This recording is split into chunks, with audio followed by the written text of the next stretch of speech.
You are listening to Unscripted Moments, a podcast about propaganda.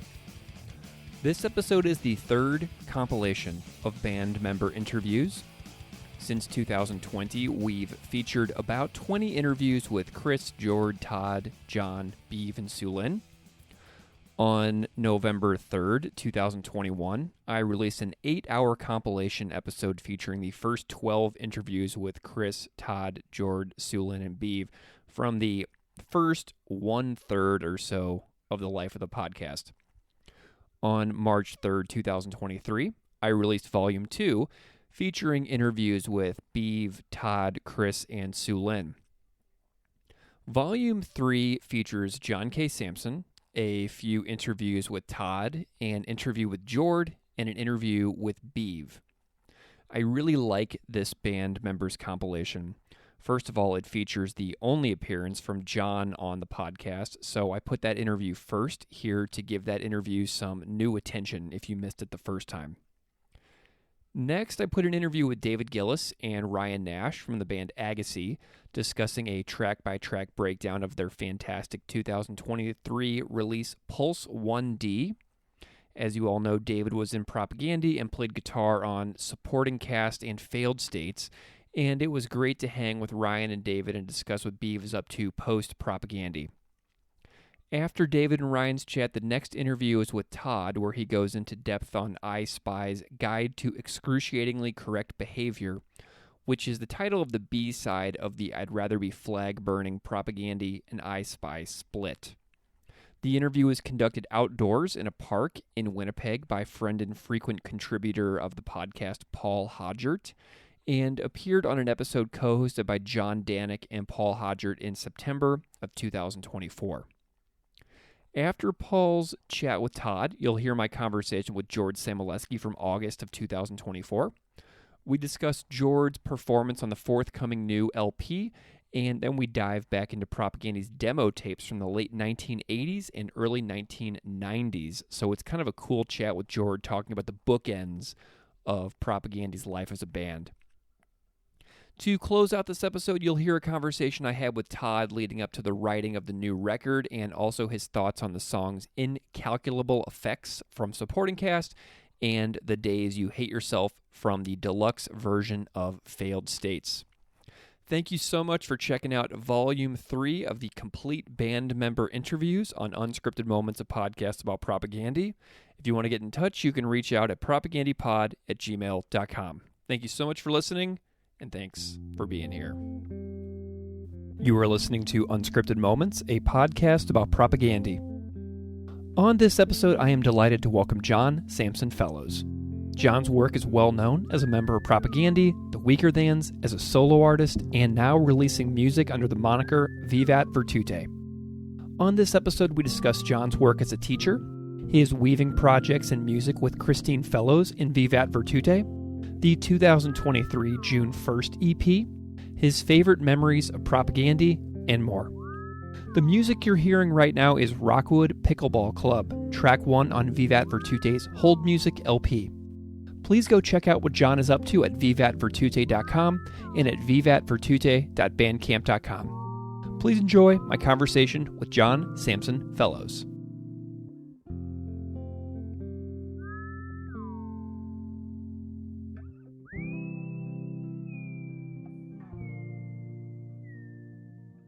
John Samson Fellows, welcome to Unscripted Moments, a podcast about propaganda. Thanks for having me, Greg. I'm so delighted that you're here, John. I'm really interested to hear about what your life is like these days. As somebody who's followed your work for so many years of my life, to find out that you are a teacher now is such a thrill and just speaks to my heart as a person who's been teaching for the last since 2005, I've been a teacher. Oh, wow. So I'm just so excited to hear about your current full-time work and what you're doing. Just tell the listeners out there or the readers what you're up to these days with regards to your career. Sure, yeah. So I've been teaching a university level creative writing class at Stony Mountain Institution, which is the federal jail just outside of Winnipeg here. And it's through this really interesting program called Walls to Bridges. where universities kind of sponsor university courses within jails. I started during the pandemic, I guess. Yeah. And I kind of fluked into the job because I was doing other stuff at Stony Mountain. I started a book club out there around 2014. I co-founded a chapter of this thing called Book Clubs for Inmates. And so I would go out there with a couple other volunteers every month, and we would talk about a book with incarcerated people. And one of the people there knew someone who was looking for a prof or an instructor, and it all kind of came together. And I think the fact that I had my clearance and that I'd had experience in jails kind of helped me with that. So it's been really, I've really loved it. It's been great. I've been, like developing a curriculum and a course outline was super interesting. And yeah, I've sort of based it around zine making as well. So Sweet. the yeah, the kind of point is like, or the final project is a class zine that we make together. And so we're basically throughout the term, we're kind of generating content for our zine. And then we make enough for them to give to friends and family and put some at the University of Winnipeg, which is where the program lives. Yeah, so it's been fun, and it's yeah, like mostly it's people who wouldn't necessarily take a creative writing course. I mean, it's certainly not really their first choice, really, but it's one of the few courses that are offered. So I try and focus on really kind of practical creative writing. Like we start by writing toasts and obituaries and Cool. yeah, and then we move on to poetry and memoir and op-ed pieces and reviews. We have a lot of people who write kind of reviews of the institution that they're living in and Mm. use of the food and stuff. And yeah, it's been a really fun process. And then the kind of cut and pasting at the end is always really fun. And I've really enjoyed that. This is my third year doing that, I think. And then I recently got another job, which through a place called the John Howard Society here in Manitoba. It's a nonprofit an agency that works with people getting out of jail. So, yeah, or who are about to get out of jail. So I work with people on getting ready for their GEDs or and then I go into the remand center here in Winnipeg, which is where people are kept pre-trial, and I work with them on literacy stuff with a group of volunteers. And so that's really fun too. And a little bit scary. Like I realized right away that I would not pass the GED if I had to Mm. take. Yeah, there's some real challenging things, and just kind of working within that system is a real kind of challenge. Anyway, yeah, so Yeah. that's kind of where my teaching's been at. I sort of fell into it, and I really like it. Do you have any like specific texts that you love to teach with your students that really like that you really have found as kind of like your niche as a teacher? Like for me as a teacher, like I was always super into teaching Gilgamesh and the Bhagavad Gita and Oh, stuff like nice. that. Yeah, yeah. And like I'm wondering if you have any like texts that you're just like super into teaching and like when you start that you're like, yeah, here we go. Yeah, I do actually. Yeah, I have a few. We start with a George Saunders editing piece. I George love Saunders, him. the short story writer, he did this kind of piece in one of his books about he lays out the short story, and then you have to take 5 minutes and cut 20 words, and then you have to do like phases until you've got it down to like just a paragraph or whatever. Yeah. That's always really fun for people who have never really edited before. I rely pretty heavily on this book called The Sentences Within Us, which I think was published by Haymarket not too long ago. And it's just full of writing. Like I like to focus, aside from that George Saunders piece, it's all writing from people who have been incarcerated or who are incarcerated. So I want to really nail home the point that writing is valid and important, and they're the only people who can do that writing. So, and there's a lot of incredible writing from inside jails. So Yeah. I've built up a collection of prison writings over the years. Amazing. And you publish these in volumes like I Mm. love that. Have you just been kind of blown away by some of the stories that your students have been able to kind of tease out of themselves. Because for Yeah. me, getting 15-year-olds and 16-year-olds to write a creative short story, Hmm. they're so determined that they are not going to succeed at the Yeah. beginning of the process, and then when they get to the end of it and we do like our readers theater and stuff where we like are reading Uh, passages from our stories aloud in class, they just are bursting with confidence. And like it's like you see people find their voice in real time, and it's just such a powerful moment, isn't it? yeah, it really is. You're right. I'm sure it's the same thing. Yeah, it's beautiful when they figure out when it's sort of unlocked and you're like, oh, I can write about myself, write about my life and make something that I can share with other people. Yeah, it's a really powerful thing for sure. Do you write with them? Like, do you share things that Yeah. you're writing as well while they're writing too, and you kind of like bounce stuff off of each other in real time? Yeah, and like because I'm teaching in a jail and they don't have a lot of private time, obviously. We often do a lot of writing in class, like we do little fast little exercises. So I'll write with them as well, and that is fun. Yeah, I like that part of it. It's enjoyable, and then I share in the circle as well, and I do think that kind of brings everything into a level kind of playing field. And a lot of this kind of writing that I'm teaching is not something that I'm particularly good at, right? So, I'm not a big prose writer. I don't write an argument very well. So it's nice for me too. It's helped me as a writer, and I do feel like yeah, it's important to be in the circle. One of the things that I always loved about teaching was whenever we would do a unit that I was particularly bad at, like Mm. I'm a terrible poet. It just awful. And we would do Yeah. these poetry units and these poetry studies, and I would try to write poetry with the students. And some of the Mm. students were blowing me out of the water. 16 years old, writing Sure. things that were just moving me to my core. And I'm over here just clunking along, and I'm like, hey, look, I'm just like doing it anyway, even though I stink Yeah. at it. And they always liked it whenever I would like acknowledge my own Yeah. shortcomings. It was kind of a Yeah. way to bond, you know what I mean? Um, Yeah, absolutely. And writing is, that's what the power of writing, right? Is the yeah. Anyway. do you have some goals in teaching that you're like shooting for in the next, like, I don't know, 3 to 5 years? Like, where do you see yourself going with the work? I guess with my work at John Howard is sort of new and yeah, I'd like to get better at stuff that I'm bad at. So like math, for example, I'm terrible at math. I'm really, Yeah, me really bad too. at it. Lately I've been teaching a bit of math and it's been rough. Though the fact that we're learning together is pretty cool. But yeah, I definitely want to kind of get my skills a little bit, raise my skills in fields that I don't really know that much about. So Hmm. but luckily when I go into John Howard, I have these volunteers who come with me, and they're a bunch of them are teachers, and so they've been kind of coaching me on how to teach this stuff too. So just showing up for incarcerated people and trying to help them express themselves is the long-term goal. And then also just the real practical stuff. Like lately I've been helping people write resumes Hmm.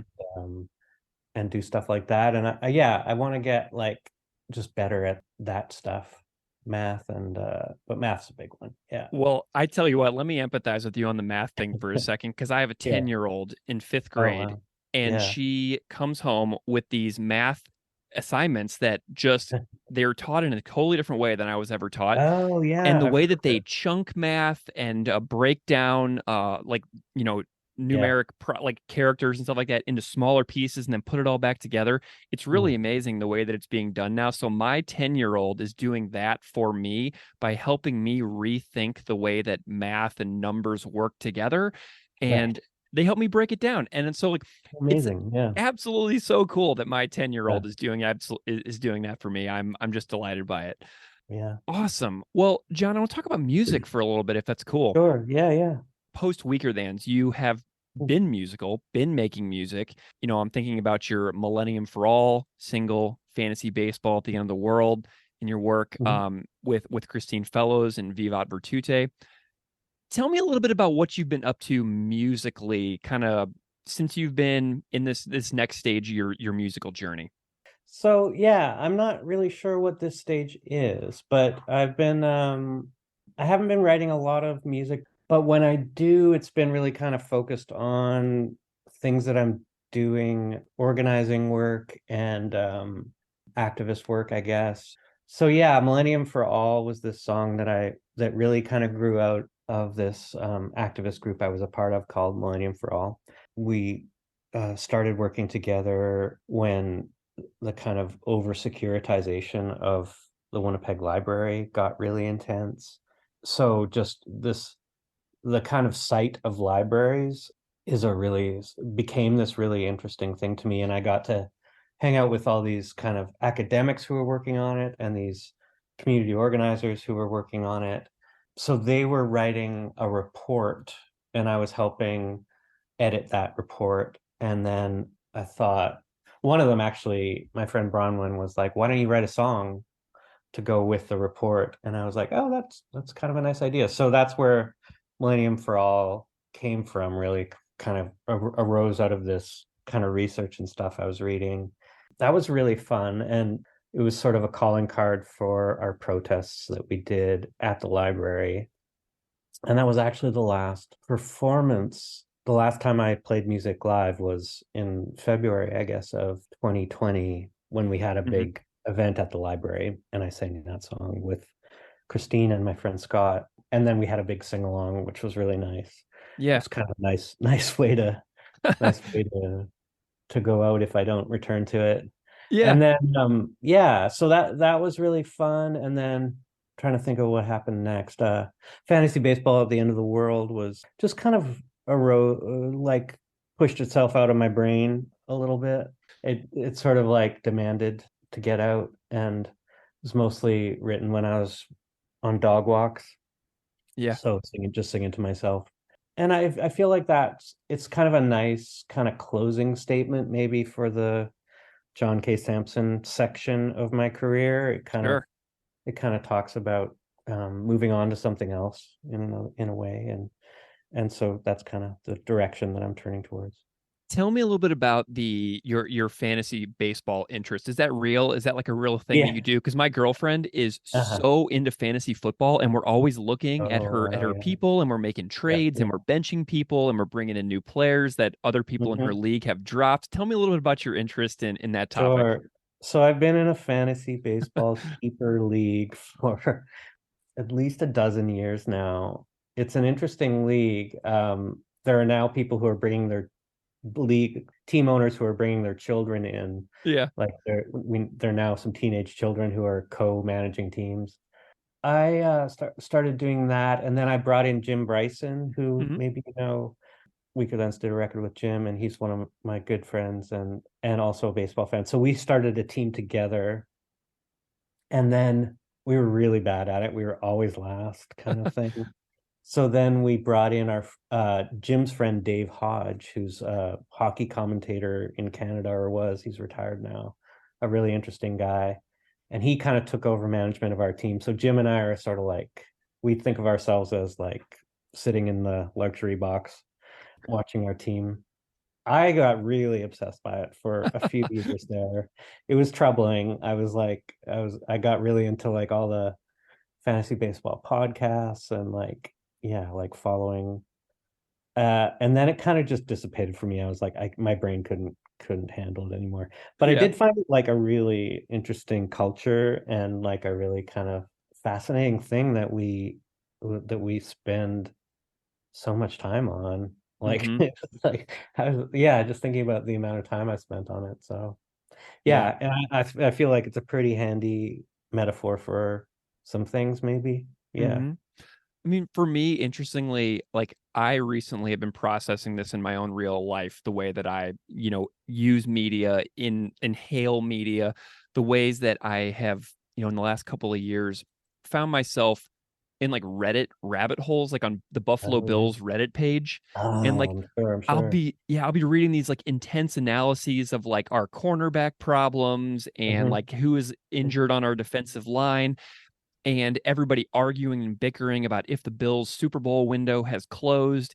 And it's Yeah. like, and all of a sudden I'll snap out of it and I'll be like, whoa, 90 minutes have gone by and I have now lost time that I will never get back as long as I Hmm. live. Hmm. And so it's like to me, your song was so fascinating because it's like, okay, I've lost all this time. And then while I've lost all this time, this like really nefarious and dark Yeah.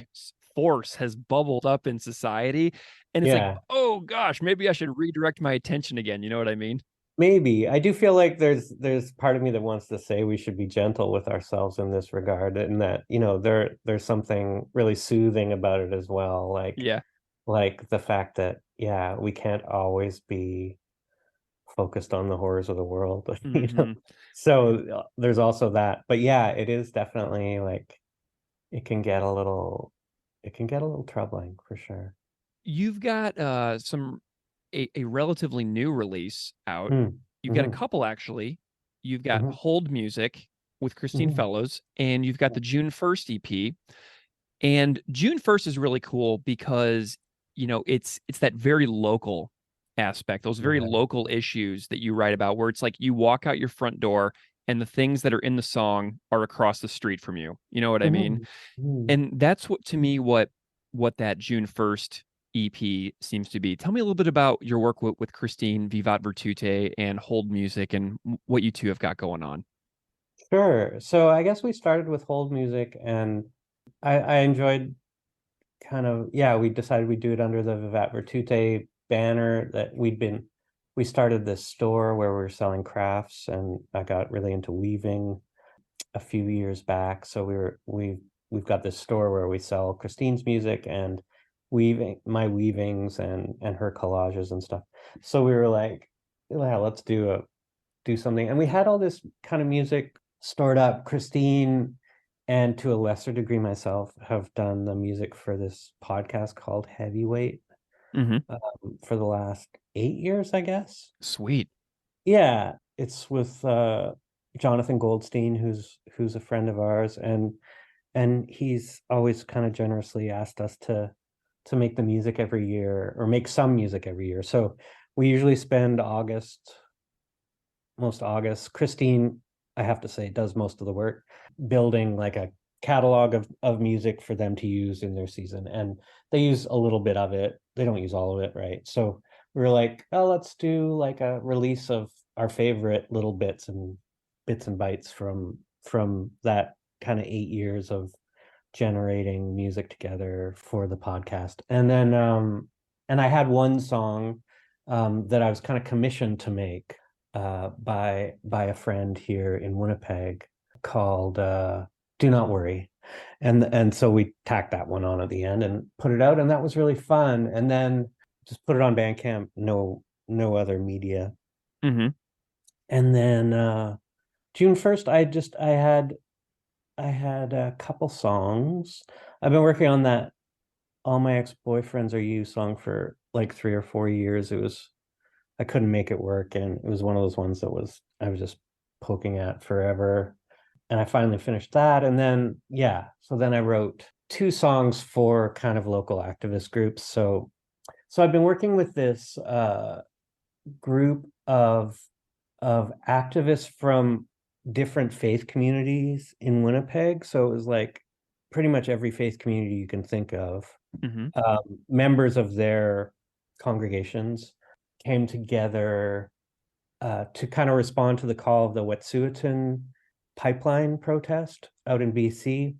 They asked people to pressure the Royal Bank of Canada, especially, as the kind of number one funder of fossil fuels in the world now, and a Canadian bank. So we kind of got together from all these different faith communities to try and respond to that call and do some activism in the banks, in branches, and also like outside of branches, and try and pressure RBC. So I wrote this song. I think I just called it RBC or something, but it's to the tune of "Abide with Me," which is an old Christian hymn. I wrote that for them, and we rehearsed it, and then we performed it in front of the bank. And then one bank we shut down for a day, and then another time we had just a big kind of like gathering and speakers and a concert outside. And so we kind of got this ad hoc community singing group together, and I really loved that. So then after that, I decided I'd do like a community songwriting project. So I got together 12 interested people from that group, and we spent a couple Saturdays like writing a song just Yeah. specifically for our protests. And that was awesome. I really enjoyed that. Like it was, so we took an old hymn tune, I can't remember which one now, and we just started brainstorming lyrics, and then I would take them away and try and shape them into a song, and then bring them back, and then they would edit them, and then we'd rehearse it, and it was really awesome. It was really fun. I really enjoyed that. So that's where that came from. And then I was at the same time, around that time, I was doing a lot of work or a lot of organizing work with the library folks on the Winnipeg city budget. And just years of doing that really kind of gives you an insight into just how awful it is Yeah. and how anti-human and how the priorities of this city, and I think a lot of cities, are so backwards. Buffalo, New York. Right. Yeah, I'm When sure it's the same, right? the lyric roads and police and roads Right. is this city too. And so Right. it totally connected with me as well. I mean, Oh, I'm glad. Yeah. yeah. So yeah, that was fun. That was really fun to write. And I wrote that just for kind of like as an inside kind of thing, just for the people that I kept ending up at City Hall with, waiting to do a Yeah. budget delegation, and yeah, I love those people. Like they're so amazing. They take all this time out of their days to just show up and try and make things better at City Hall. And so yeah, that was kind of a love song to them. So I put all that together. I was like, those a long story, but those three songs. And then I was like, it was June 1st this year was the 10th anniversary of my quitting drinking. Yeah. So I was like, oh, maybe I'll put something out to like mark that kind of little feat. Cool. So yeah, so that's why I called it June 1st, and I made a little weaving to go along with it for the cover. And it was just really fun. Like I really enjoyed it. I like doing it outside of the kind of industry of music. I like not being on the streamers. I Hmm. liked a lot about it. Yeah, so it was fun. It was kind of, I think that's kind of the model.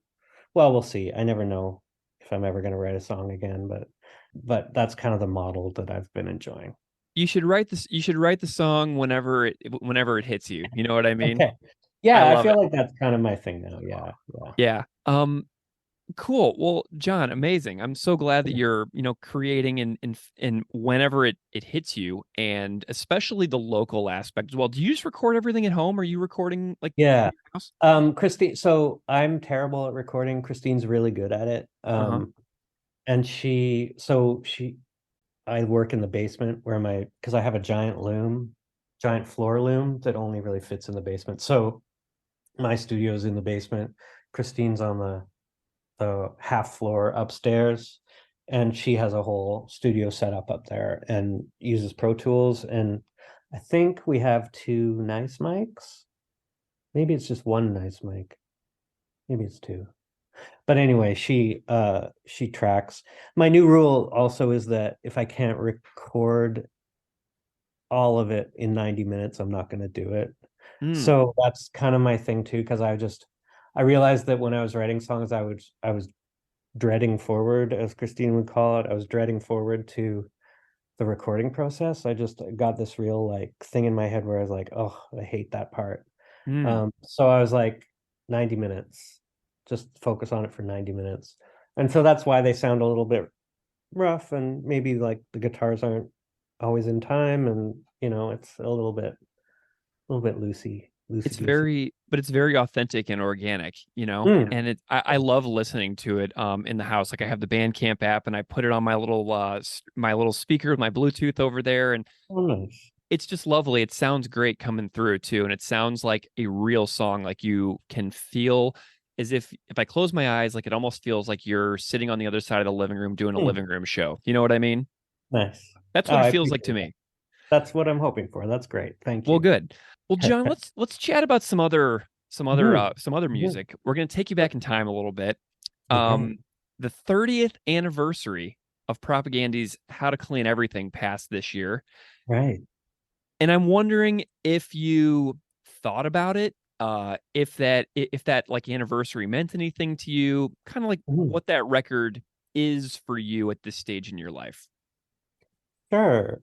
I didn't really think about it, to be honest. Yeah, I noted it, and that's I noted how long ago that was. That's 30 years. That seems outrageous. Mm-hmm. Either that or it seems like way longer ago. It's one of those weird understandings of time where you're like, was that last week or was that last century? And it was last century.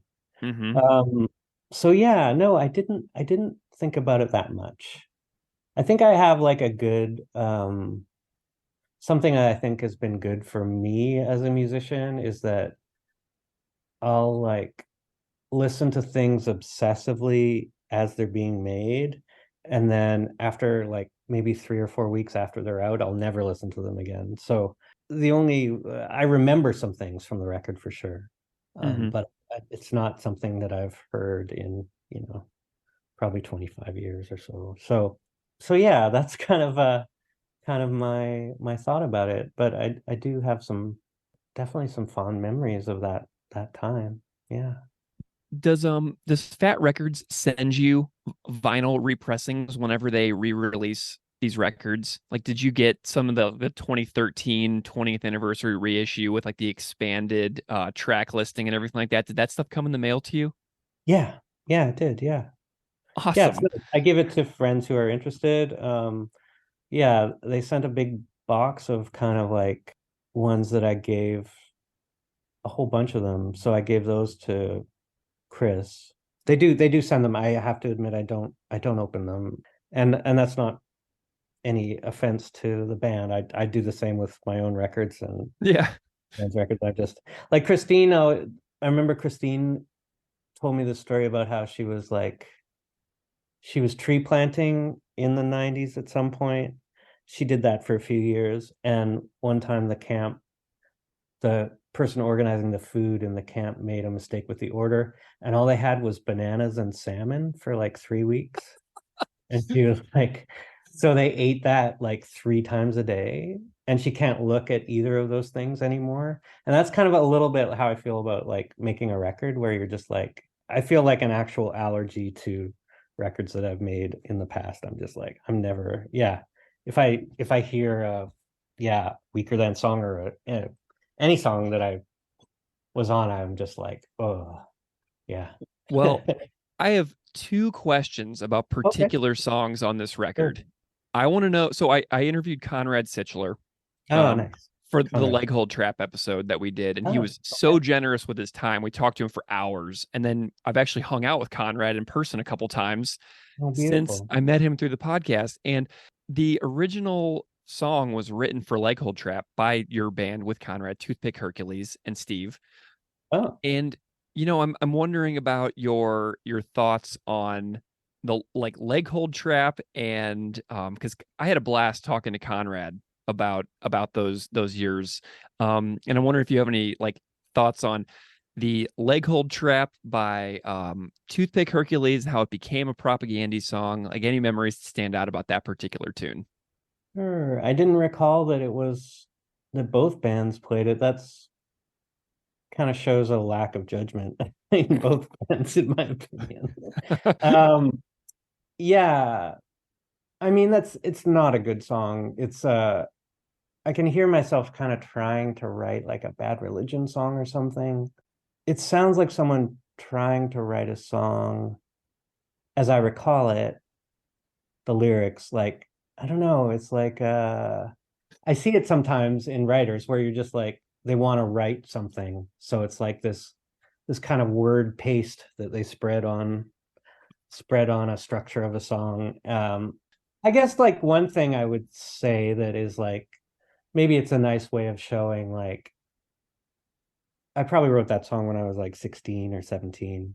Hmm. And so maybe it's a nice like signpost for how I learned maybe to write songs a little better while I was in propaganda. Cool. Um, so yeah, I would maybe that would be the only thing I would think about it. But Nice. Okay, so the next one right. is related to Showdown.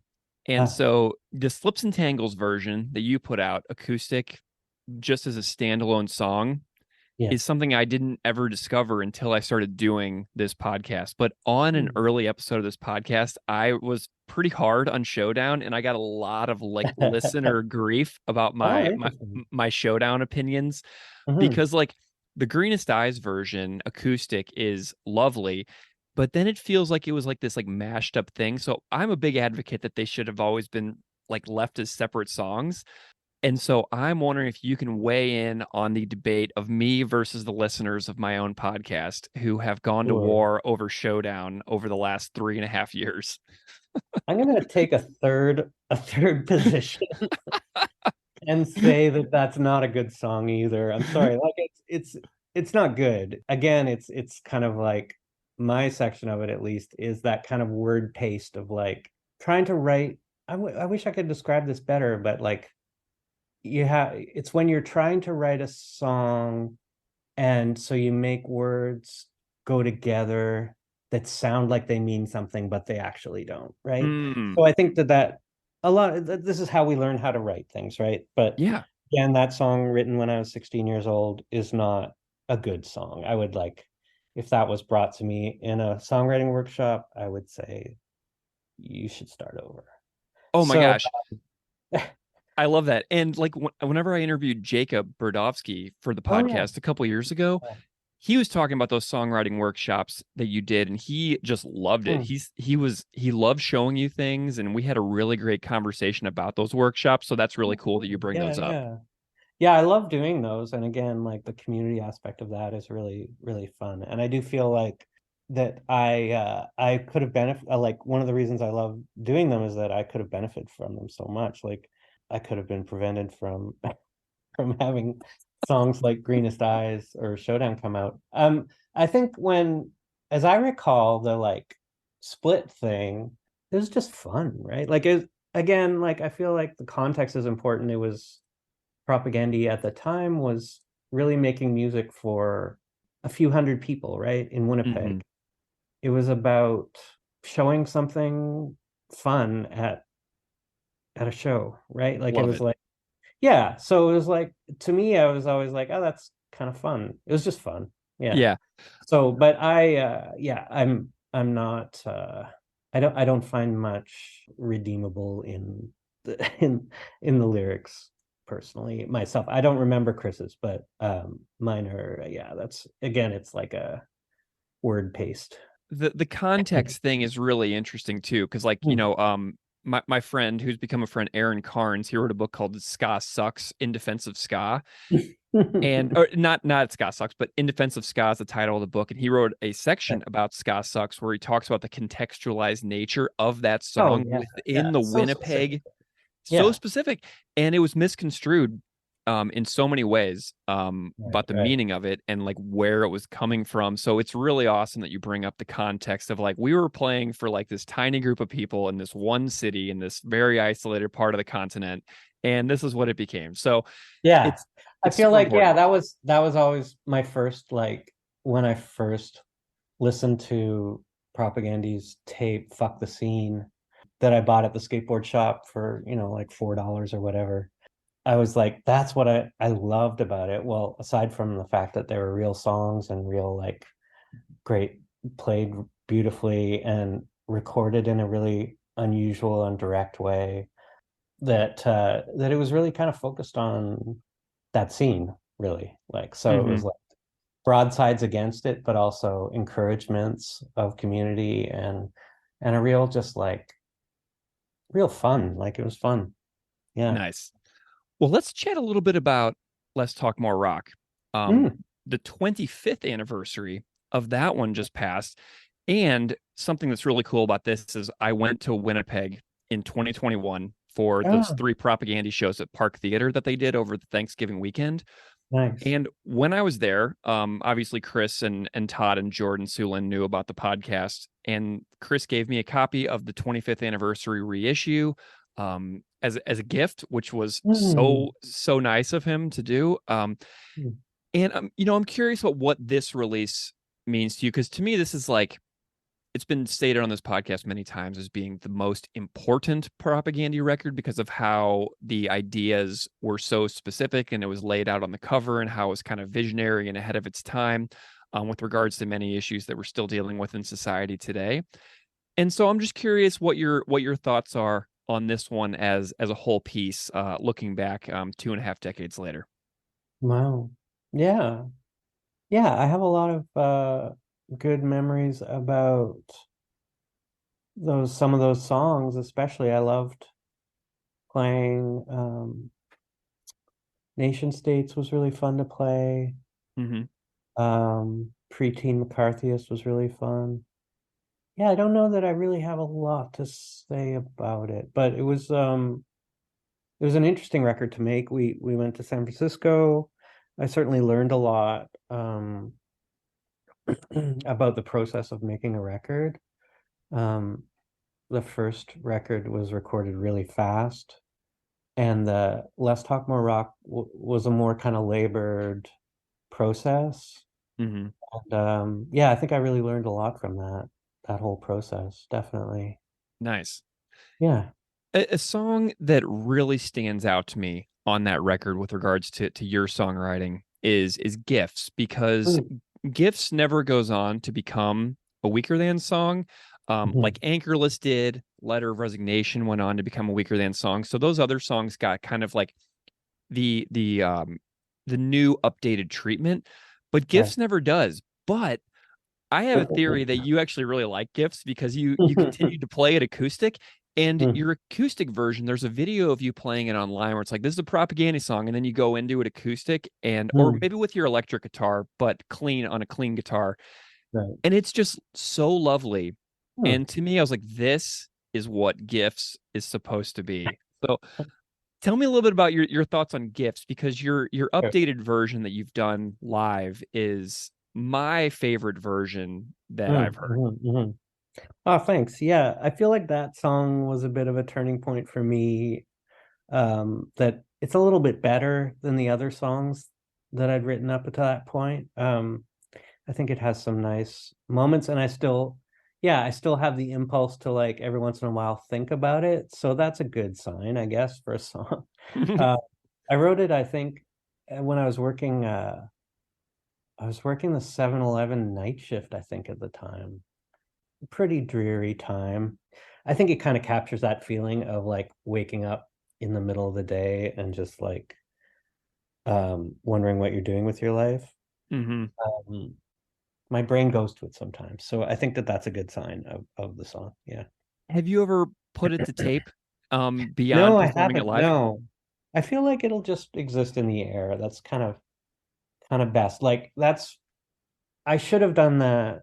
I think one of my regrets is that I re-recorded Anchorless and to a certain degree Letter of Resignation Interesting. um, for Weaker Than songs. I felt like that was just a sign that I was insecure about the rest of the songs, and that I felt I needed the padding and the like support of those songs that I'd already established with other people. Hmm. Um, it would have been better if I hadn't bothered. Like Anchorless, again, not a good song, but it's like I think the second verse that I added for the Weaker Thans makes it a little bit better, but also the urgency is kind of lost, and I don't know, yeah.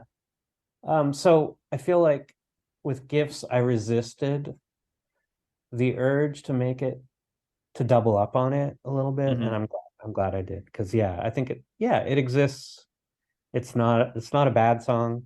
Um, it's not great, but it'll do. You know. It's my favorite. It's my favorite of your songs in Wow. that early era. Yeah. So I'm I a think big me Gifts too. I think proponent. I think I would say that too. Nice. Yeah. Yeah.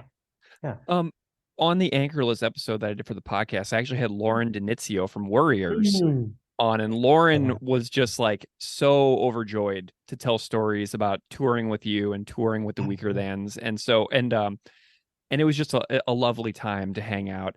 Yeah, they're great. They're a beautiful songwriter, and I'm really glad that we kind of found each other, kind of kindred. we're kind of kindred writers, I feel like, in a lot of ways. Yeah. Oh, that's lovely. Maybe I'll listen to that. I do love their new record's wonderful. So yeah, getting to meet people like that has been a real joy for me too, is like meeting younger songwriters and learning from them, and getting to watch them play. And yeah, it's been good. Yeah, that was Winter Wheat they came out with. Oh, The right. Winter It was a Winter Wheat. solo tour for you, Yeah, right, with Winter yeah, it Wheat. was. But it was with Greg and Jason and Christine. So yeah, it was a full band. And yeah. Awesome. John, what do you most positively associate with your like memories of like working with Propaganda? I just learned a lot, right? Like I learned how to drive a van, and I learned how to sleep in a van. I learned how to write songs a little better. I learned just the kind of structure of Chris's songs really imprinted on me. The way the economy of language, the idea that you have a certain amount of space to say something and you should use it all and kind of leave it all out there. And yeah, that kind of idea that choruses are not that important. Mm-hmm. And what else? I mean, yeah, I have nothing bad to say. I mean, I also can't underestimate the material support they gave me. So after I left Propaganda, I received royalties from those first two records, and at that time, that was a serious amount of money. So it paid for. I didn't have to get a job. I was able to do a whole bunch of things I wanted to do. And then Mm-hmm. I was able to start the Weaker Thans, and I was able to pay for a practice space, to buy our first van, to take a loss on the first tours, and they paid for the recording and pressing of our first two records, right? So I don't know where I would be without them, really. So yeah, I mean, those are all like really important things to me. So I have a question. Can I ask if being in the band in the mid 90s and Mm. playing live was scary? Because I've like heard recordings and I'm just like, I would be such a chicken in this Right. situation. And I'm just like, were these guys like just so brave or like, because it sounds so scary to me, a lot of the experiences. Yeah. I mean, my memories are pretty dim, but I feel like, yeah, there were some scary moments for sure there were. Now that I think about it, yeah, it was pretty intense at times, fractious and like really like confrontational. Part of that were the audiences too, right? Like there was a real kind of confrontational edge to some of the audience. Yeah, and that's certainly not my natural inclination, right? Yeah. I would prefer it if everyone liked me. Yeah. That's my great, great weaknesses that I think a lot of people share. There was also something about being part of a band that didn't think that way that was valuable to me, and pushed me to places that I think I'm glad that I went to. But sure, yeah, it was scary.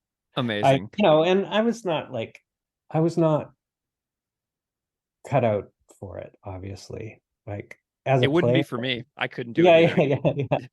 But like as a player, like Chris and Jord are exceptional musicians, and it's not, and I'm not like I'm just not musically that.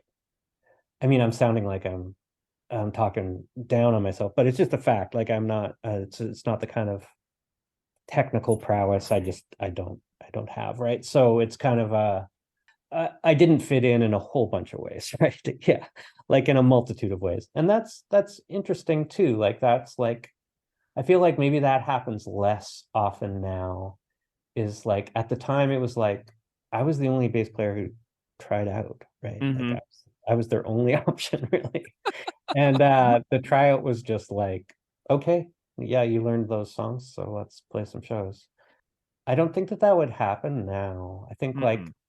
like that weird combination of personalities maybe wouldn't be a thing anymore. So I thought it was good for a little while. It was interesting. Nice. Yeah, yeah, yeah. That rocks. John, where can people, find your work Mm, if they want to like get in touch and like see what you're doing because you've sure. got so much cool stuff going on creatively. Tell people where to kind of direct their attention if they're curious. Sure. So there's the Vivat Virtute Bandcamp, Mm-hmm. and there's vivatvirtute.com. You might need to put a big cartel in there somewhere. Okay. But anyway, yeah. So that's vivatvirtute.com or vivatvirtute.bigcartel.com has weavings that I've made and Christine's music and links to some other stuff. So that's it's been fun to have a little, we call it the family store, and it's just it's a nice little project. Yeah, I bought Roses on the Vine off your Oh, store. excellent. Yeah, Um, that's right. That's right. During the pandemic, I was like Nice. just getting records left and right. What do you like about stuff we all get and Roses on the Vine? Because Christine's work Mm, is so cool, and I've never yeah, heard anything like it besides her. It's right. so original. It's such an original voice. And I Hmm. just love it. What do you think about those records? I love those records. Yeah, they're my favorites. I really like, I get to hear them emerge from the upstairs. I'm in the basement, but I can hear it. Uh, and especially stuff we all get really emerged throughout the pandemic. So it was like I heard every minute of the growth of that record. And yeah, Christine is my favorite writer and my primary editor, and I think she's a wonderful writer. So I'm really grateful for those records, and I think they sound really cool. It's always great to hear Jason Tate play. I think Yes. Christine and Jason have this really super interesting musical relationship. I think they're really like meant for each other in a way, Nice. and they work really well together. Yeah, I love those records for sure. He's doing stuff too, you know. I love his Mm, work on Jacob's record as well. And yeah. Jason seems like he's out there really working hard and playing a lot too. Yeah, he's been working on a solo record. I'm not sure if I'm allowed to say it, but anyway, he's been working on Fun. his own stuff, and it sounds incredible. Amazing. You're gonna love it. So yeah, he's always making great things in his garage. Well, John Samson Fellows, what an absolute pleasure and a thrill to chat with you. I love hanging out and having fun and hearing stories, and it just means so much to me that we got to have this opportunity to chat for a bit. Thank you so much for joining me for Unscripted Moments, a podcast about propaganda. I really enjoyed that. Thank you, Greg.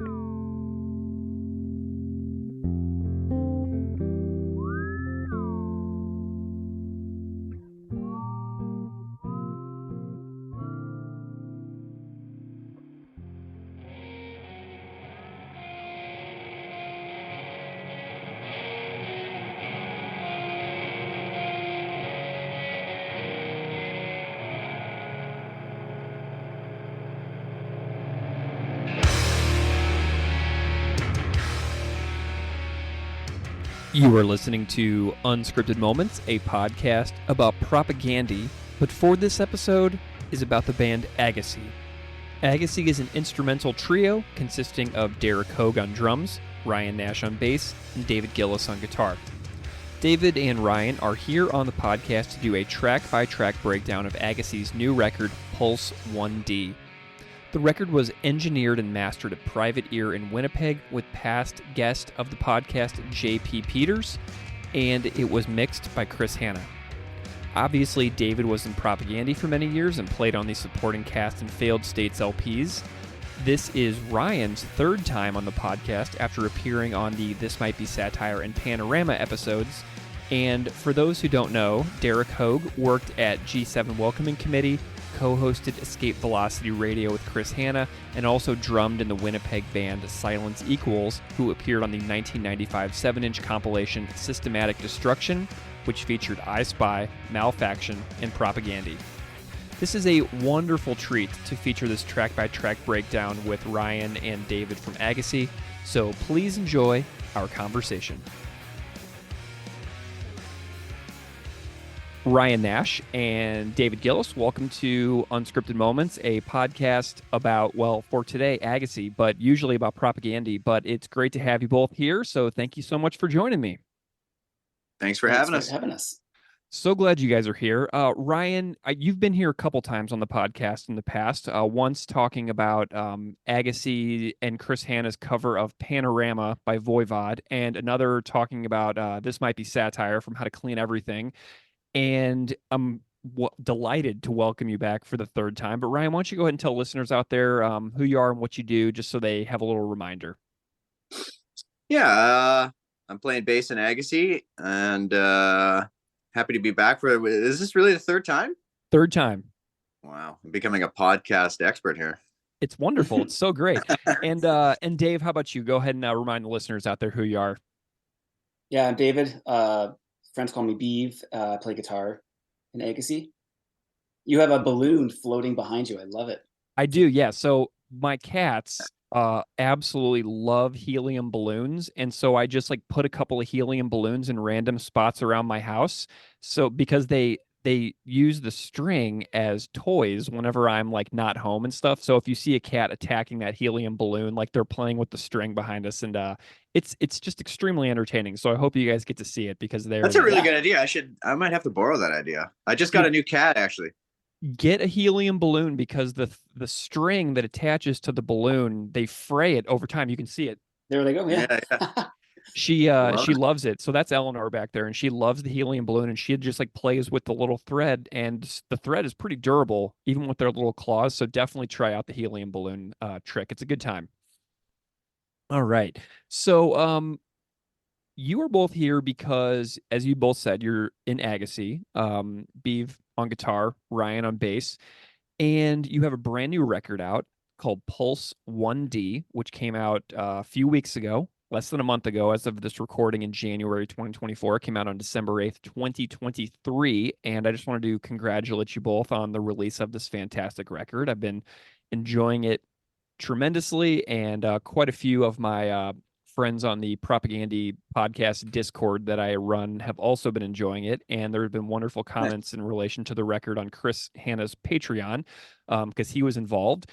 So I'm super pumped to talk about this, and I kind of want to know about the origin of the record to begin with. I'm not really sure what your writing process is like as a band, and Beeve, I'm wondering if you maybe want to start this one, but tell me a little bit about the origin of this record and kind of how the riffs and the songs started coming together.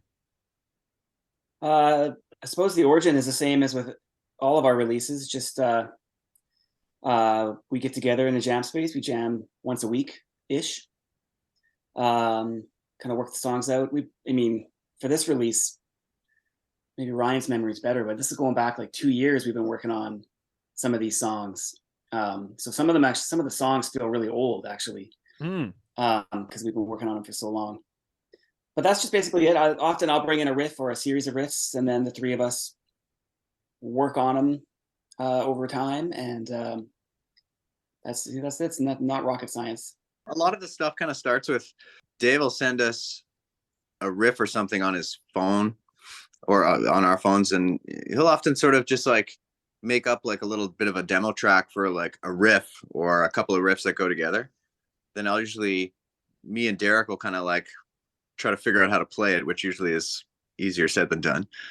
Yeah, and then we'll just get together in the practice space and just feed off each other, just kind of work on stuff till we're happy with it.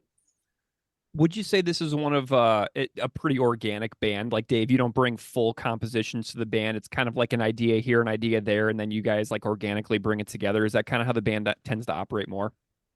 Yeah, although the way I work at home, I tend to want to just like, I have this kind of compulsion to want to do as much as I can because I just really enjoy that kind of process. Mm-hmm. So sometimes I'll bring a string of riffs that's kind of like almost like a song, but I'm never married to it. There's always like back and forth. And so there's been some songs that have been like that. Others might just be a riff or two, and then three of us together will kind of work things out.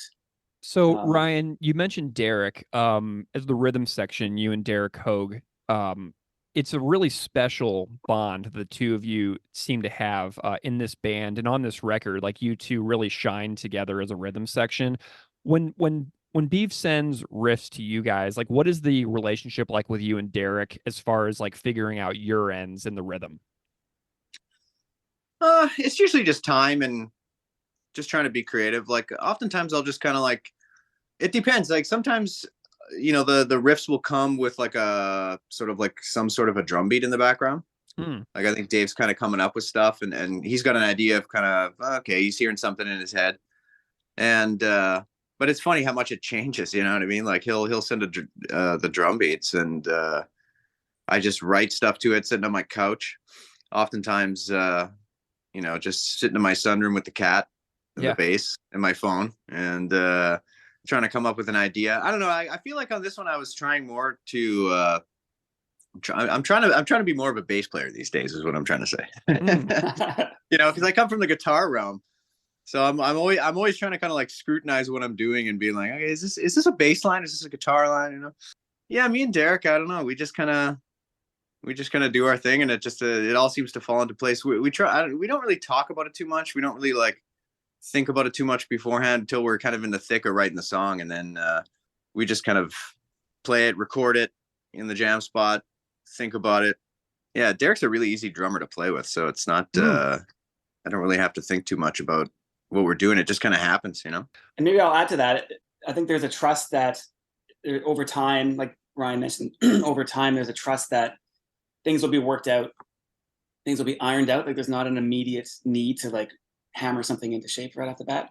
Yeah. Also, as an observer of the rhythm section in the room there, seeing Ryan and Derek work together, what I notice is so Ryan as a player is, I find, super free. Just things kind of come.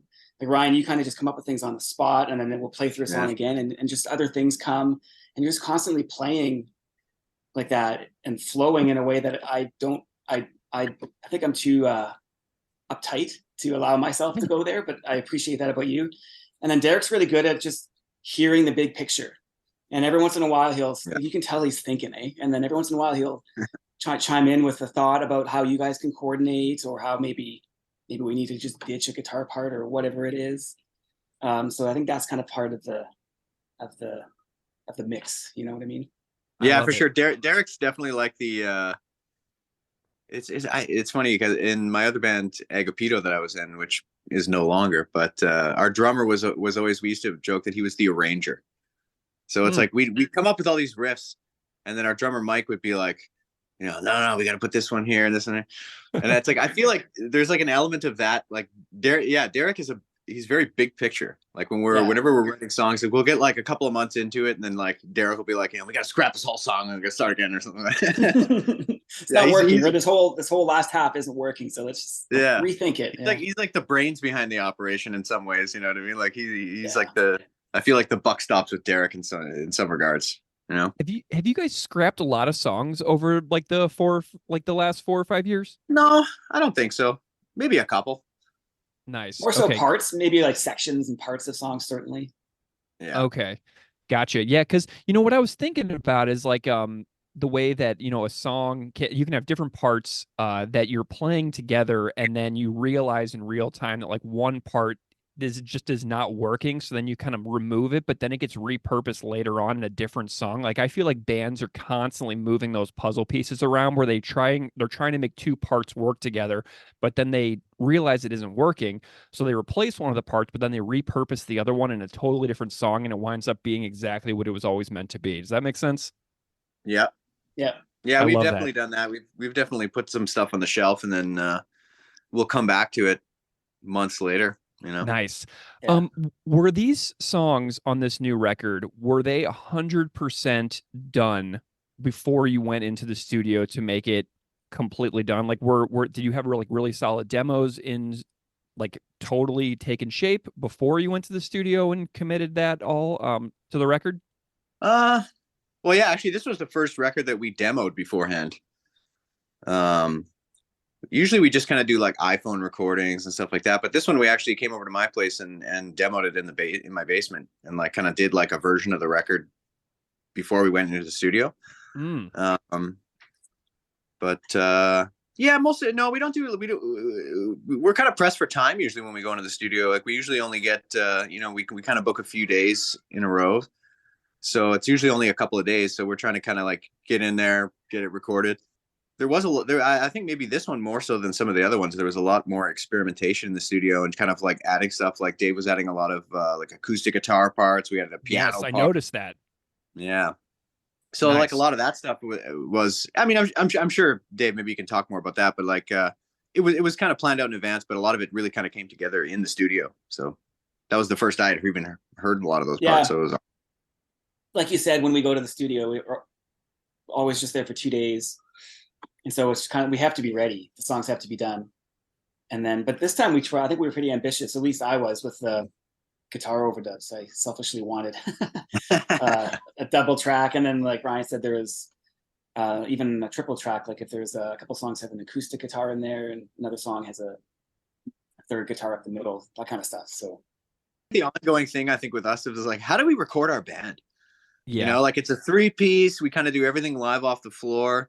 And like I think on our first record, it was mostly just it was just like guitar based drums. There was no like real extra guitar parts or anything added in. And then I feel like as we've kind of made more records, you know, the desire is there to just kind of like make it more of a record, you know. So there's, you know, second guitar parts coming into play, acoustic guitar parts, you know, that kind of stuff. And yeah, it's weird because when you're only a 3-piece, right? So it's like then when you get into the studio, it's like now all of a sudden you can have like 10 arms if you want to. You can add as much stuff as you want. You don't want to go overkill because we still think about playing it live, you know. But yeah, I really like where the music has gone in terms of like adding a second guitar part. This acoustic stuff was awesome for me. Nice. One record we did some synth stuff on it. Oh, sweet. Yeah. Ryan, what was your gear rundown for the studio? Gear rundown. What did I use? I had actually I simplified the previous record. I used a Galen Kruger. It's not even my bass amp. That's how dedicated I am to playing bass. I don't even own a bass amp. It's I think it's a 400 RB. It's called.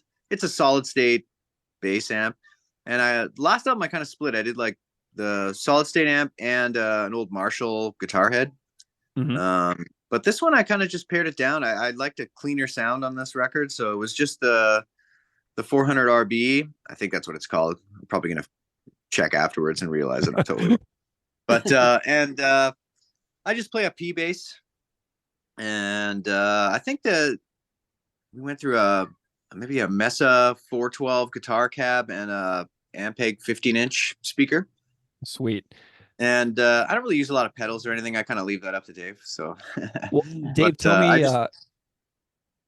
Dave, tell me a little bit about your gear rundown. First of all, I've never been called Dave this much since I was in high school. Sorry, I decided that I'm going to start calling you Dave. If that's okay with you, Dave. It's like, who are you talking to me?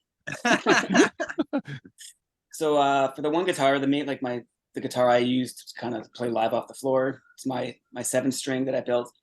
And then that's through my Marshall 800 and just some pedals, a bunch of pedals. And then for the second guitar track on the other side, same guitar, but I went through my garnet. Oh, I forget what kind of garnet I have. Isn't it a Pro 200 or something? Something like that. I forget. It's heavily modded. It's almost like not even a original garnet anymore. It's been so heavily like refinished or whatever, just to get a slightly different tone. I also use my guitar I have that I built that has a Bigsby and P90 pickups, just in songs where I kind of wanted that flavor. Mm-hmm. That's basically it. Do you guys know what Derek was playing through for the drums? I think he used a Vistalite kit. I don't know. Parts, was it? Oh no, maybe it was an old Oh no, you know what? It was an old Ludwig kit that belonged to the studio. I remember because it's actually the same drum kit my uncle has. It's like it looks like the old Ringo Starr kit. It's got like the I forget what that Nice. finish is called. It's something like clamshell or something like that. David, do you have any fun stories of working with JP on this particular record? I just really enjoy working with JP. It's been a number of times now I've worked with him, and he's just his attitude. He's such a positive guy, but just knows his stuff, and he's so efficient in the studio, and comes from the same kind of scene that we all come from. We've known him for a long time. Decades, So, right? Yeah, decades. So it's just a nice experience. I can't imagine ever recording with someone else. And his setup that he's got at Private Ear Recordings is it's a nice place, and he makes killer coffee. Nice. Ryan, what about you? Yeah, I love recording with JP. It's awesome. Just generally speaking, like the studio that we record at Private Ear, it's just, for me, it's like going back to like my first bands. I think maybe not my first band, because I don't think we actually recorded in a studio because we were a bunch of 14-year-old kids. But yeah, I've been recording. I always remark, because there's a console there, that it's like, I think I recorded my first real record on that console back in like 2000, and it might have been 2000, it might have been 99 even. This old Neotech console. But so yeah, it's always cool going there. And I think it's just one of those things. Now we've done so many recordings with him that it's like, it's kind of like when you see an old buddy for the first time in a long time. It's like you just kind of like, boom, you just fall right back into it. It's like, you just came back from like hanging out with him last week or something. Yeah. It's like we just it's very comfortable, Nice. and which is awesome, because we don't spend a ton of time in the studio, so it's nice to have a place that you're comfy with, so you can go there and just kind of like jump right into it and feel good about what you're doing. Yeah, I'm not really sure who to address this question to, but I was looking at the artwork for the record earlier, and I absolutely love the cover art. And I'm wondering if you guys can maybe tell me a little bit about like what the cover art for this record kind of symbolizes to you, and kind of why this artwork was chosen. I think Derek's always the one. He's sort of our guy for the visuals, usually for song titles too. And I'm not sure where he finds these images. He's for all of our records. And this one, I believe, is a satellite image of the Mackenzie River Delta, like up in Northwest Territories, I think. And I think we just, well, for me anyways, because our previous ones, so everything's got kind of like a glacial theme, or like a Right. geologic sort of thing going on. And this one, and then the other ones previously were more sort of cool in their vibe, like tones, like blues, and it's just really kind of icy. Yeah. And this one was green, which I thought, just for me, it just felt like, well, it's a bit of a shift. It's kind of more implying growth instead of like frozen death. Oh, interesting. That's a good analogy there. I like that. I love it. Well, let's get into the tracks a little bit. So we've got this opening track, Greenway Chorus.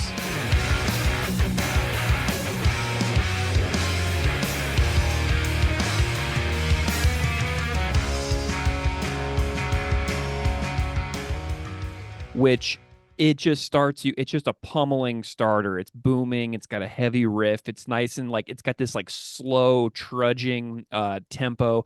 And then it like picks up speed a little bit. It's got this lovely mid-tempo feel that kind of reminds me of bands like Sam I Am and Hot Water Music a little bit at times.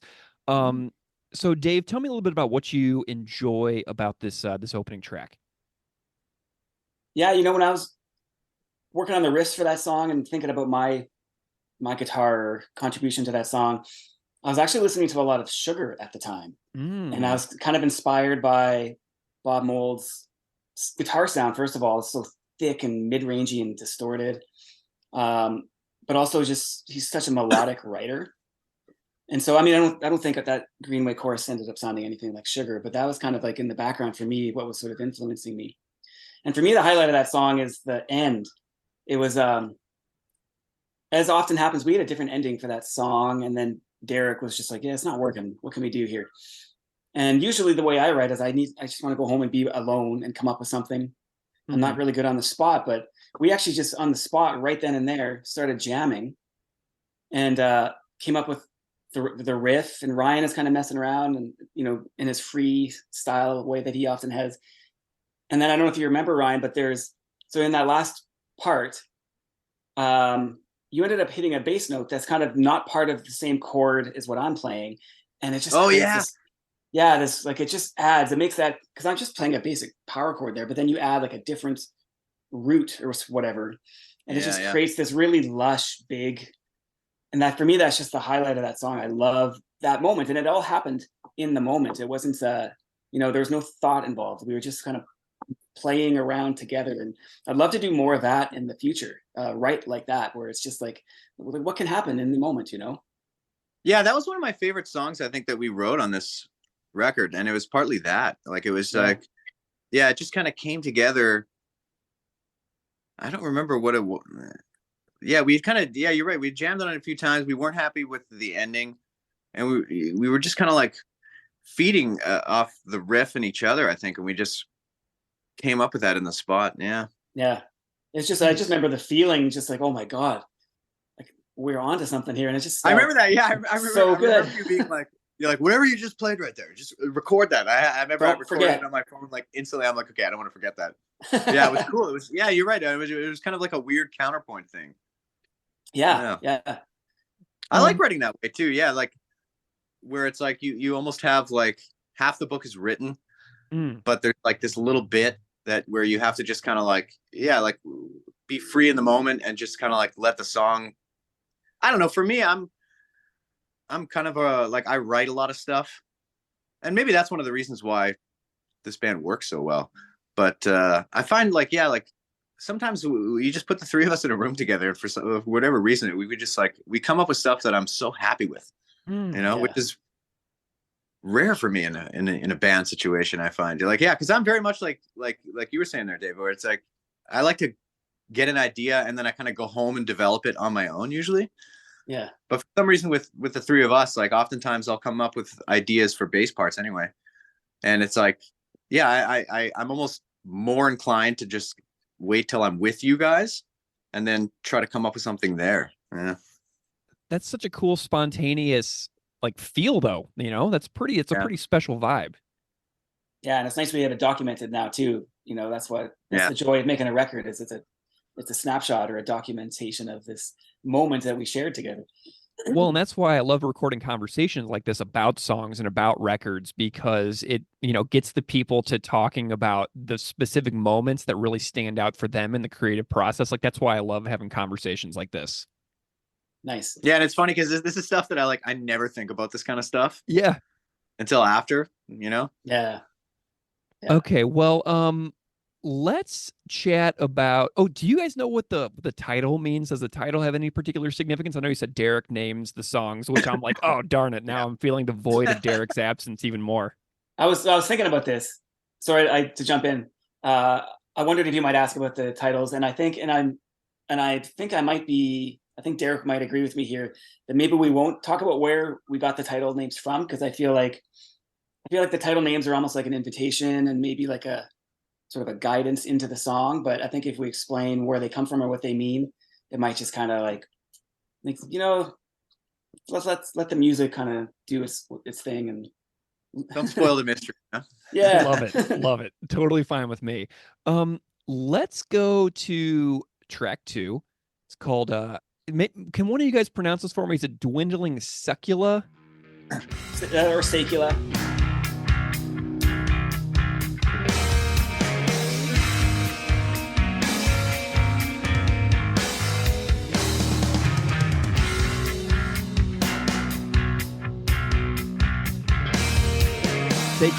Okay, cool.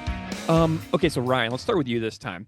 Tell me a little bit about what you love about Dwindling Secula as a tune on this record. Well, it's funny, like all the songs for me, in a way, it's almost like one, like every batch of songs is almost like one big song to me. Mm-hmm. Even though they get written over a period of, quite some time or whatever. But I don't know. It's hard for me to like pick out like what each individual song means to me. It's almost like I come up with there's my parts and then there's the song as a whole. It's hard to pin it down. It's almost like a I- 27-minute long song, isn't it? Yeah, exactly. Yeah. The whole thing, and a lot of this, writing this record, like 2023 was a weird year for me, you know? Mm. Like my mom had a heart attack and I had to put my cat down who was 19. So I was in kind of this weird headspace a lot of times. And I always find that really interesting because with the way that like Dave writes the songs, I'm sure he's got something else going on in his head, you know? And there's like an element of, you know, like me doing my own thing and like my parts maybe reflect that, I guess, in a way. But it's hard to, it's hard to go back and think about the headspace that I was in when I wrote some of those parts. But I just know that every one of these songs, and it's funny because Dave was sending me some new riffs yesterday, and it's like no rest. Every time he sends me riffs, I'm like, this is the best riff I've ever heard. I love this song. Like the demos, I love the demos. I almost want to like release some of those demos. You should. Just like, I love these little demos. Like he just makes these really great little demos of the riffs or whatever. I mean, I think you guys should release the demos because I'm a completist and I want to hear them. So that's just me. You can release it for an audience of one. I have a feeling they will never get. I have a feeling they will never get released. That's fine. You never know. I have a feeling too. Yeah, Dave. What do you like about Dwindling Sacula? There's a really awesome moment in that song for me. It's getting close to about 2 minutes in. I'm doing just kind of like an arpeggio, nothing special on its own there, kind of like a climbing arpeggio thing. And Ryan and Derek start out kind of in like a supporting role, just sort of rhythmic. But then Ryan, partway through, starts meandering on his bass, kind of up, and just takes over the melody. And it's just so beautiful to me. I listen to it and I can't even imagine how. That was another one we did it just in the jam spot, I think. Maybe, yeah. Maybe. But you had mentioned how, like, you know, what you go through kind of influences what you create. And I thought that was really well said. You know, you had a tough year and that kind of impacted, because that part you added up high in the bass is just so sad and beautiful. And I just, every time I listen to it, it's just, I love it. That's awesome. Well, thank you very much. I appreciate that. So, I mean, to me, honestly, the bass is what stands out the most for me as a listener for this song, and huge parts of it, because it's got this like bass riff that's like super chunky and like reminds me of like Quicksand records and stuff like that. And it's like really upfront and almost feels like the lead instrument because it's like driving that riff while Dave kind of fills in the spaces off in the distance, almost it feels like. But then the middle of the song has this just fantastic drumming, super driving tempo. It's got this great buildup, and then it drops in at like 2:30, and then it hits super hard, like 2 minutes and 50 seconds into the song. And for me, knowing you guys, and having seen like Ryan, I've never seen you live, but you know, we've met in person. So like I have this like personal thing where I can like picture you in real life. And I was just like, in this moment from the 250 in the song, when you guys really start going hard on this tune, I was just envisioning watching you guys play this live. And it was just like this really cool experience of having the music wash over me, but also kind of knowing you guys and have like imagining seeing this part of the song live. And like, I really would love to see this one. I feel like it would be such an awesome live journey as a tune. Yeah. I think, do I use some, I use some effects in this one, don't I? That where you're using your wah in the middle section, and that's when I'm kind of oscillating on the delay pedal. Yeah, that's me trying to keep up with you on the pedal. Like I gotta do something. I can't just be playing clean bass all the time. Okay, so let's chat about the next one. We've got this little interlude song, "Small White Sun." Oh, I love this one.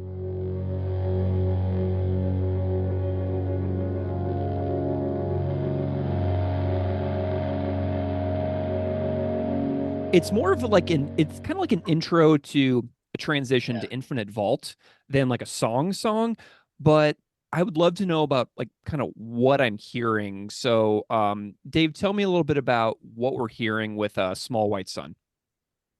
Yeah, I did that at home, so that wasn't done in the studio. And the intention was it would be sort of a companion to the next song, Infinite Vault. So I think I was just really enjoying the vibe of Infinite Vault, how we kind of just settle into this almost droney, just like we're not in a hurry to get anywhere with that song.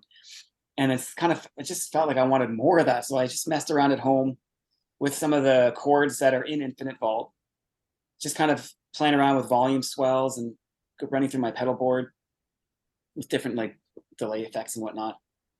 And I just recorded that at home, and that's just what we kept. The other Ryan and Derek were generous enough to want to include it with the other batch of songs.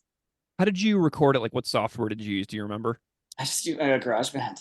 Man, that's great. Yeah. I love we're that. DIY. Like, we're DIY. Yeah. For me, it has so much power too. And for me, GarageBand is kind of like an extension of like when I first started back in the 90s, when I got my hands on a little 4-track recorder. Oh my God, that thing like saved my life. I could not. I just loved it so much. Ryan, you probably have a similar story. And then that upgraded. Yep. At one point, I ended up getting like a digital 8-track.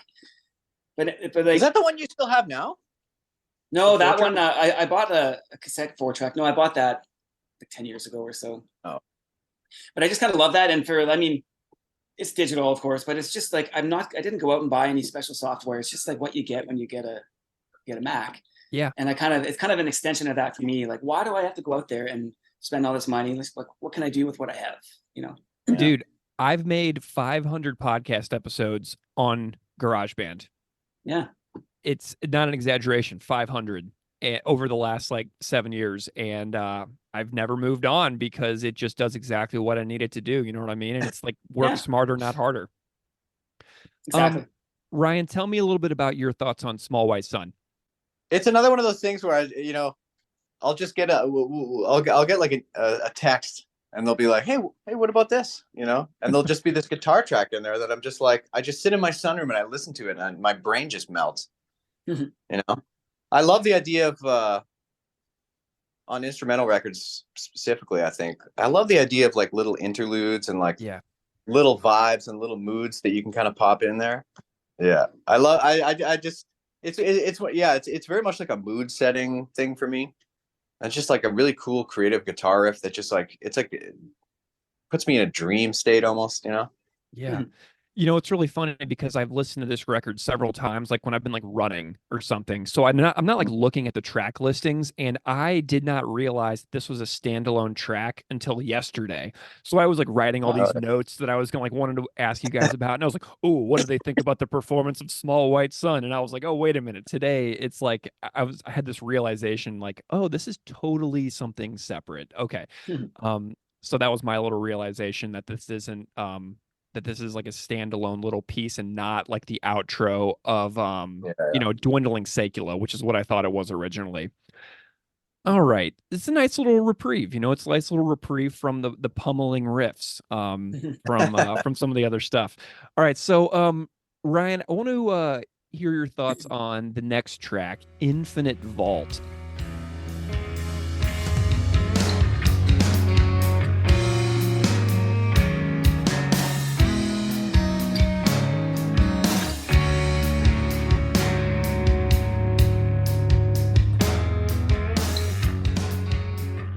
Tell me some of your, favorite memories or thoughts about this one. Every time we play this song, I think about the infinite, or like the, isn't there like there's like a seed vault somewhere where they keep all the seeds? Yeah. Mm-hmm. That's enough. I don't think that's what yeah. Like I don't think that really has much to do with the song or anything. But for some reason, that's the mental picture that I get whenever I play this song. I just think about like the end of the world. They're cracking into this like seed vault because we fucked it all up. That's my vibe. I feel like there's with almost like with all of our songs, there's like a sense of like not like dread or like, but this is like this feeling that you're just kind of like watching the collapse of everything, and that those vibes are strong on this song for me. Nice. David, what about you? Tell me a little bit some of your favorite thoughts about Infinite Vault that spring to mind. Like Ryan's, I feel the same as Ryan. There's kind of like, I think it's just a matter of our day-to-day lives, just this feeling of impending doom. So, that's going to, of course, come across in how we write and create. But I think there's also like a real effort. I mean, for example, the last song is called Ball Work Against Time and Despair. Mm-hmm. And so thinking about that, because I think, I mean, that title is self-explanatory to a degree. Yeah. You don't want to just live in doom and apocalypse thinking all the time, because that's not going to get us anywhere. And plus, I wouldn't mind having a decent life while I'm here. Right. Yeah. So like, you're also kind of grasping for the beauty that's there. And so I wrote about this, but Infinite Vault, Derek actually suggested that we think of, when we were writing the song, think of it as a walk through a meadow and make sure we don't ever leave the meadow. And so for me, that's what I imagine. Like, maybe we're surrounded, like there's dark clouds everywhere. Yeah. It's like there's like Mordor is over there somewhere. But for now, we're walking through this meadow and nothing else matters. Yeah. That resonates too, because I was enjoying the lighter, almost like a playful, delicate tone and feeling to this song. So that kind of rings true for me too as a listener. It's very pretty as well. It's like some of your prettiest stuff in my view is this tune. Mm-hmm. Nice. I'll take pretty. What, Ryan? I said I'll take pretty. I like a pretty song. Absolutely. Who doesn't love a pretty song once in a while? And just goes to show like the variety of what you guys are making too. Like, you guys are, coming from punk bands and like, post-hardcore bands and stuff like that in your past. And it's kind of like a opening up of your own musical talents and skills across like both of your like recording repertoires, if you will. You know what I mean? Yeah. Yeah, I do love that about Agassiz, that it's like, I feel like I get to delve into kind of like just like different areas of music that I like, like I listen to a lot of softer music and like older music and weird prog rock and acoustic music and jazz and old funk records and R&B and Motown and stuff. And it's like, I feel like all of that somehow finds a way into Agassiz. Like there's like bass lines that I do, and like I'll hear things in the guitar and I'm just like I feel like I'm at my most creative when in this band, Mm-hmm. like I don't feel like kind of pigeonholed into like writing a certain way. And it's like, yeah, you can just kind of like follow your heart and just like explore that softer side of music, which is great for me because I spent a lot of time playing in more like rampaging bands, I suppose, Mm-hmm. and I still love doing that, of course. But and it's almost like I almost feel like there's an element of like that in Agassiz sometimes too. Like, I think that's one thing with instrumental music. Like when you take the vocals out of it, all of a sudden there's just so many possibilities. You can touch any area, and there's nothing that's off limits in terms of like how you can play or what you can write. I love that. Well, and I have to comment on that too. I know I'm going to jump forward and I'm going to skip a song for a second, but if you think about a song like Bulwark Against Time and Despair, the closer on this record, that guitar riff feels extremely special to me. It feels timeless. Like, it feels like that riff could be on a Thin Lizzy record. It could be on an Alice in Chains record. Chris Hanna on his Patreon said it feels like it has like, it almost could be like on a Tragically Hip record. And so I love the fact that you're commenting on bringing in multiple influences from, across many genres of music, because I'm picking up on that as well. Because like when I was listening to Bulwark Against Time and Despair, I was like, man, this riff could be from any era of rock music, and it just kind of clicked with me in that regard, like of the vastness of where this riff could be found on different records across many genres. I'm already getting inspired to write more songs right now here.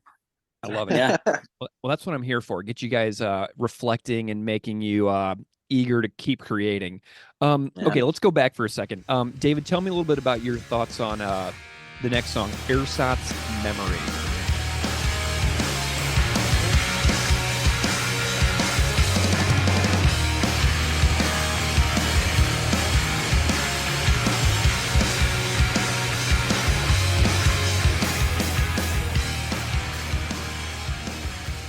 You mentioned a while back that the album feels kind of like one song, and I think that was kind of the intention, is just having it feel like when you listen to the songs together, there's some kind of narrative arc happening, or at least there's some kind of thought put into like what comes next.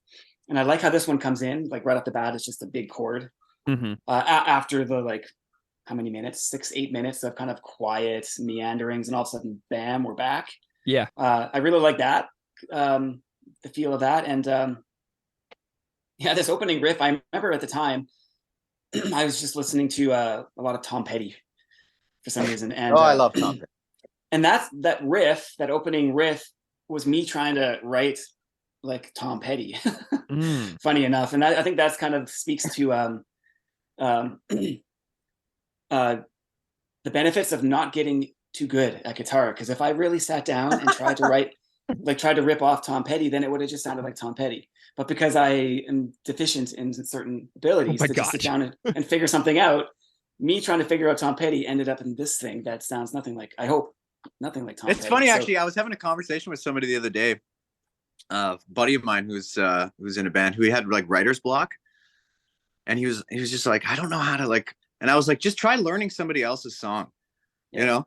Like I don't know. I find like every once in a while, I don't do that a lot, but like every once in a while, I'll just like go on this like hunt of like, you know, learning some of like my favorite riffs from different songs that I'm listening to at the time. And I do the same thing. I screw them all up. I totally do not learn. And I almost like never actually learn the riff, but it's just like, it puts a guitar in my hand or a bass in my hand, and it'll like just give me a starting point where I'm like, okay, I'm going to try to do this. And then it almost inevitably turns into a new song. Like you accidentally write a new song. Yeah. Yeah. And it makes me feel a little bit guilty, because I'm like, am I biting somebody else's creativity right now? But it's like, no, it's always so different. And I've read about other artists doing that too, where it's like they'll try to like learn somebody's riff, and it just like inspires this totally new thing, you know. Art begets art. Absolutely. Someday we'll get sued for plagiarism, and they'll come back and watch this interview, and they'll be like, aha, I knew it. Got it. And then they'll be getting a court of law, and I'll be like deposed or something like that to testify in the trial against Ryan Nash. Ryan, do you have any specific thoughts on Ersatz Memory? I forget. Was this one of the earlier ones we wrote, or was this kind of like in the middle? I think this was middle to late, or actually it might have been our second last one that we wrote, actually. Was it? Maybe. Yeah. Or no, you're right. Third. So yeah, in the middle. Yeah. Nice. All right. Well, Ryan, introduce us to the album Closer. Tell me a little bit about your thoughts on the closer on the record, Bulwark Against Time and Despair, which I've already alluded to, and David did a little bit as well.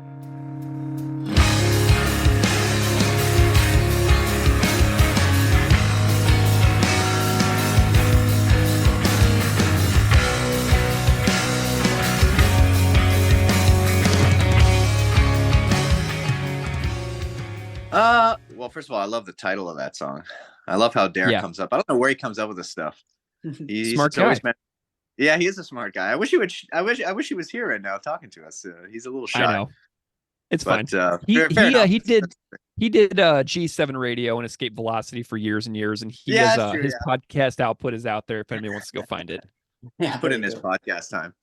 He has. That makes him like an original podcaster in some ways.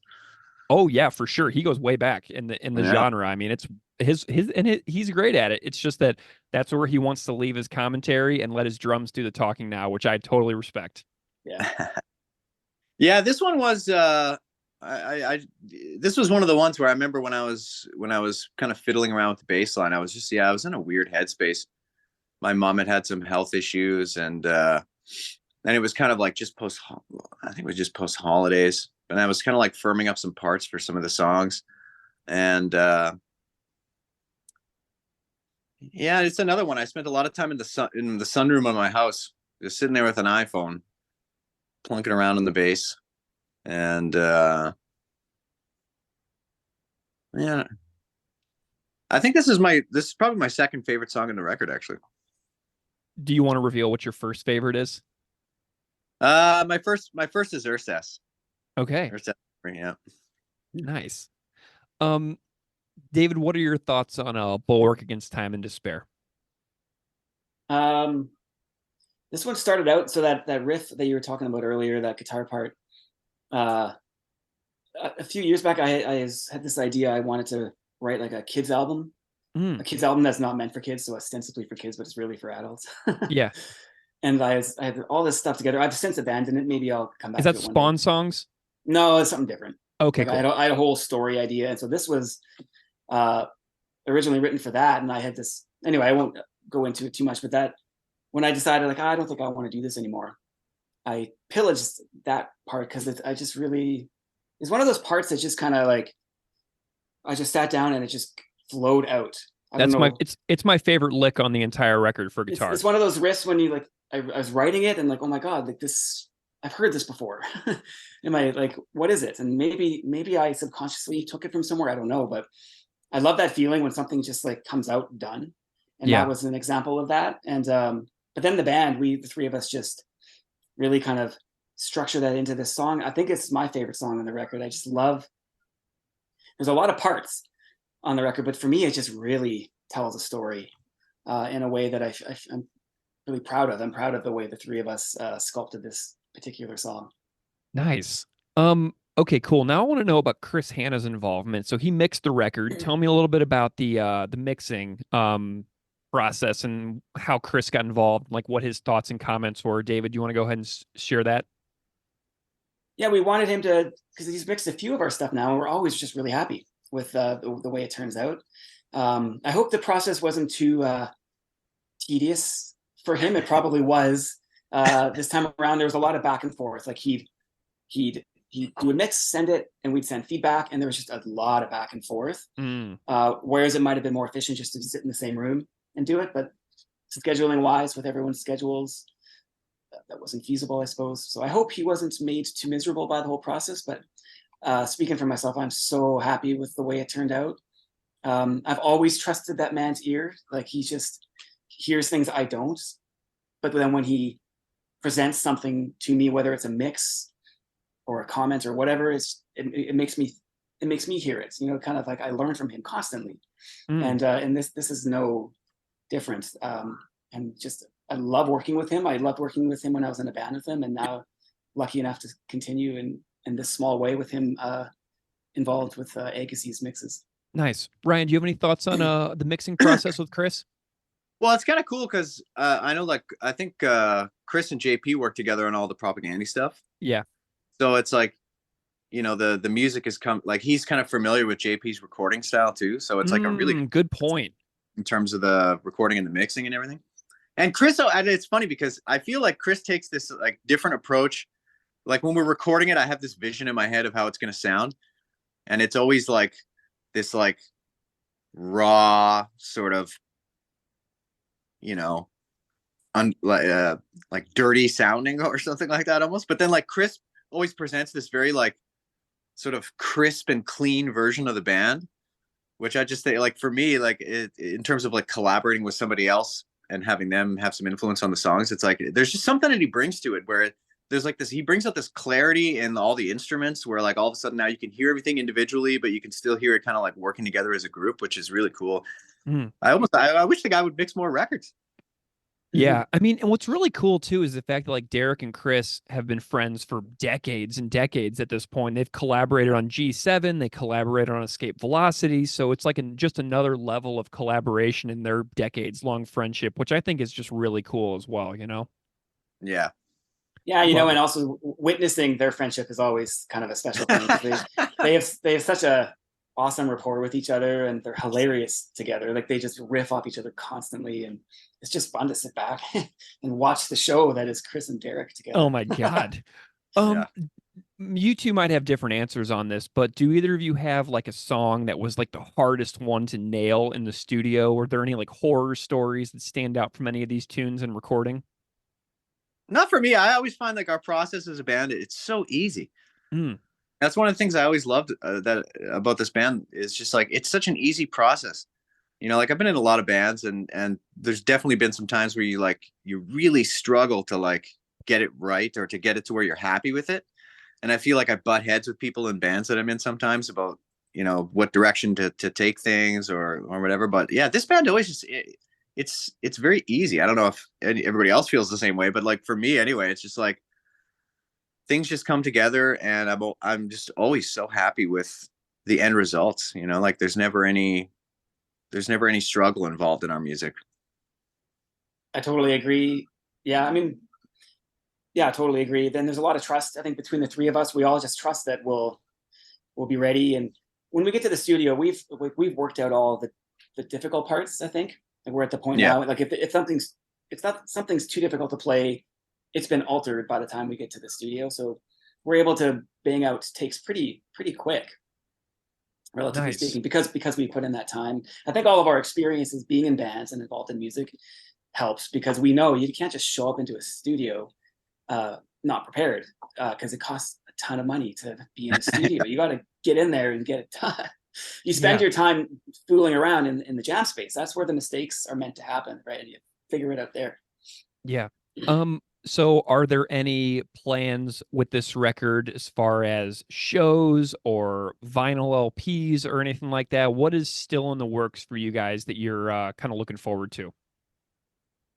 We haven't really talked too much about any kind of physical releases. Yeah, we're a funny band. Like, we don't play a lot of shows.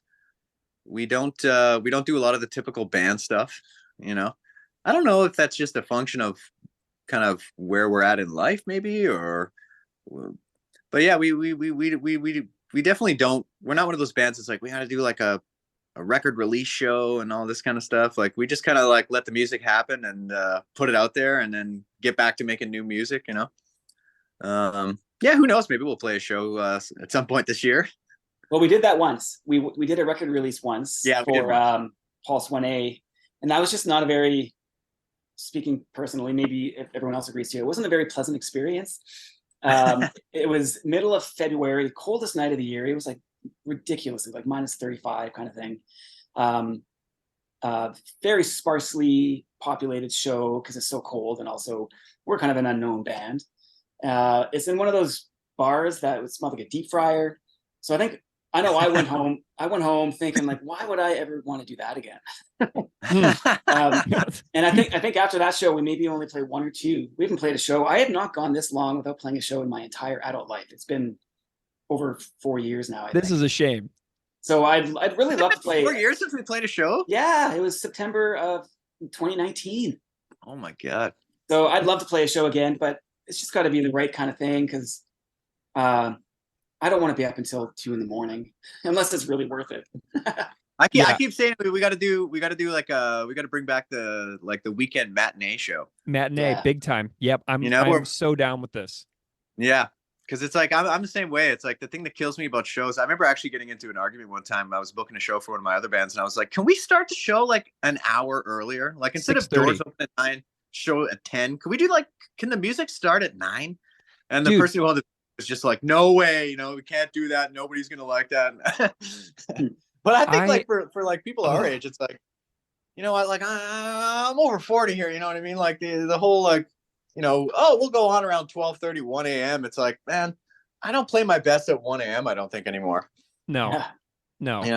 I'm down with that because I went to a show here recently where the music started at 6:30 and the headliner went on at 9, and the headliner played 45 minutes, and I was out the door at 9:45, and I actually got home in time to watch the second half of Thursday Night Football.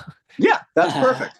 And like I just went to the last show I went to was I went and saw Manine. They're doing a reunion tour of sorts, and they just played in Winnipeg recently.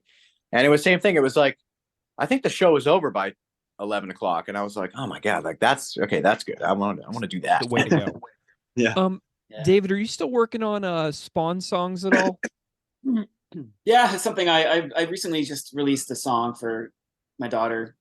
It's something I'll probably be doing it for years to come. Who knows what, like I have no plans for it other than it's just another outlet. And it's something I don't have to, I take it seriously in my house because it's like I think it's a kind of a nice little document to have of my family, and I made it public, and I don't really care what happens to it in the public sphere. It's more so just like it's a nice little outlet.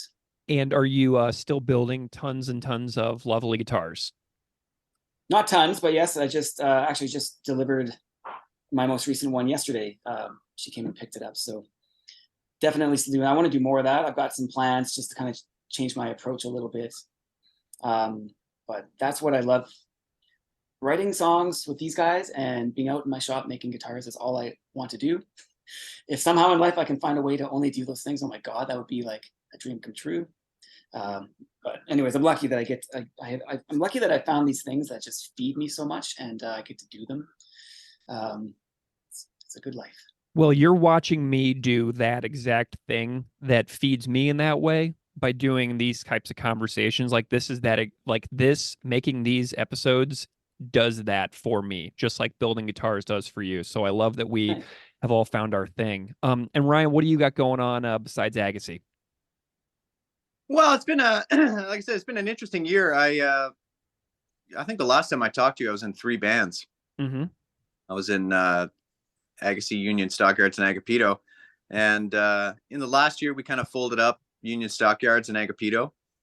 And so now I'm just doing Agassiz is my only band, so I'm all in on Agassiz. And then I've been working on a bunch of solo stuff.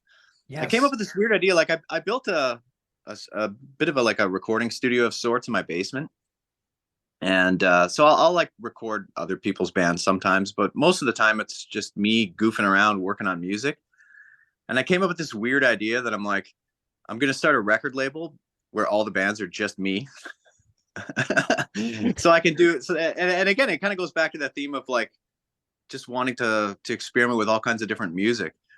So I'm going to kind of do this thing where like every project, every band, quote unquote band on the label is going to be kind of in a different style or something that I like to do. And then I'm not even going to tell anybody that it's just all me. I'm just going to start putting out music. It'll be like your own inside joke inside your own house. And Exactly, you just get to just get a big kick out of it all by yourself. As long as no one listens to this interview, because the cat's out of the bag now. Yeah. Well, Ryan and David, Agassiz, new record, Pulse 1D from late 2023. It's brand new. I am delighted by this record. The comments that I've heard from it over on Patreon and, with the conversations I've had with people who enjoy your band, they're all enjoying it. Everyone's enjoying it. And I'm really hopeful that you guys are able to play a show or two. And maybe next time Propagandy does shows in Winnipeg, I am hopeful to be in attendance like I was the last time they played in Winnipeg. So maybe if you guys get added to that bill, that would be extraordinarily convenient for me personally.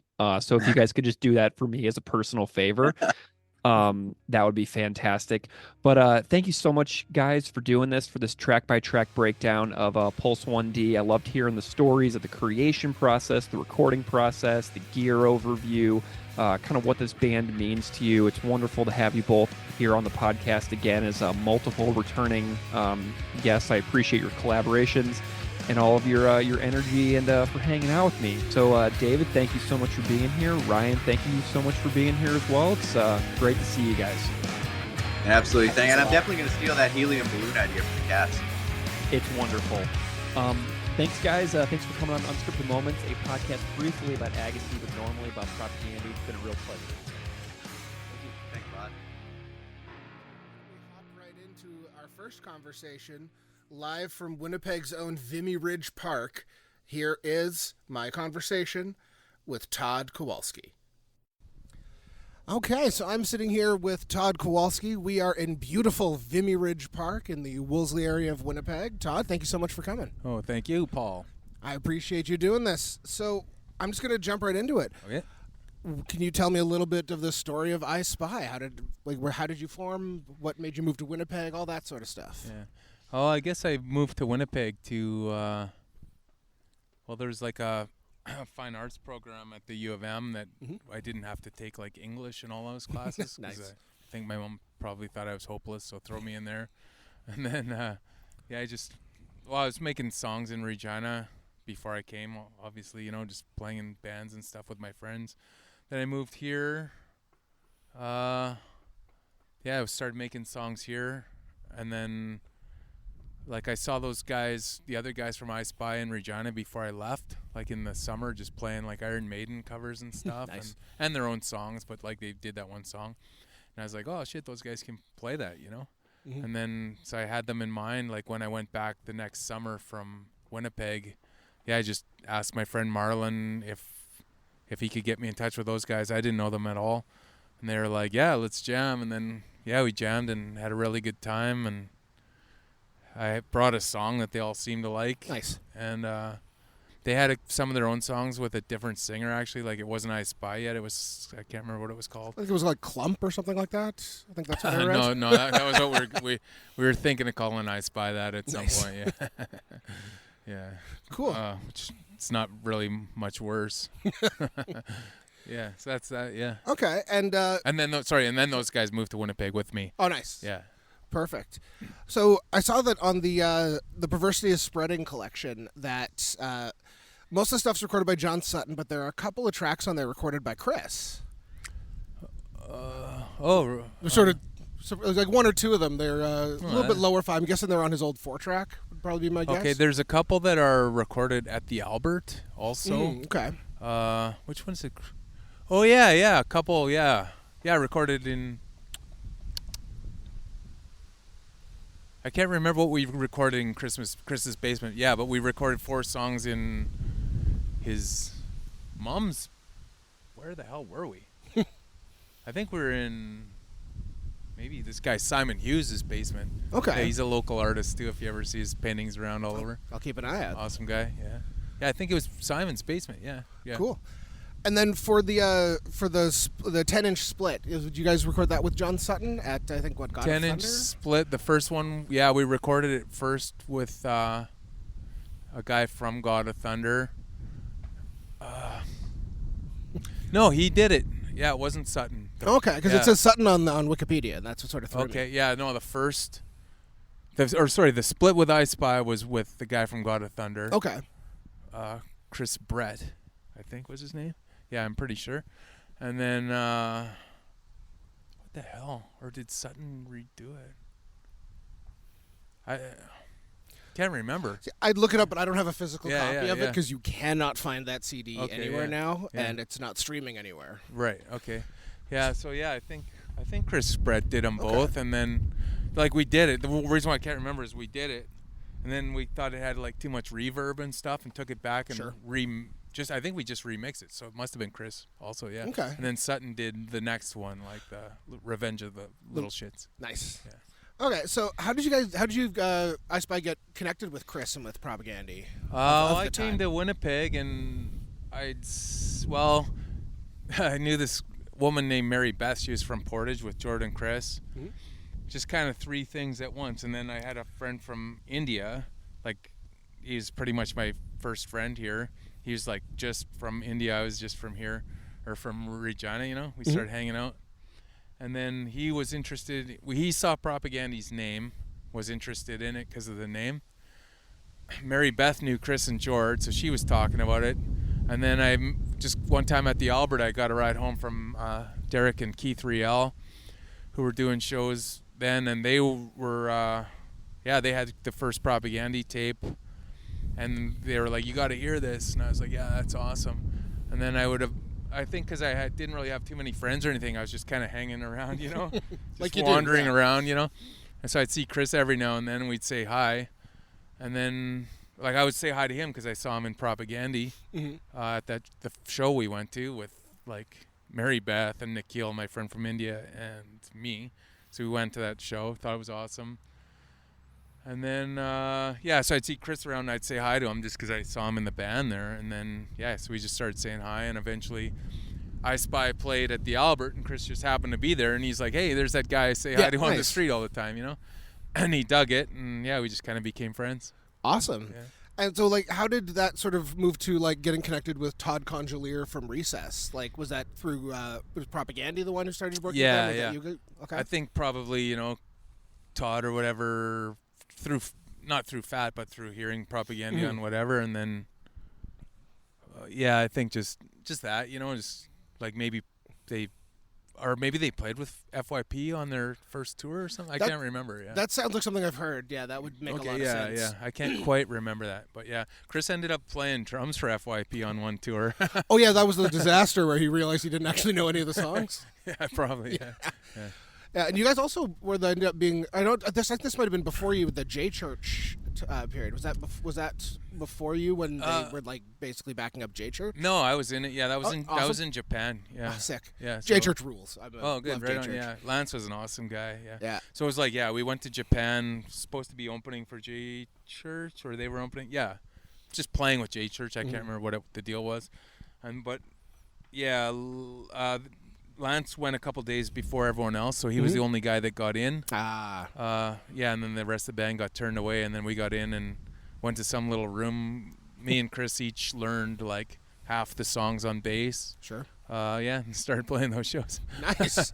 That would have been a hell of a show, J Church and Propaganda in that era. Like, that would have been fantastic. Yeah, it was fun. I really liked traveling around with Lance. Yeah. Sure. I really found him a very funny, nice guy. Yeah, I've heard nothing but good things about him. A lot of them from Adam, the drummer for Jawbreaker. Oh, yeah. Because they were really close. Yeah, I think yeah. Adam was even in J Church for a while. And Yeah, we traveled with Adam and J Church as well. Yeah. That was on the Today's Empires tour. Oh, cool. Yeah, it was like, yeah.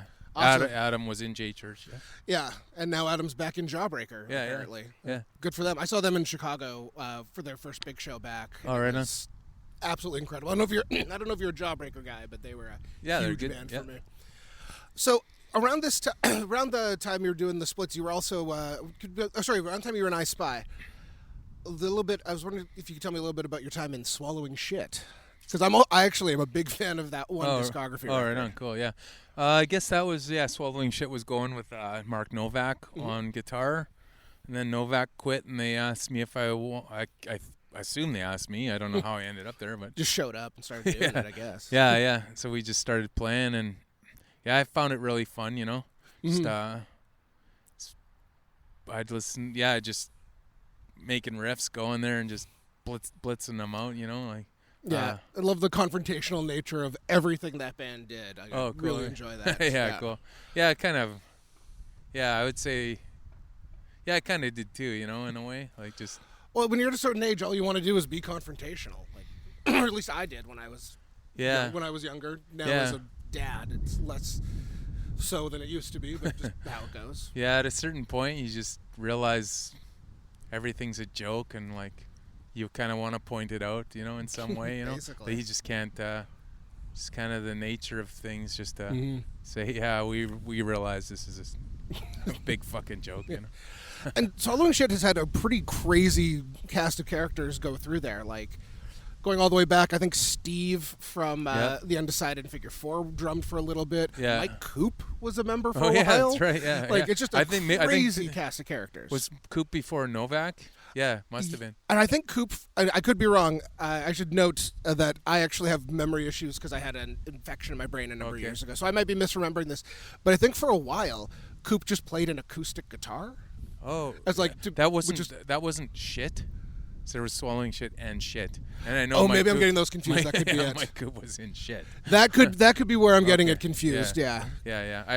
I could be wrong too, but if it was very early. Yeah, just like they were just goofing around. Yeah, but really by the time they got rolling, I don't know when Steve quit, but like was Steve on the first 7-inch? I don't think that was Koss, right? Well, I actually a couple years ago I was playing a show where my band was opening for The Undecided, and I had the Swallowing Shit discography, and I was like, "Hey, Steve, check this out," and he was like, "What the hell is that?" He hadn't even heard it existed. So we went to my car and played it, and we went through it, him trying to figure out if he's on any of them, and he might be on the really, really bad demo, like cassette recording-y stuff on the very last track, but he's not sure. Right, so I don't think we're ever quite going to know if Steve played on any of it, but what are you going to do? Yeah, I wouldn't be entirely sure either. I used to see them, and I thought the 7-inch was awesome, but I don't recall. Yeah, and now that's like 25 years ago, 30 years ago, actually, now that I think about it, which, I mean, I was 10, so I never actually saw them. I just did all of it after the fact. Actually, now that you mentioned, we jammed right down the street right there, about 4 houses in. Oh, hell yeah. Nice. I've definitely jammed in a number of houses in this general area myself. So a lot of I Spy lyrics are sort of definitely lean on humor, which is not something that Propaganda does as much, though definitely still does. Sort of like, what was sort of the impetus to say, you know what, let's just be little shits, and for no pun intended, but to just like have sort of like more humor-based stuff within the lyrics. Yeah, I think it was just this spirit of the times, like we were living, just me and Juice Pig having fun, and Chris too, like we were all kind of one big pile of people, you know, and our friend Lorna, and it's just all of us just doing our thing, trying to be funny, but also at the same time, like kind of trying to say something about the world that is like not positive, but like, you're trying to be somewhat critical of ourselves. You know what I mean? And like, how do we fit into this whole thing, and can we make any of it better? I don't know. That's what we're all still trying to do. Yeah, exactly. Yeah, exactly. So do you have much contact with the I Spy guys anymore? Like, do you see them? I see James when I go to Vancouver. That's Juice Pig, the drummer. Yeah. Rary lives in Winnipeg again now. I always mean to see him. I should call him very soon. Awesome guy. He's making guitars and stuff. Oh, hell yeah. Yeah, Jeremy Van Duzen probably on Instagram or whatever, yeah. So him and Beav, you've got two bandmates who've made guitars. That's awesome. I think they kind of have a similar, like, they're both kind of quiet guys who are, like, into that side of instruments and making things. So it's pretty cool. And then Dave, I see when we play in Propagandy in Regina. Sure. That's the bass player. And then Tellerico, last time I saw him was at Sacrifice in Vancouver too. Sick. Yeah, he played in the band after Dave. Like we went to Europe, and then it was pretty like a long slog, and you're playing all the squats and they're all smoky and it's just so tiring, Yeah. We got back and Jeremy Rary there, he thought he was just pretty much out at that point, I think. And then Dave lasted just a touch longer, and then but he was living in Regina, so we got Tellerico because he was our friend, and we went to maybe one more tour with Sean, I think. He was a fun guy to have, and like he kind of had the like rejuvenated the spirit, a little bit. You need that sort of injection of energy. Yeah. So and then James kind of seemed like he was losing interest at some point or whatever, or he was just spread thin, kind of doing a bunch of stuff, and then Chris asked me if I wanted to fill in for Prop, and I was like, yeah, sure, sounds good. Like, we were friends, living together, and like all of us, we were just like, I mean, we're all kind of friends. And, it's just a scene, for lack of a better term. Yeah, exactly. Yeah. Well, one thing you and I have in common is that we are both people who started off playing guitar and ended up joining another band to end up playing bass. Yeah, right. Was that like a difficult transition? Because I noticed that after a while, my mindset when I was playing had to shift considerably. Even though as a guitar player, you just assume just play the root notes. Yeah. I think it was probably a bigger challenge than I thought it was. You know what I mean? Like I think I just started playing it and whatever. You know what I mean? Like playing it, but probably took me longer than I thought to get okay at. You know what I mean? Like, I think it takes most guitar players longer than they expect because they expect it'll be a real easy switch. Like I did. Yeah. Like I remember the hard part is kind of like how intentional it is, like compared to like strumming.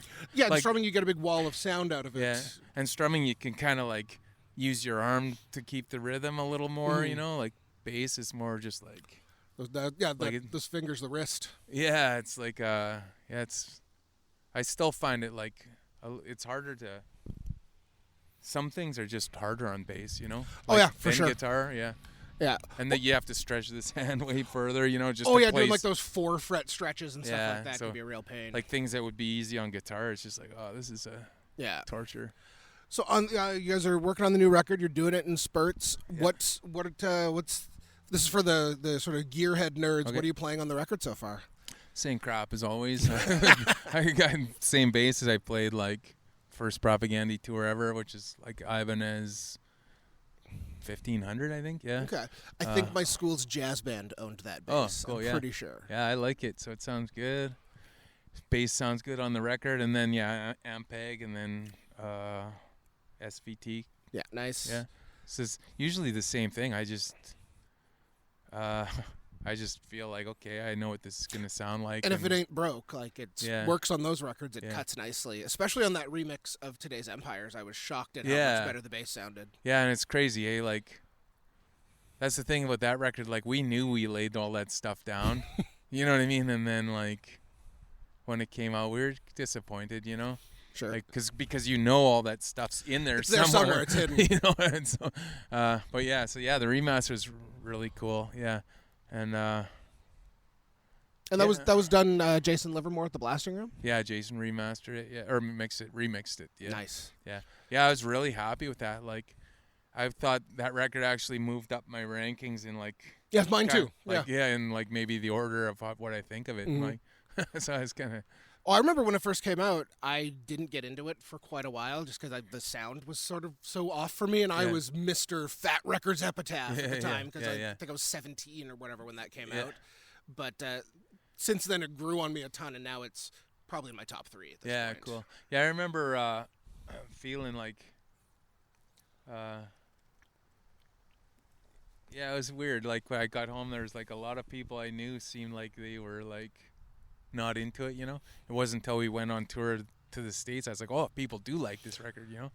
And when like all the shows were sold out, everyone was super into it, you know, super into the record. And yeah, I kind of almost felt like just from my friends and stuff, like there's literally no one said a single thing about it.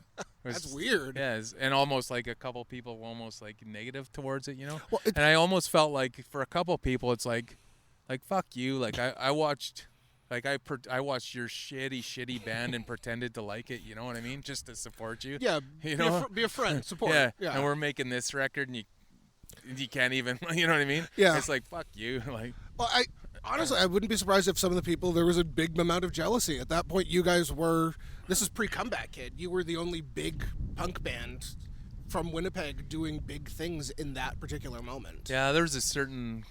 For sure that, like, I would, because I wasn't in the band at first, like, I would hear it before I was in the band, you know, people telling me, you know? Yeah, that's pretty funny. I think that's one reason why, partially why you don't want to be like that jealous person. Totally. Because those guys are like, well, this guy's never acted like that towards us, you know? Yeah. And then pretty soon, you want to be in the band? Yeah, sure. Yeah, I mean, hey, it's always easy to talk shit when it's when you don't think you have any chance. Yeah, and it's... Sometimes I just find it not fair. Like, it's just like these guys excelling to this point and just shit on for fucking just because people feel like you're not under their wing anymore, you know? Like, and I mean, you could say that they put the work in ahead of time, getting signed by Mike at the Albert and like put out. Yeah. For the time, some of the most progressive, best punk records of that period. Oh yeah, their tape. Like when I first heard their tape, I was like, "This is awesome." You know what I mean? Like, yeah, it just stuck out. Like, yeah, the Rial brothers were like, "You got to hear this," you know. And actually, Samson wasn't in the band yet, and Derek Rial said you should try out. And then, but I didn't know them at all, you know. Like I didn't know where or how, you know what I mean? Sure. And then, or I'd never even. And then he actually said, "I don't think they'd like you anyway because you don't drink." And I was like, "Okay, well, you know what I mean?" Wasn't like, "Oh, okay," but I was just thought, "Okay, I guess whatever." Yeah, I that's didn't their really thing. think anything of it. Yeah. I was just like, "Yeah, it's a cool tape." I don't know. And I also, in my own mind, always had a vision of myself like. Being my own band, or not being my own band, but being like the leader, like not playing other people's songs, but just like I want to make my own songs, and you know what I mean. So I'm kind of glad I did all you know what I mean. Like I'm glad I had a chance to just like fully make just all this just myself, and then join that, and then kind of do two things, you know. Yeah. So I can still make up whatever I want. Like I just.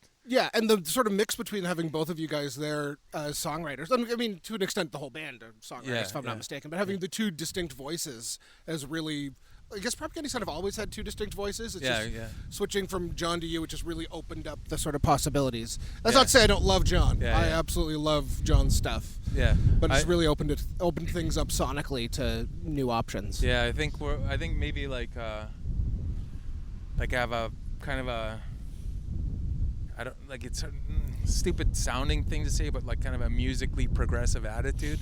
Oh, I know what you're saying. I mean? Yeah. Oh yeah. Yeah, and like I think that's what kind of like the spirit of that is. I think what pushed Propaganda into today's Empire's kind of sound a little bit. You know, it's like the spirit of me saying to like Chris and Jord, like, fuck, let's make it faster, make it harder. Yeah, and let's just go for it. Let's try to play some of this crazy stuff that we don't even know how to play. You know what I mean? And like let's just do it, and just kind of that spirit, you know. Like, and that's the spirit that now I really love about that record. Is that everything is just pushing as pushing every piece of it as far as it can go, which both with music and lyrically, like it's all just a fantastic package that way, and that energy comes through so much more on the remix. I agree. Just incredible. So I saw that you were at one of those. I hate to be the guy who brings this up. One of those final No Effect shows. Oh yeah. Yeah, I was wondering if there's any story behind deciding to go see that, because I know I think Chris and Jord were at one night and you were at the other night. Yeah, I went to both actually. Didn't see. I guess so. The first thing was like Tanya, who sells shirts for the Circle Jerks. Oh yeah. She was like our driver in Brazil like 20 years ago. So whenever we got a chance to see her, I do, or whatever we do. And then that was the first thing, and then I think that was actually the main thing. And Kent, the No Effects sound guy, and Rugli, the like stage. Stage, does all the stage stuff. Yeah, we know them. They helped us out pretty big time. And Kent's from here, right? Yeah, he's from here. Yeah, he used to play in Gorilla. Oh, yeah, with Biff. Yeah, with Biff. Yeah, I saw them at the Albert a few times. Like, oh, hell yeah. That's like a long time. And then, and actually I saw them in Regina, too, when I lived in Regina before Winnipeg. So. Oh, sweet. Yeah, so as a little aside. But yeah, so what was we talking about even? Just going to the Albert. Oh, the No Effect show. Yeah, and then... yeah, I kind of watched a little bit of the first thing. Then he said something about Muslim people. He said a bunch of stuff that was just awful. I just heard him say something, and I just went out and talked to Tanya. And then the next day, I was supposed to meet Tanya out at the Forks, actually. Mm-hmm. But it was raining, so I was like, I'll just go talk to you at the show again. And then I did. And I wanted to see Circle Jerks. So partially... because the drummer of Wasted Youth is on drums. Yeah. And I was like super big into Wasted Youth when I was a kid. Sick, yeah. The second Wasted Youth record anyway. And then I was super into Circle Jerks when I was a kid too. Like Same. Mostly Circle Jerks 6, but they don't really play any of it. I was a Group 6 guy. I'm a Group 6 guy. Something about that record. Just the whole idea of like 16 minutes for a full length. Yeah. That just tickles me the right way. Yeah. Yeah, I kind of like that. You know, when you're a kid, like you have the record you bought, your friends have the record they bought. So I bought 6, my friend bought that one, you know. So. Oh, yeah. Well, for me and my friend, I bought Today's Empires, he bought Quantity's Job 1. Yeah. And we both eventually bought them, but we definitely just burned them for each other. Yeah. So, yeah, that's kind of how that unfolded. And then, yeah, it's kind of, I watched a little bit of No Effects and then kind of went out to talk to Tanya again. I don't know what to think of it. I just kind of start feeling hollow, especially when like I left before I like saw him do or say anything dumb that show. Yeah. But then I heard he did after. But yeah, I talked to Mike for a little bit. It's all right. You know what I mean? Mm-hmm. Whatever. I don't know what to think about it. Really. I know. Yeah. It's a hard one. Like I saw them on the same tour in Toronto the next 2 days. Because that was with Subhumans, and I have never seen Subhumans, and they were incredible, by the way. Oh, good. And I actually met up with Greg and Steve from the podcast, because Steve went up from Hamilton and Greg came up from Buffalo, so I got to actually meet those guys. And I bought a trip to Toronto to visit some other people before they announced the Winnipeg shows, so I ended up going to those ones. Oh, okay, cool. And he said some stupid shit there, too. Yeah. It's just what he does. Yeah, you know, sometimes you're just like, you're just there. You're not, I don't know, like you're not taking stuff too seriously or something. Like I should have said something to Mike like this. That's fucking stupid. Like, you know what I mean? Yeah. But you know what? Hindsight, you know? Yeah, I was kind of like, but I didn't really watch the show that day really. So it's like, you know, it wasn't, if I would have I saw some footage for a second of him like pulling a kafee off someone or something. I don't know. I didn't catch that, but that's gross. Yeah, I was like how is that especially right now with like there's a genocide of like thousands of people and you're doing that. It's like just pure racism in genocide. Yeah, during it's like I can't imagine if the roles were somehow reversed about that. How I don't know, man. It's just like I was saying to someone like they're like, oh, I didn't surprised to see you at the show or something. I was like, yeah, I probably like every time I step out and give punk a chance, I fucking get so disoriented and feel empty and wish I wasn't there. And yeah, it didn't take long. Yeah, fair. You know what I mean? Like Yeah. watch a few songs. Yeah. So it's like, okay, yeah. It's kind of why this is almost like, to me, like bordering on a dead scene. You Yeah. know, when it comes to like more popular bands, you know, like I know there's all the underground stuff and all this cool stuff happening, you know, which I like some of it, you know what I mean? Or I just don't go out of my way to hear it, you know? It's just like, I don't know where, like... Well, I mean, we're both old now, so it's not our scene anymore. Yeah, in the same yeah. way. Doesn't mean I don't want to support it and won't enjoy what I hear, but Yeah. I don't have the time or energy to go searching that stuff out like I used to. Yeah, and I kind of start to wonder, like, what is all this about? Like, what's it all mean? Like, everybody always saying, we'll fight for this, we'll stand up for this, and then you realize, no, nobody stands up for anything or does anything.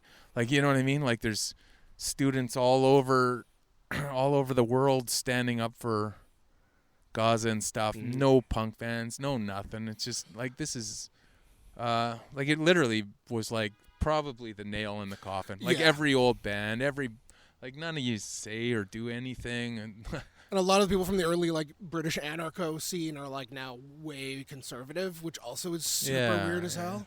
Yeah. It's like you guys were like you were signed to Crass Records and you're like supporting Nigel Farage and all that stuff. Like that's insane to me. Yeah, it should have just been left as just a scene of young people that died, you know? Yeah, it's just, it really does just, like, it doesn't mean anything. It kind of makes you really see, well, in a way that, like, there is no real scene or anything. It's just, like, a bunch of stuff. You know what I mean? Like, it's just, like, really the scene now is a bunch of middle-aged people going around trying to sell shirts. Yeah. Not really practicing, charging a lot, just like, go put in the time, don't really care about our songs, whatever. Hopefully you'll buy a shirt and give your last hurrahs. And like, I don't really put much stock in nostalgia and shit. Like sure, I'll listen to old Dio and stuff, but it still kind of, like, it rules, you know? Yeah. Like, there's still people, no one can sing like that. No. So, you know what I mean? But I can't, like, sit around pretending some old punk band's the greatest thing. And sometimes it's just like, oh, it's just because it's from L.A. Oh, wow. You know what I mean? Okay, you're from L.A. or New York, so we're going to hear about you for the rest of your life. Well, yeah, you guys were smack in the middle of the "you're from L.A." world when you guys were on Fat, because that was just a ton of mostly L.A. and Southern California bands, some of which were okay and some of which were pretty terrible. Yeah. I kind of hate to. I try not to go down this negative road, but it's like, it's almost like, you know what I mean? Like, I try to mind my own business and just, like, not worry, not try to bring people down or be negative or whatever, but. Sometimes you just sit here and start talking, and you're like, fuck, whatever. Yeah, and hey, you're coming into it with somebody who pretty much feels the same way, so I'm definitely going to be able to lead you. Also, as an aside, I'm happy to cut out any of the stuff that you might not want to be in that's there. fine. Whatever, Okay. I'll cut out this little bit, though, but other than that, just to let you know, I'm totally cool to do that if you think you might have been too negative. I don't care. All right. Unless you think it is. Oh, no, people will absolutely love this. Yeah, I guess my message to the people who are listening, if you want a positive outlook, like, really try to just do your own thing and worry about the actual world, not like a scene or anything. Sure. Like, absolutely not. Like, listen to the bands you like, and even if they're stupid, I don't give a shit, but, like, I don't know. But, like, just kind of, my wish is that someone would give a shit about something at some point in time, or just let it die. Fair enough. Yeah. As somebody who spent most of their life identifying with that scene, I would have to agree. Yeah. It's a weird place to be. Yeah, exactly, yeah. Okay, so we are coming up on 1:40. We're almost there. Can't believe we've been talking for like almost 40 minutes already. Yeah, that's crazy, yeah. Is there anything else you wanted to touch on? I wish I could remember James' new bands out there in Vancouver. He's in a couple. I'll look those up and I'll Okay, put it on yeah. the wraparounds. Yeah, so you'd be Yep. James Ash on Instagram or whatever. And you are Todd Kowalski Art on Instagram? Yeah. Nice. Yeah. All right. Well, Todd, again, thank you so much. And thank you for this wonderful idea to do it here. It has been Yeah, absolutely it's nice, gorgeous. Yeah. I hope the wind isn't too much on the mics, but I mean, there's 50th should be fine. Yeah, I don't hear it. I think it's all right. Should be nice. Okay. Hey, there's a butterfly Oh, or a moth. okay. We're right by the community garden. Yeah, it's pretty nice. Awesome. All right. Well, Todd, thank you so All right, much. thanks, You're Paul, listening man. to Talk to you soon. Unscripted Moments, a podcast about propaganda. On this episode, I am delighted to welcome Jord Samolesky for his second appearance on the podcast. Jord was last on the podcast on May 26th, 2021, for a conversation on propaganda's covers of global genocide and government issue songs that appeared on the deluxe editions of Failed States and Victory Lap. This episode was a really fun conversation, but I do have a few things to say before we launch into it. Jord and I were interrupted by an internet outage 3/4 of the way into the conversation, which derailed our timing and made us run out of time. So the conversation has a discussion about propaganda's endless search for practice spaces, which suddenly cuts into a conversation about the song Support Gun Control, Kill a Hunter from the Martial Law with a Cherry on Top demo. Then, a few minutes later, the conversation ends abruptly when we hit our hard stop time. Jord was very gracious and kind about this issue and sent some notes in relation to the band J Church, the Maximum Rock and Roll compilation, They Don't Get Paid, They Don't Get Laid, But Boy Do They Work Hard, and a few memories about the Fuck the Scene and Martial Law demos. In order to not interrupt the flow, I am going to include Jord's verbatim email he sent me after our conversation abruptly ended, which I will read at the very end of this episode so you're not hearing the comments out of context here at the start of the conversation. Jord and I start this conversation by talking about his recent studio experience at Private Ear Recording in Winnipeg, Manitoba, where Propaganda is recording their 8th LP. Then we talk about Propaganda's May 2024 Gaza benefit show at the Park Theater in Winnipeg, and then we turn our attention to talking about the 1989 to 1992 pre-Fat Records demo tapes. Thank you so much, as always, to Propaganda and Jord for being awesome and coming back on the show to fill in listeners on what is going on in their band. So please enjoy my second conversation with Jord Samolesky. Jord, thank you so much for joining me. Hey, Greg, how's it going? Excellent, thank you. It is wonderful to have you back after. I think we last talked in 2021 for some Propaganda cover songs, but it's delightful to get together again and hang out and chat about how things have been. Propaganda has been off the road since September of 2022, and I know there's a lot going on. I'm wondering if you just want to start off by giving a little bit of your general thoughts on the past year and a half since the band has been off the road and what you all have been generally up to in that time.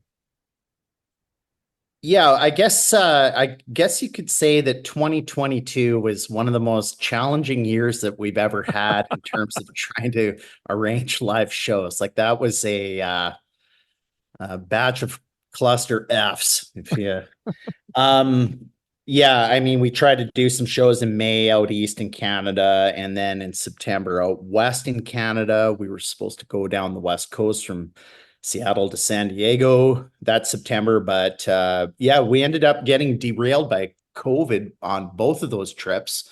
So unfortunately, we had to cancel some shows in Saskatchewan on the front end of our May dates, and then the entire back end of our September dates got canceled.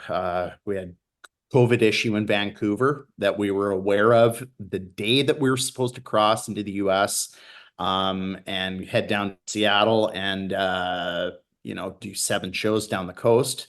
Our booking agent Margie in the States did a great job putting everything together, and it was the aftermath of having to cancel those dates. It dragged on for another 6 weeks, and we ended up doing 3 makeup dates in Southern California, in Pomona, LA, and San Diego on I think on like a Monday, Tuesday, Wednesday. It was So we were starting to kind of write over the course of like that year, getting some riffs together and kind of jamming on new stuff. But we kept going back to perform, like getting prepped for live shows and all that kind of stuff. And yeah, it put us really through the ringer. And towards the end of that, it was like, okay, these makeup shows were okay. Trying to play on a show on a Monday or a Tuesday that was originally scheduled for a Friday or Saturday. Like it just had the vibe was affected. A lot of people didn't take the rebates on their tickets, and many of them didn't show up. So it was kind of like 2/3 full rooms. And we tried to do our best to kind of accommodate makeup dates, but it was just really hard. And I think a lot of bands that get faced with that, it's like you have slim pickings for the venues, and you're not going to get anything close to the original sort of what the original dates were intended to be like and all that. It was so I think we kind of hung it up at the end of October, and we're just kind of like, okay, that is the end of live shows.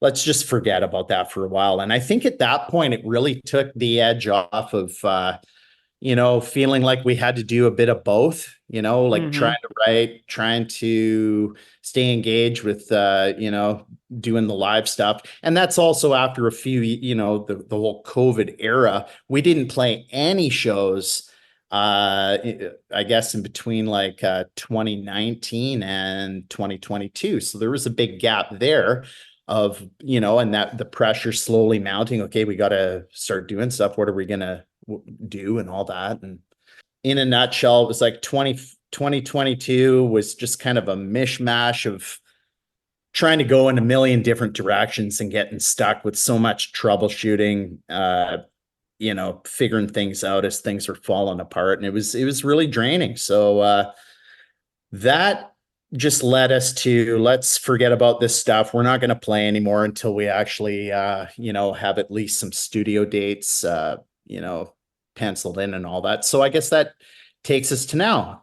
So I don't know if you knew, but we did a number of dates in July, recording at Private Ear here in Winnipeg with our friend GP. Originally, I think it was in May.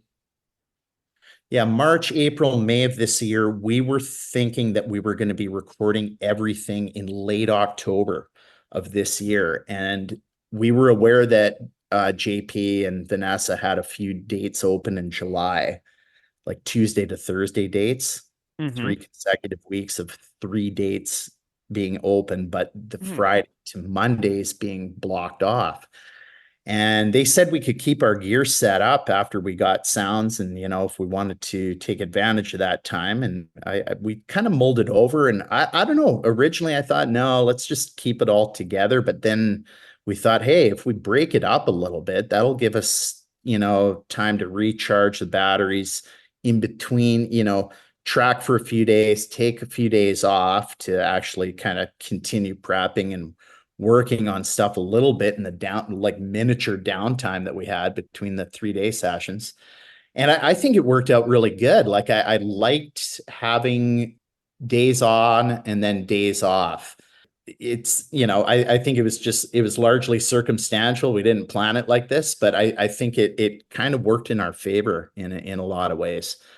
So yeah, we're done a significant bulk of the drum tracks, and we're going to revisit another batch of songs in October, and it's kind of like a 2-part process. So I think from now to October, we'll see about if any other dates become available there to maybe do some bass tracking and stuff, and try to get some of the instruments and maybe some vocals, I think, going.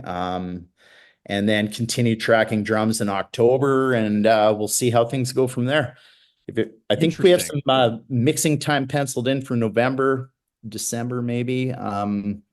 Yeah, so everything as of right now is still on track, even though we're pretty early in the process, I guess. So this seems like a way different way of recording a record than you might be used to, right? Have you ever done it like this before where it's in these like chunks of time that are like super spread apart over long periods of time? No, we've usually, kind of, well, at least as far as drums Hmm. go, we usually kind of get in there and get sounds and just kind of get cracking and try to get the drums done in however many consecutive days possible. I'm thinking back to before we started working with JP at Privateer. So that would have been supporting cast. Like a lot of those, yeah, and when we did Potemkin City Limits, like it was just kind of day after day. I can't remember. I think sometimes we took a Sunday off, but it's Hmm. just kind of like day after day after day. And that I think in retrospect has a way of just kind of wearing you down a little bit. I find the studio tracking process to be like it takes a lot of energy, like to just be mentally on throughout an entire day where it's like, okay, you get a little bit done in the morning and then, okay, what are we going to get moving on afternoon stuff? So just trying to stay loose throughout the whole day and engaged and keeping your blood moving and all that kind of stuff. It's not exactly easy. It's not tremendously, like it's not rocket science, but it's just kind of, I don't know. Every time I go through it, I feel differently about it a little bit. But this time, I certainly appreciated the little pauses in between to kind of, And I guess I should mention too, like when we at Privateer, we were leaving all the drums set up. So I'm fortunate enough now to have a kid at home and another one at our practice space. And so I had kind of like 3 kits set up, and it's like, okay, if I'm at home, I can do this. If I'm in the city, there was one night that we were going to crash at my sister's place, and it was just like an opportunity where I could get a good practice day in there where she was out doing some stuff with some friends. And ultimately, yeah, our room, my sister's place, a little bit hot. I need my cool sleeping zone to recharge my batteries fully. So I ended up spending most of my time practicing out here, just a little out of town. But it worked. I think it worked out pretty good. Sweet. I'm curious about the preparation of anything that's like maybe totally different than anything you've ever done on past records, or if there's any preparation leading up to this record that might be something that's like unique across all of your recording experiences. Yeah, well, I think certainly the most unique aspect of kind of juggling through I guess the general process of aging and having done this for so long, I don't know, I've been struggling with tinnitus since the late 90s, and I actually had this weird situation kind of happen towards the end of 2022, actually that December, where I was consulting with some hearing specialists and stuff, and I don't know, I'm still trying to put it together. I have like a two-tone tinnitus issue. My tinnitus went haywire on me, and it changed quite a bit to such a like a radically different sort of sensory experience, I guess, 24/7 relentless sensory experience that yeah, I had to really, we spent a lot of time in the early part of 2023 last year refiguring out and measuring decibel levels of our jam space, and kind of coming to some shocking realizations about how much louder it is from the sitting position of where I was at, um, right behind the drums, and say even 5 or 7 feet over from where the other guys are standing in front of their amps. And even the decibel readings in front of the guitar or bass amps compared to what it was like right by my ears. If I'm playing loud, max sort of cymbal crashing and max exertion and that kind of stuff. So those early months of last year, Chris and I, I gotta really thank those guys for their patience and diligence with helping me figure this stuff out. But we were measuring stuff out at the practice space and just being like, okay, this is completely insane. And I was dealing with 2 different audiologists, just trying to figure out what's what's safe at this point? Like I can't imagine going through a third sort of phase of this hearing issue and all that. And so yeah, we really took a lot, like it was a number of weeks to figure out dB levels in my basement at our practice space, what adds up, like adding different layers to it and everything else. And what we kind of came to is like I started practicing on a drum kit that we've kind of had buried for a good 10 years, thinking that it might be a little bit quieter than our other kits. They have wood hoops on them. We thought maybe if I lightened the gauge of sticks that I was, comfortable playing with, I think since like the later 90s, and pulling back on cymbals, I was playing with extremely light gauge drumsticks and broken cymbals for the better part of last year, just to keep it in check and allow us to spend enough time in there jamming and working on the new material and stuff without kind of exhausting ourselves in our ears. And also I kind of I've temporarily ditched in-ear monitors, and that was it was really, really tricky. Trying to protect my hearing with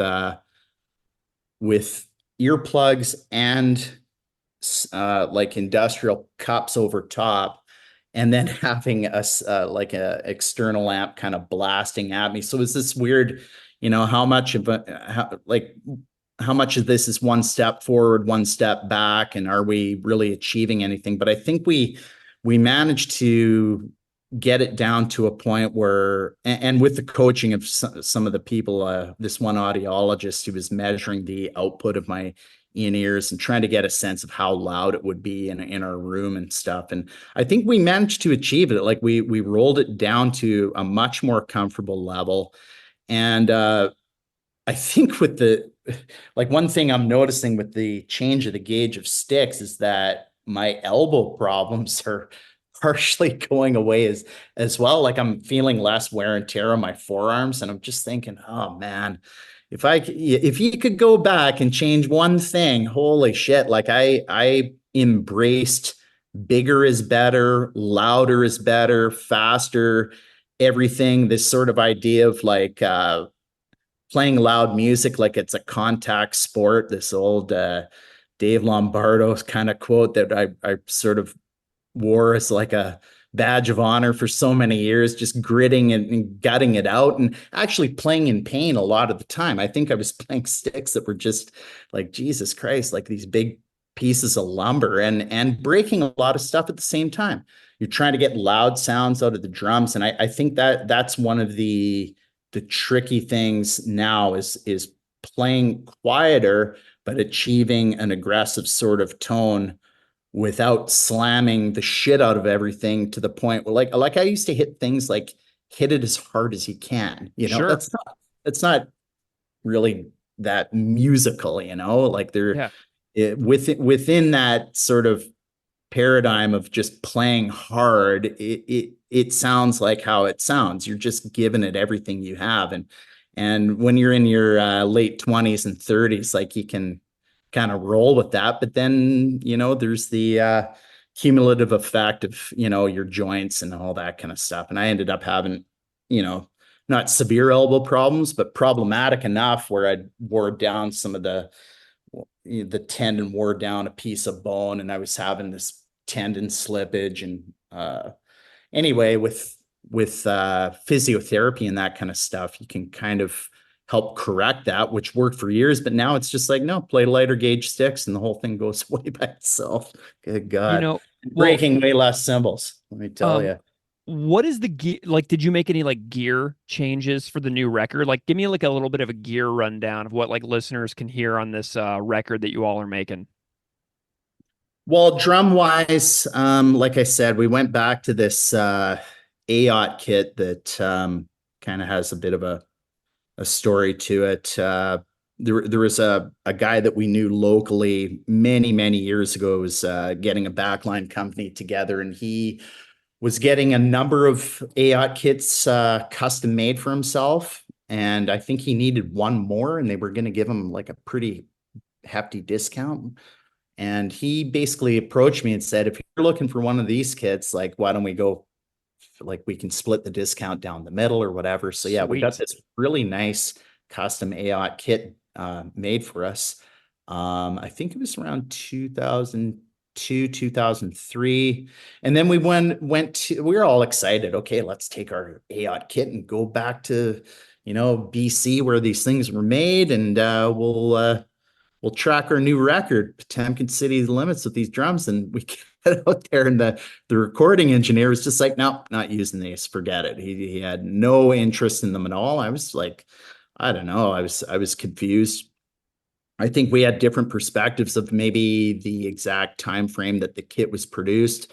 I think AOTs went through a lot of ownership changes, and maybe the process for building them changed over time. So I think we have a pretty nice sounding kit, to be honest. But yeah, so he didn't want to use it then. We used the toms on supporting cast, but not the kick or the snare.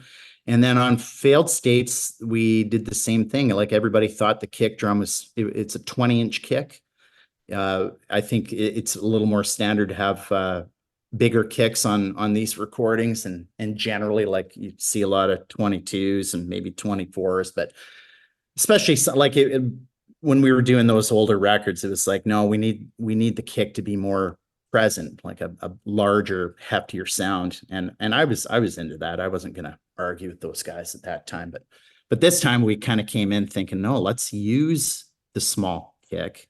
And if we can, let's use the snare too, because like they were all built together. I think there's a little bit of I don't know, like carryover between the tone of the snare and the rest of the drums, like Cool. an organic carryover. And yeah, so we used everything on this on these last recordings, and I'm pretty happy with how it turned out. I think it sounds pretty good. And I guess the other thing was that we decided to use smaller crash cymbals. And I think that's just something that I think we're going to stick with from now on. It's just, you have less riding on the crash. That's so much of the volume from where I'm sitting is just the crashing ride sections. But I think what we found was like we got to kind of like a happy middle with that stuff. I don't think we need the big roaring crash cymbals of old. Like, we seem to find like a sweet little zone with some of the options that we picked for this record. And we had a larger crash that we kind of swapped in, I think, for one or two songs, but it almost kind of felt like, I don't even think we really need it. And yeah, so I think we kind of covered all the bases with this smaller, like more consciously smaller and more sort of decisive, just play it like you feel it and mean it, with a little bit less behind it. And I think we're sort of achieving similar results. Sounds pretty good.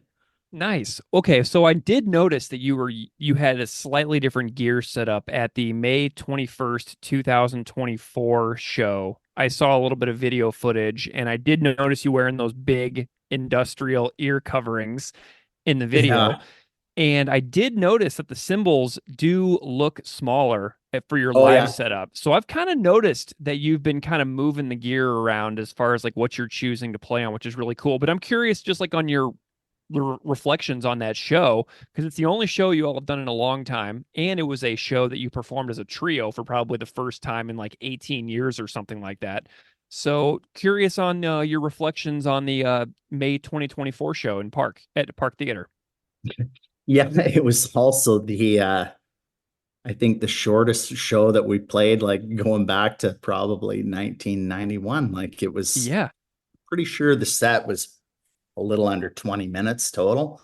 Yeah. But I mean, that was one of the reasons why we were able to do that physically, that show. We knew that we didn't have time to prepare a full set. Like, we were unable to do a full show.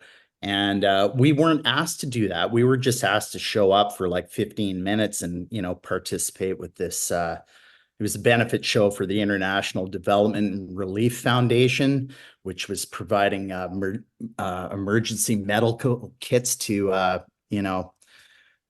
people in Gaza and occupied territories. And it's something that we felt very strongly about supporting, and with a local initiative of some people that were kind of like, hey, we feel like we really want to do something. And it was like, we talked about it and it was like, our hearts are totally into this 100%.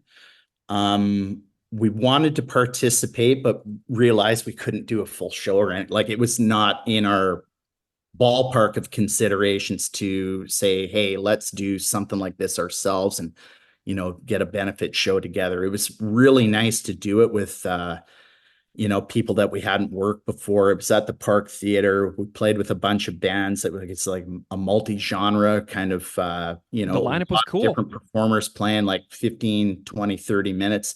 It had such a good vibe to it. It was, it really, really felt good. But the other side of that this was an occasion for us to kind of try out, like for me specifically, playing without in-ear monitors, which has been many, many years I've relied on those. And just to get a sense, like, can we do this? Like, how is this even going to come across playing like lighter? It was with that kit that I mentioned. And that was another thing about the show, was like, with so many performers and limited changeover time in between sets, I felt like, okay, I want to play that drum kit. I don't want to play a different backline kit. I'd gotten so used to this thing, and I was almost scared to get on like a larger kit. And that was kind of just part of it for me, was like, okay, if I can play these drums and offer it for everybody else to just use as the standard backline kit for the night. And thankfully everybody was really flexible. They were down with using it and didn't seem to have any issues. It's kind of a funny kit because the wooden rims, they actually sit higher on the drums than a normal flanged or die cast hoop would sit on a drum. Like they're a little bit tricky to play. You hit maybe a little more rim shots unless you're sort of aware of that physical difference. But everybody was cool with it. But I was kind of like, holy shit, this drum kit hasn't been on a stage in like 15 years. And one thing I remember about not liking about this kit was like a real bouncy kind of active, live, like heavy music stage. If there's people on stage jumping around on that stuff, the hardware's pretty lightweight on this thing, and they would just bounce around. It's almost kind of like, I think I remember playing on maybe it was on a drum riser one or something, but it was just like, I'm playing a moving drum kit. Like, this is extra freaking hard. And the hardware is just so finicky, and a lot of things can kind of go wrong. There's so many things that you have to lock with a drum lock. Like for every stand, there's like 4 little things that you have to fasten into place. And if one of them comes undone, it could be a train wreck. And I think I remember even a tom rolling across the stage once while we were playing with this kit years ago. Just like, holy shit. And a few little pieces got lost over the years, and just sort of like ramshackle, Band-Aid fixes. And I was kind of like, oh man, okay, let's use this kit.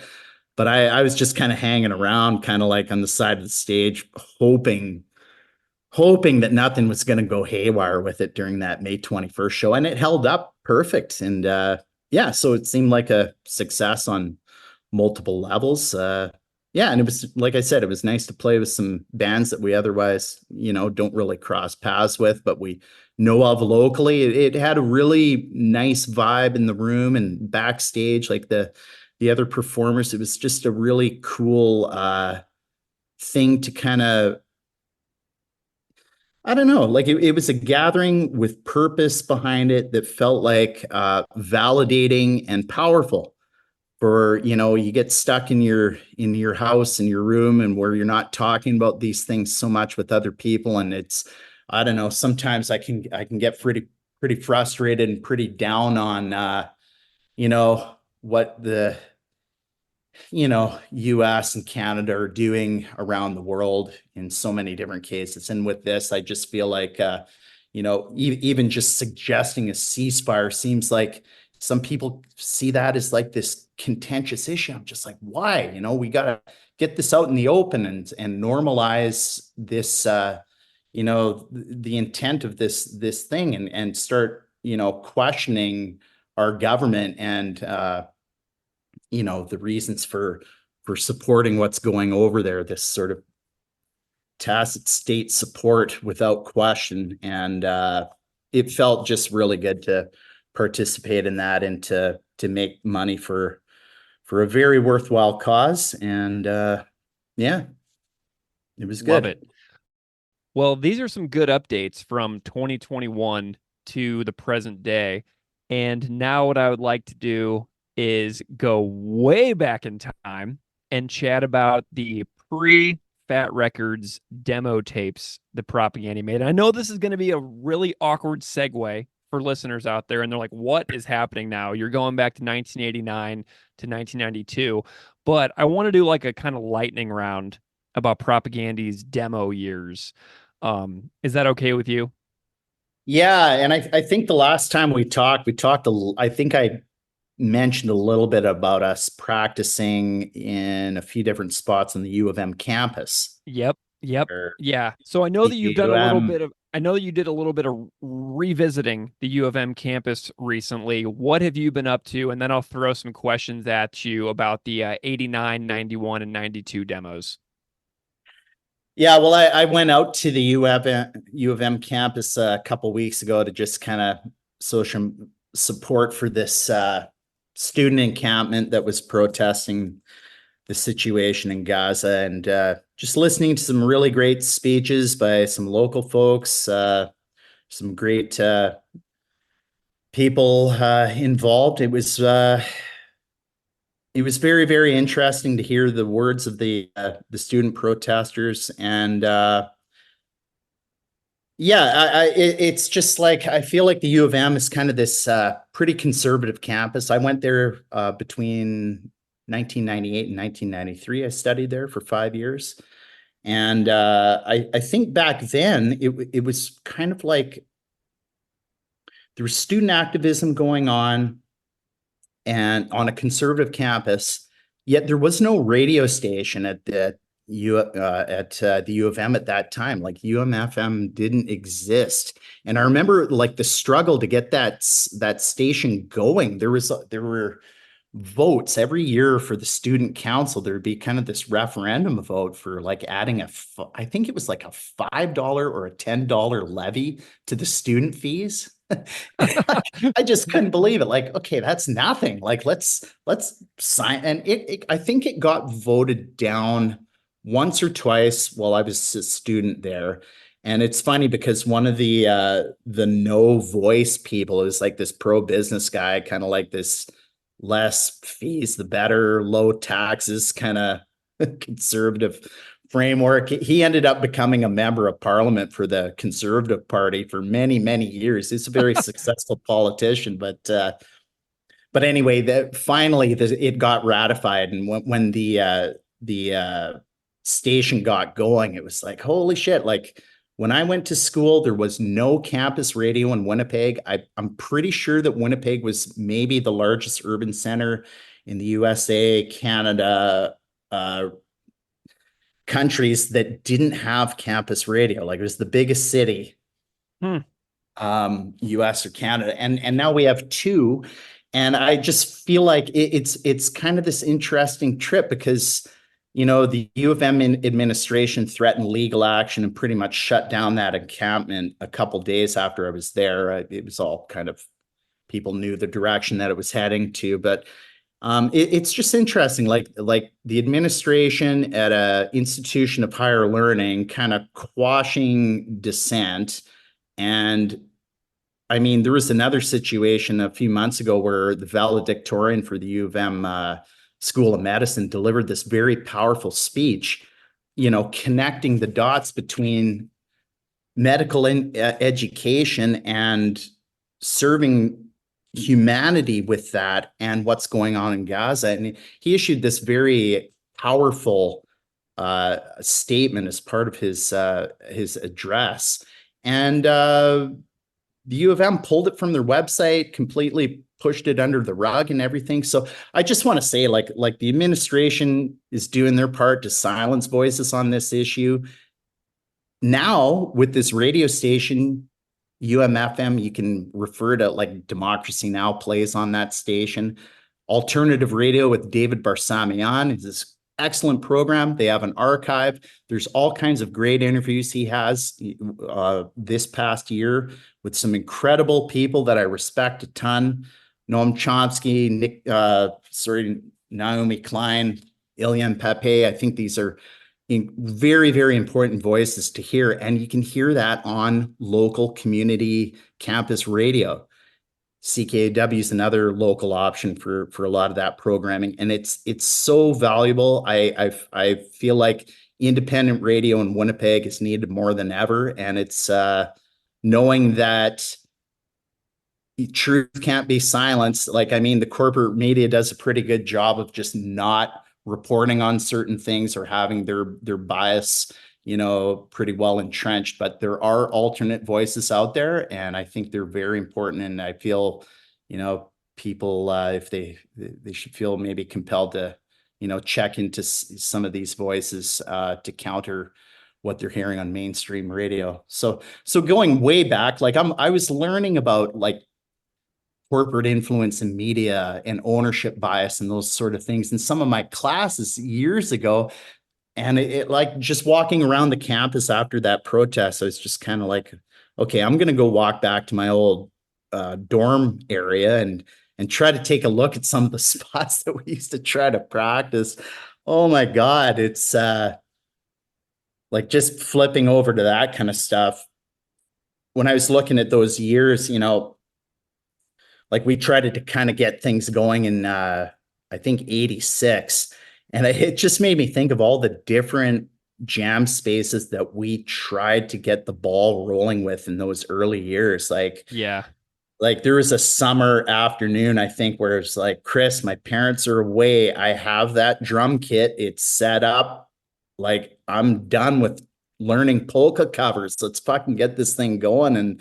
And Chris was really patient. We really struggled to kind of get the ball rolling back in those days. And a lot of it was like, okay, I'm, 16, 17, turn 18, move to Winnipeg. And it's like, okay, my parents' place doesn't work at all. It's not going to be a viable option to return to. Like, there's the neighbors hate it, and so it's just, I can't believe that my 18-year-old self felt like we could set up a drum kit and Chris's amp in a dorm room with people right next door and try to get. So I think I mentioned last time, like, I think our first jam attempt lasted maybe 5 minutes. Yeah.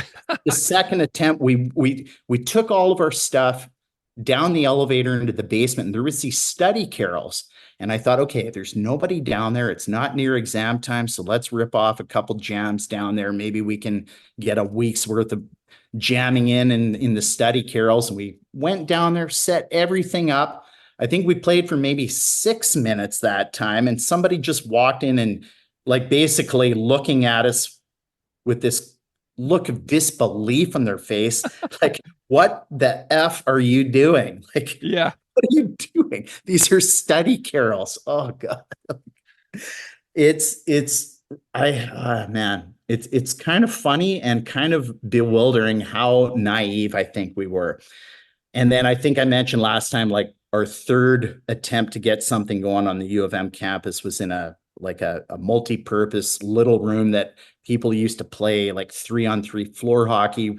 And so if we could nab that room occasionally and get in there before people came down for, like, play some ball hockey, we'd nab the room, and occasionally we'd hear people coming down the hallway. And then it was like, okay, just start playing so that we can't hear them knocking on the door and having them shout us out of here. So we'd just create this massive racket until people went away. And then it was like, okay, I think we maybe have another 30 minutes to practice. Like, just go over whatever we have. And it was pretty ramshackle. I think at one time we were set up on a Saturday thinking, okay, this is by far the safest time where we can get some jam time in down here. And there was some kind of conference going on upstairs, and the sound, the racket we were making was disrupting some kind of formal government proceeding that we didn't even know was going on. We had people from this conference banging on the door, and I just thought, oh, it's somebody wanting to use the room for floor hockey. So we just kept, okay, let's just play nonsense until they leave. And we'd play for 4 or 5 minutes, just, open chords, smashing on crash cymbals and just playing nonsense. And then we'd stop for a second, and then immediately the louding got knocker. Like they're just hammering on the doors, and then pretty much it was like, stop.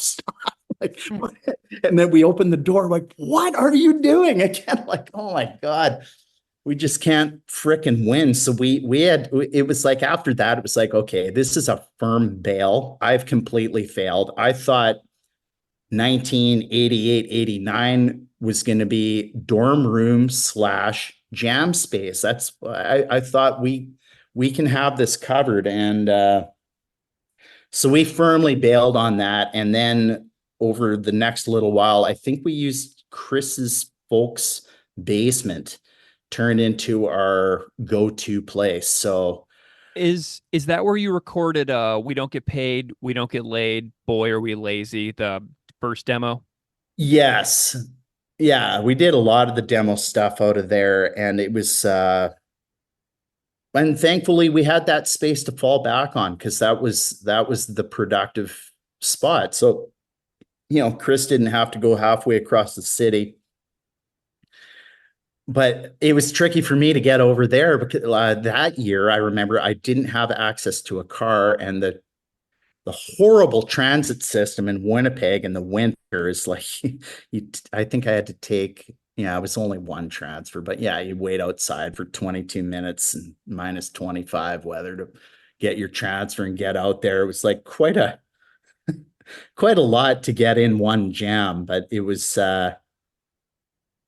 stable, and we actually started getting some progress done in Chris's parents' basement. So that was, I think, my one memory about adjusting to that was their family cat at the time, Joe, took a liking to, I guess, putting his mark on my stuff. He knew that you were the one terrorizing his peace of mind. Yeah, and fair enough. Like, I come in invading the soundscape of his environment, and I think he felt like, okay, you're going to be a part of this basement. Well, I'm going to piss on all of your gear. So my old Pearl Export kit, I think I even had it just almost smelled after a while like the smell of the urine became kind of a part of the kit. Mm-hmm. Over those many months of having it down there. But yeah, anyway. Where did you guys do 91's Fuck the Scene demo? Where was that one recorded? You know what? That was so long ago. I think it was the same place. And I was trying to figure out all of the different jam spaces that we had after Chris's folks' place. And I think we kept leaving to try different stuff and then going back to Chris's folks' basement. Like let's see, I moved off campus.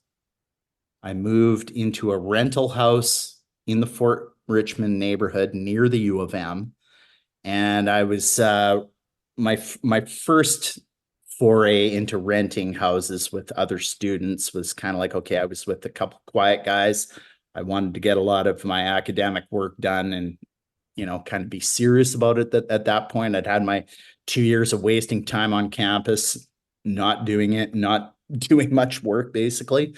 And yeah, so we set up a little spot in there. And I remember particularly working on some of the stuff that actually ended up appearing on How to Clean in that house. But when you're a student, like, we were renting for 8-month leases, we'd leave at the start of summer. And then I was moving back to my parents' place in Portage La Prairie to work for those summer months.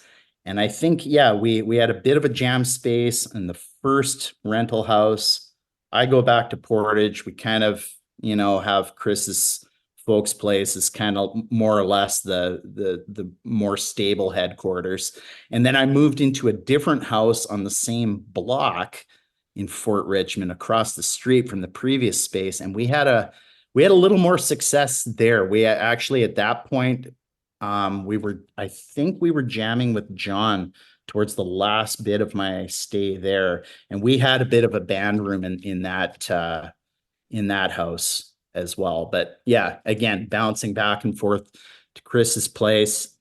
I moved out of that spot a couple years later, and then Chris and I rented a house in the West End, and we did a lot of writing. And again, we didn't learn anything from our previous few years of annoying people with just thrash jamming with complete abandon and having no idea how loud it is outside of your little drywall fucking arrangements. But so in the West End, the houses are pretty close together.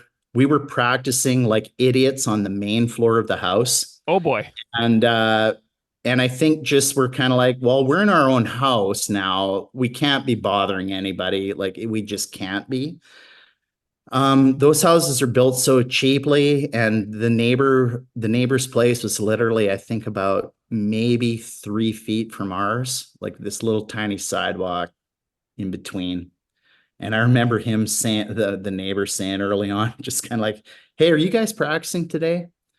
And he just kind of had this kind of smirk on his face, and I was like, "Well, yeah." Probably a little bit later on, he just kind of looked at me and said, "Yeah, well, that's cool. You guys start practicing. I just turn off my music and listen to you guys." Like, there's no way around it. It's bleeding right into my house. And anyway, what are you gonna do? Like, we rented that house with that in mind. We were going to use this as a practice spot, and we did. We used it for quite a bit. But yeah, and I remember, some of the material on the later demos we were working on there. That was, I think, kind of more around like summer of 91, fall 91 into 92.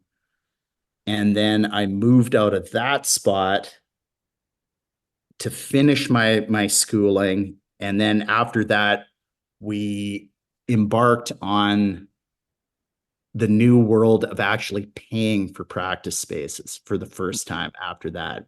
And yeah, we had a storefront on South Osborne. I remember when John was still with us in the band, that was our first real kind of actually, okay, now we're spending money on this. Let's make this work. And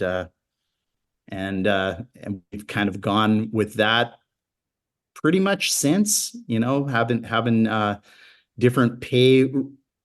Winnipeg is a really, really tough city. I think it's the same in most places, I'm guessing, where it's, like shitty old industrial buildings that are falling apart, where the owners don't want to put any money into them at all. They just want to get something back. And it's just kind of a revolving door of those. And even with that, like we've gone in and out of a number of those places over the years and have fallen back on our own, living space. It's like, for a lot of the Empire's stuff, we practice at a basement where I was living with a good old friend of ours that I grew up with in Portage, but we had our own stable place, and we used that as a jam space for quite a while. And then over to Chris's place again, like we did a lot of the prep work for Potemkin at his place and for supporting cast as well. So, and that concern, where are we going to jam, is ongoing to this very. My only other question is, how do you feel about the martial law with a cherry on top song, Support Gun Control, Kill a Hunter? Well, that's funny because like that practice space that we had in the West End, that's where I remember, that's the only spot that I remember actually working on that tune. Yeah. And a lot of that stuff was written back in those days. Like we weren't thinking albums and, record labels and all that kind of stuff. We were just sort of playing shows at the Royal Albert and a few other venues. And it was kind of like a lot of like get some material together to piss some local people off and just kind of shits and giggles projects, that kind of stuff. And there was a band called an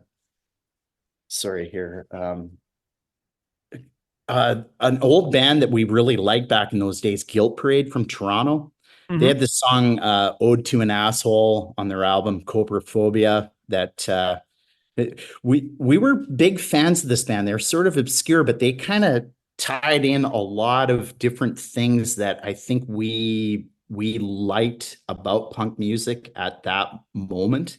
And it was almost kind of like, if we're going to be like a band, like what they were sort of like, that's kind of where we're trying to get, was sort of this Guilt Parade kind of what they were up to. And so we were farting around with a side project actually at that point, trying to just kind of do like a song, sort of like a country sort of riff, with a shuffle backbeat, and just make a jokey kind of tune, kind of like along this Guilt Parade sort of thing. But we didn't really write that as propaganda. Like that was kind of done for a side show that we had with a couple guys from this band, Meat Rack.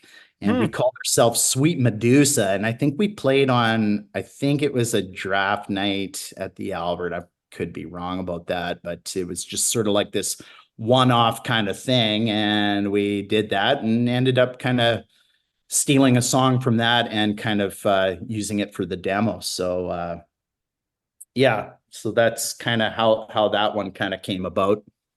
I love it. Well, one other thing I wanted to quickly mention, Greg, was that first demo that we did, We Don't Get Paid, We Don't Get Laid, We're Ever Lazy, which was a take on this Maximum Rock and Roll cover, sorry, it was a compilation album that Maximum Rock and Roll put out.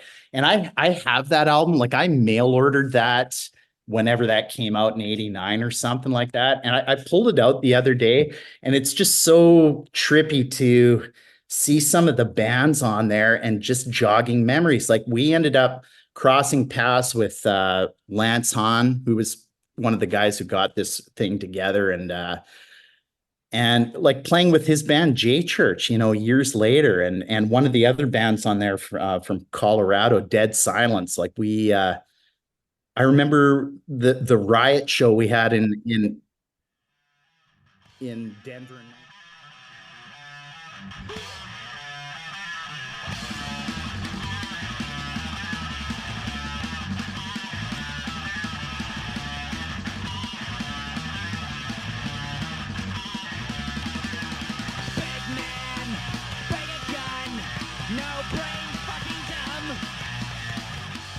As stated at the beginning of this episode, that is where Jord and I abruptly were cut off due to a hard stop time.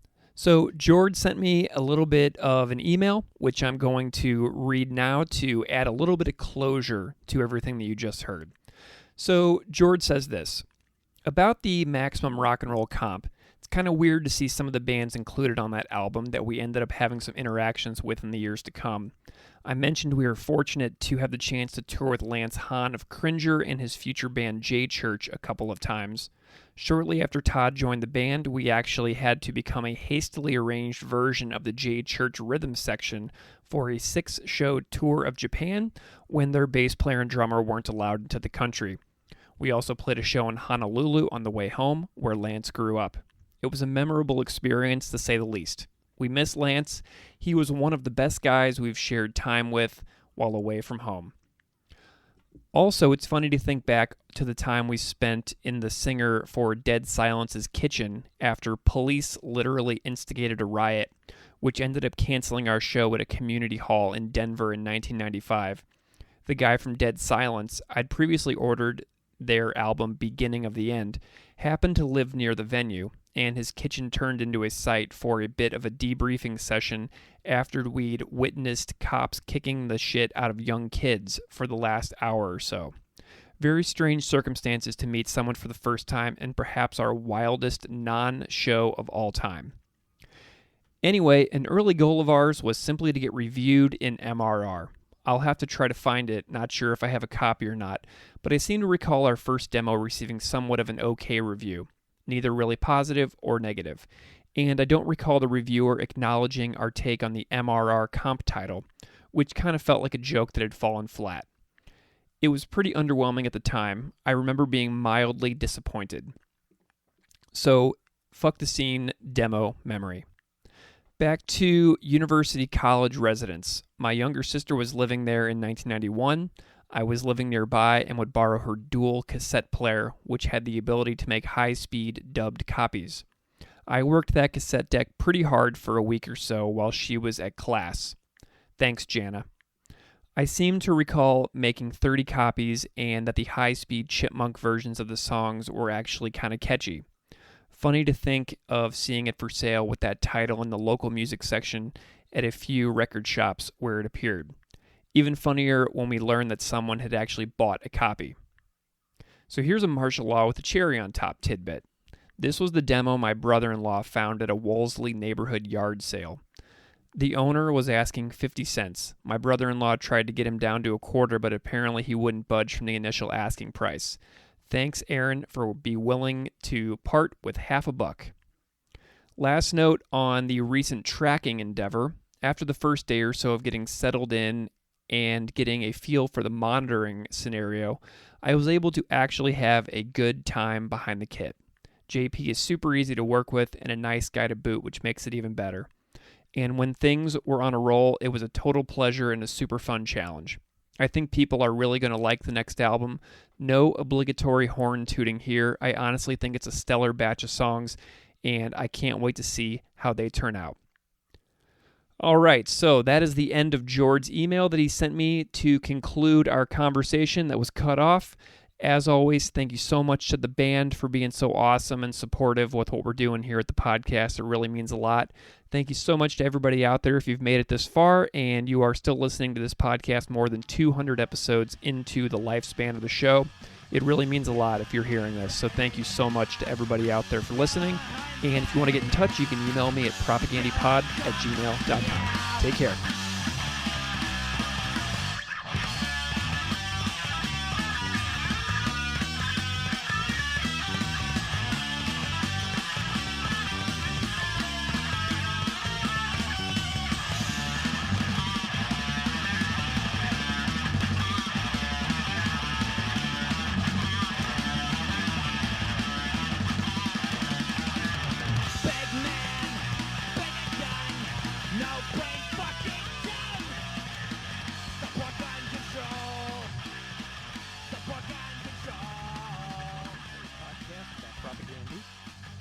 This episode, bassist and vocalist Todd Kowalski checks in to recap some of the touring Propagandy did through Canada and the US in 2022, some of the mishaps that took place along the way, and then we switch gears and talk about what the band has been up to since October of 2022 through August of 2023, and then we take a bit of a turn and talk about art for a while. It was great to chat with Todd and catch up, and I hope you love it. Todd, welcome to Unscripted Moments, a podcast about Propagandy. How are you today? Doing good, Greg. Yourself? Excellent. Thank you very much. It is summer in Buffalo. How is summer in Winnipeg treating you so far this year? Pretty good. I'm getting out of the city as much as I can and having a good time. Went out to the White Shell on the weekend. It's nice waterfalls, places to swim, all kinds of stuff out there. So yeah, it's nice. Very it's only good. An hour and a bit from Winnipeg. We can get to there's so many lakes in Manitoba. It's pretty easy to get somewhere awesome. Nice. Yeah, I had a recent experience too where I went to the Adirondacks in upstate New York, kind of like right by the Canadian border. Kind of like Montreal is super close to where I was. I was in Saranac Lake, which is about 10 minutes from Lake Placid, New York, where the Olympics has been held a couple times. Oh, yeah, okay. Same thing. Incredible mountain vistas everywhere. Insane cycling and amazing bike riding. Lakes every 5 miles. You know what I mean? It's absolutely wonderful. So I've been trying to get out there and enjoy and enjoy that a little bit as well. The quiet of the mountains when you're on a bike, going up a mountain pass on a bike is just truly special and unbelievable for me. Yeah, how far is that from Buffalo? So it's about 6 hours. Like we just drive down the 90, like past Rochester, and then at Syracuse, you go north on the I-81 straight towards Montreal, and then you hit Watertown, and then from Watertown you go inland and you go up into the mountains, and it's just, mountain town after mountain town. It's just absolutely incredible up there. I love it. Yeah, cool. Yeah, 5 hours isn't too far. Yeah, easily my favorite part of New York is like right up there. And in a couple weeks, we're driving back up there because we're going to see Metallica in Montreal, and we're going to be passing right through the region again. So I'm really excited to go back and do it all over. Right on. I'm sure that'll be a slice. It will be a good time. Todd, it's been a long time since you've been here, but time like really flies. I was looking to see what the last time you were here was, and it was January 29th, 2022. And we talked a lot about Fuck the Border and the history of that song. And we tied in a lot of I Spy history and then you joining Propagandy. It's really like disturbing how long ago that feels now and how much has happened in my life since then. Like I'm living in a totally different house now than when I talked to you for the podcast last time. Right. But I was hoping we could catch up a little bit with what you've been up to and what the band has been up to for the listeners out there who are always dying for news from your camp. Right. Yeah. So I want to hear first of all a little bit about the touring that you guys did in 2022. There were, as everybody knows, a run across Western Canada and then a challenging run in the US with cancellations and challenges. Tell me a little bit about what stands out for you about that Western Canadian run and then that attempt to do the West Coast last fall. Well, what happened? We went to Edmonton, I guess, played a show with a bunch of bands, Protest the Hero and Flatliners and all that. So that was a pretty good time. Walked around Edmonton, went down some trails, played Calgary the next day. Barney tried to bring his own sound system. It failed at some point. Went to Vancouver, played 2 shows that were fun. And then, the last show, Chris seemed like he was like having a hard time singing. And then the next day he was sick. So we weren't quite sure what to do because it's pretty hard to go and just show up at all these shows and everything with COVID. And so we're just like, well, I guess we got to bail. We did. Yeah, I know that Sue Lynn's approach was to, continue. I think that Sue Lynn continued driving down the West Coast of the US and Chris took the van and the gear back to Winnipeg by himself, right? Yeah. Were you guys like nervous sending him off alone through the mountains in a van, like, ill and just off on his own? Well, he kind of wanted to go alone. And it's probably smart to do that. Yeah. Did you fly home after that? Yeah, I'm pretty easy going, so it's just whatever. Nice. I just go with it. Okay, that's over. And you feel like obviously disappointed, but whatever. Fuck, go to the airport, eat a sandwich, go home. Then you're at home, whatever, doing the same old shit you're always doing. So. What was that rescheduling like for the Southern California shows that wound up getting rebooked like a couple weeks later? Like because I'm sure that was an insane hassle. What was that like? Yeah, that was an insane hassle for sure. Trying to rebook that, and then like Robin and Barney, who are our usual sound people, couldn't go because of other work. So then we got No Effect, a couple guys who go with No Effects, and they did a great job and were really helpful. It was fun to be around them too. So it all worked out, and we just did the shows that we could figure out how to make it work. Was it Kent? Did you get Kent from No Effects to do the sound? Nice. He's been on the podcast before. I heard it. Yeah, that was funny. What was that like reconnecting with Kent for those shows? That had to have been a blast.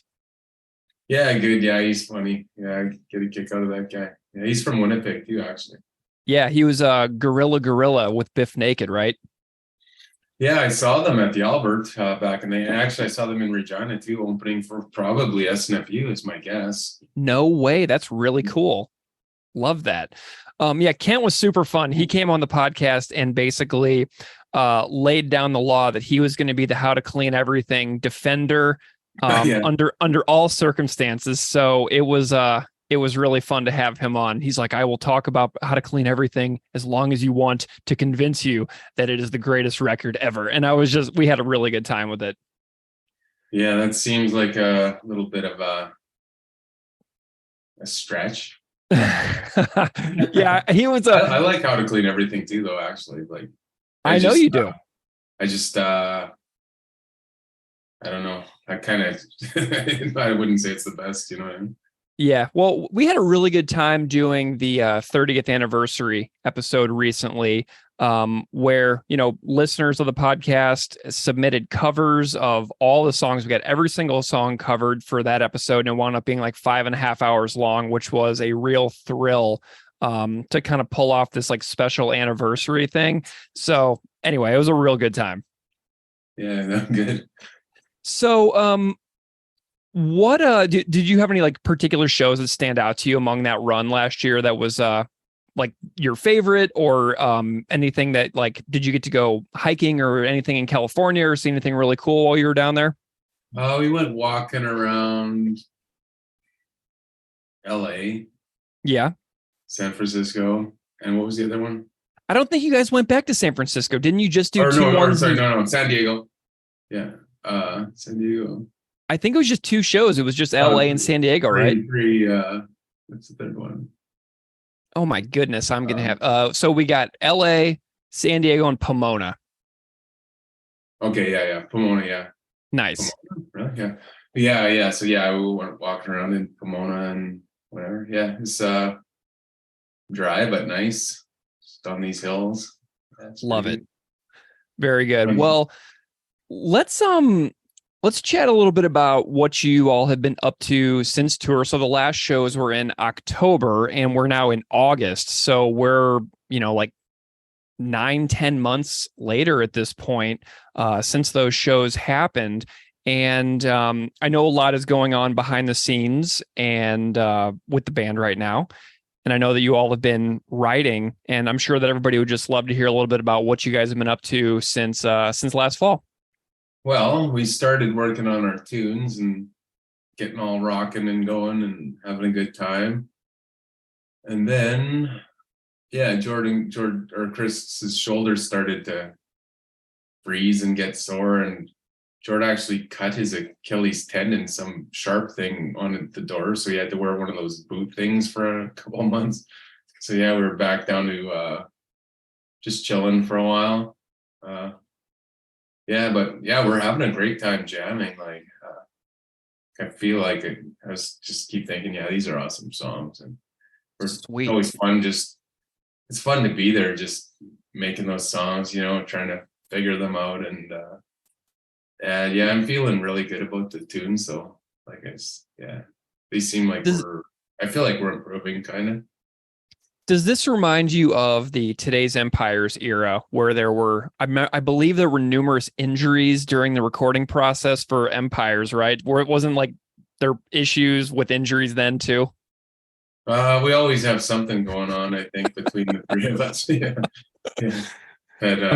I've had every injury in humanity's possibilities. So.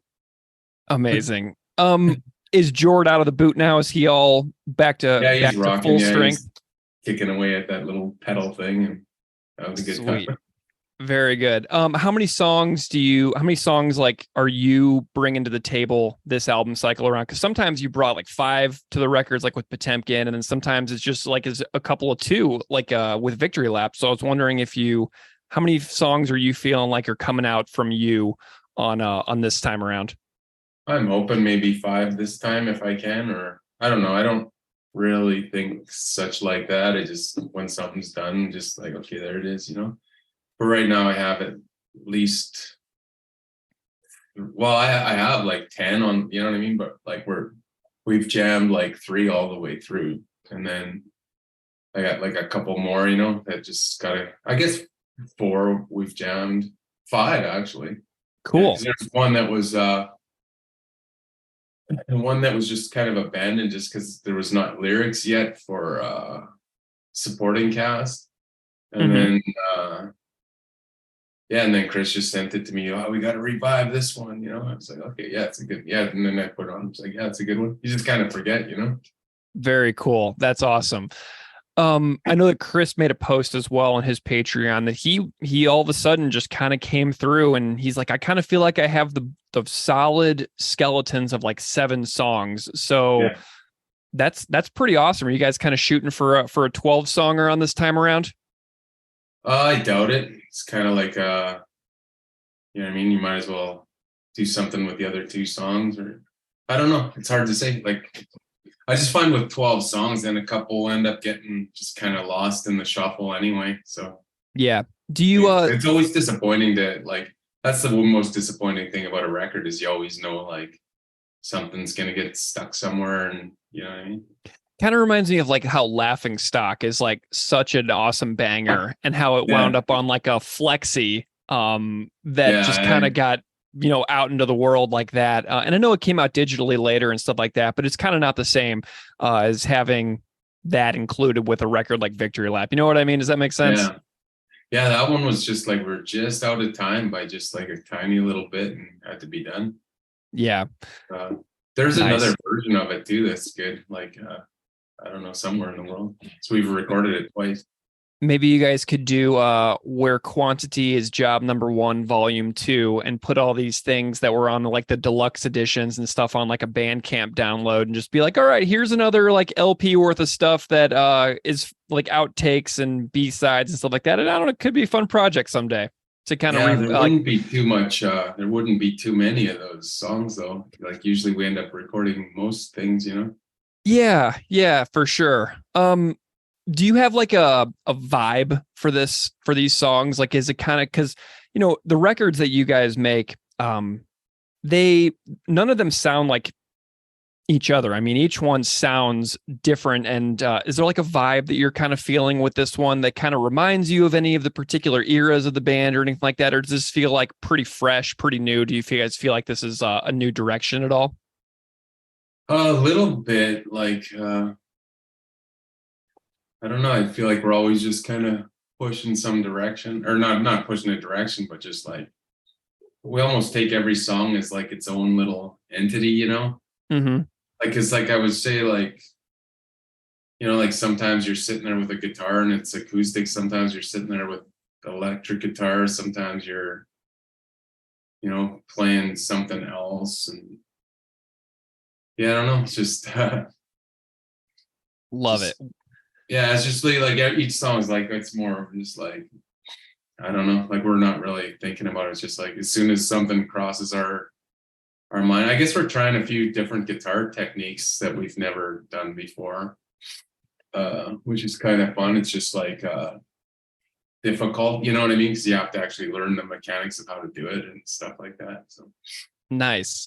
Are you utilizing the Beeve 7-string that he made for you in any of your writing process this time around? I've been playing on it, but I haven't really yet. Well, I have some riffs that I've put the 7-string on, but I haven't made anything out of them yet. Nice. That thing is that thing's amazing. Have you been? Are you enjoying Beeve's guitar that he made for you? Yeah, for sure. I've been using it. I just haven't. Yeah, and then like if I make it, then Chris will also have to get a 7-string, and then. You know what I mean? But we don't really let that kind of stuff stop us. We just kind of do it. And then he had one at some point. I don't know what happened to him. How's the jam space going for Chris with his shoulder problem? Are you guys able to get through some of the rehearsals and stuff like that, even though he's not like at full strength at the moment? Yeah, he got a little stand for his guitar. I used to have one of those too when I hurt my back. Yeah, you just kind of have a stand with your guitar on it and just kind of stand behind it. Do you mean like, so I'm picturing like a big rock show, right? Like somebody Yeah, would yeah. have an electric guitar, and then they would have the acoustic on a stand, and then they would like walk up and strum the acoustic and then go back to playing on their electric. Yeah, Is that what he's doing? Yeah, pretty much. Yeah. Okay, that's awesome. Love to see that. Well, I'm glad that you're excited about it. I know that everybody out there will be really pumped to hear that, y'all are hard at work and that things are enjoyable and that you're having fun with it. Obviously, that's the most important thing at the moment. So thank you for the update on the writing process. That's really cool. How are you? I'm curious about how you're feeling as a songwriter these days. Is because like as I get older, I think about how much harder things feel to do, like getting through like a piece of writing or like getting through some things in like my day job. They just feel like a lot more tedious sometimes, and like it doesn't come as naturally to me on a lot of days the way it felt when I was a bit younger. I'm wondering if you're noticing any difference in your own songwriting compared to like something like 20 years ago. I'm wondering if you're having if you're resonating with me on how I feel about aging and doing some of my own work, and if it's more challenging or if you've like feel like you've gotten better at it. I'm just wondering about your thoughts on that. I feel like I'm in a better spot than I was like a while ago, which is why I had less songs on supporting cast, Mm-hmm. Yeah, I just kind of changed my method a little bit. Like, I started learning how to play a lot of other bands' songs and that to see what's making them tick. And then I take a lot of art courses where there's a lot of critiques of your art. And so I try to apply all the critiques to my music, like if you have a picture, you want like areas of density versus areas of rest, like kind of big, medium, small shapes, and like all this kind of thinking. I try to take it to music, like just the whole flow and composition of it all, I just try to think of the song the same way as a painting, and then trying to make it more based around the vocals and that than riffs. So I was finding it just like I was ending up trying to sing over too complicated of riffs, which is can be cool, but it's also kind of difficult.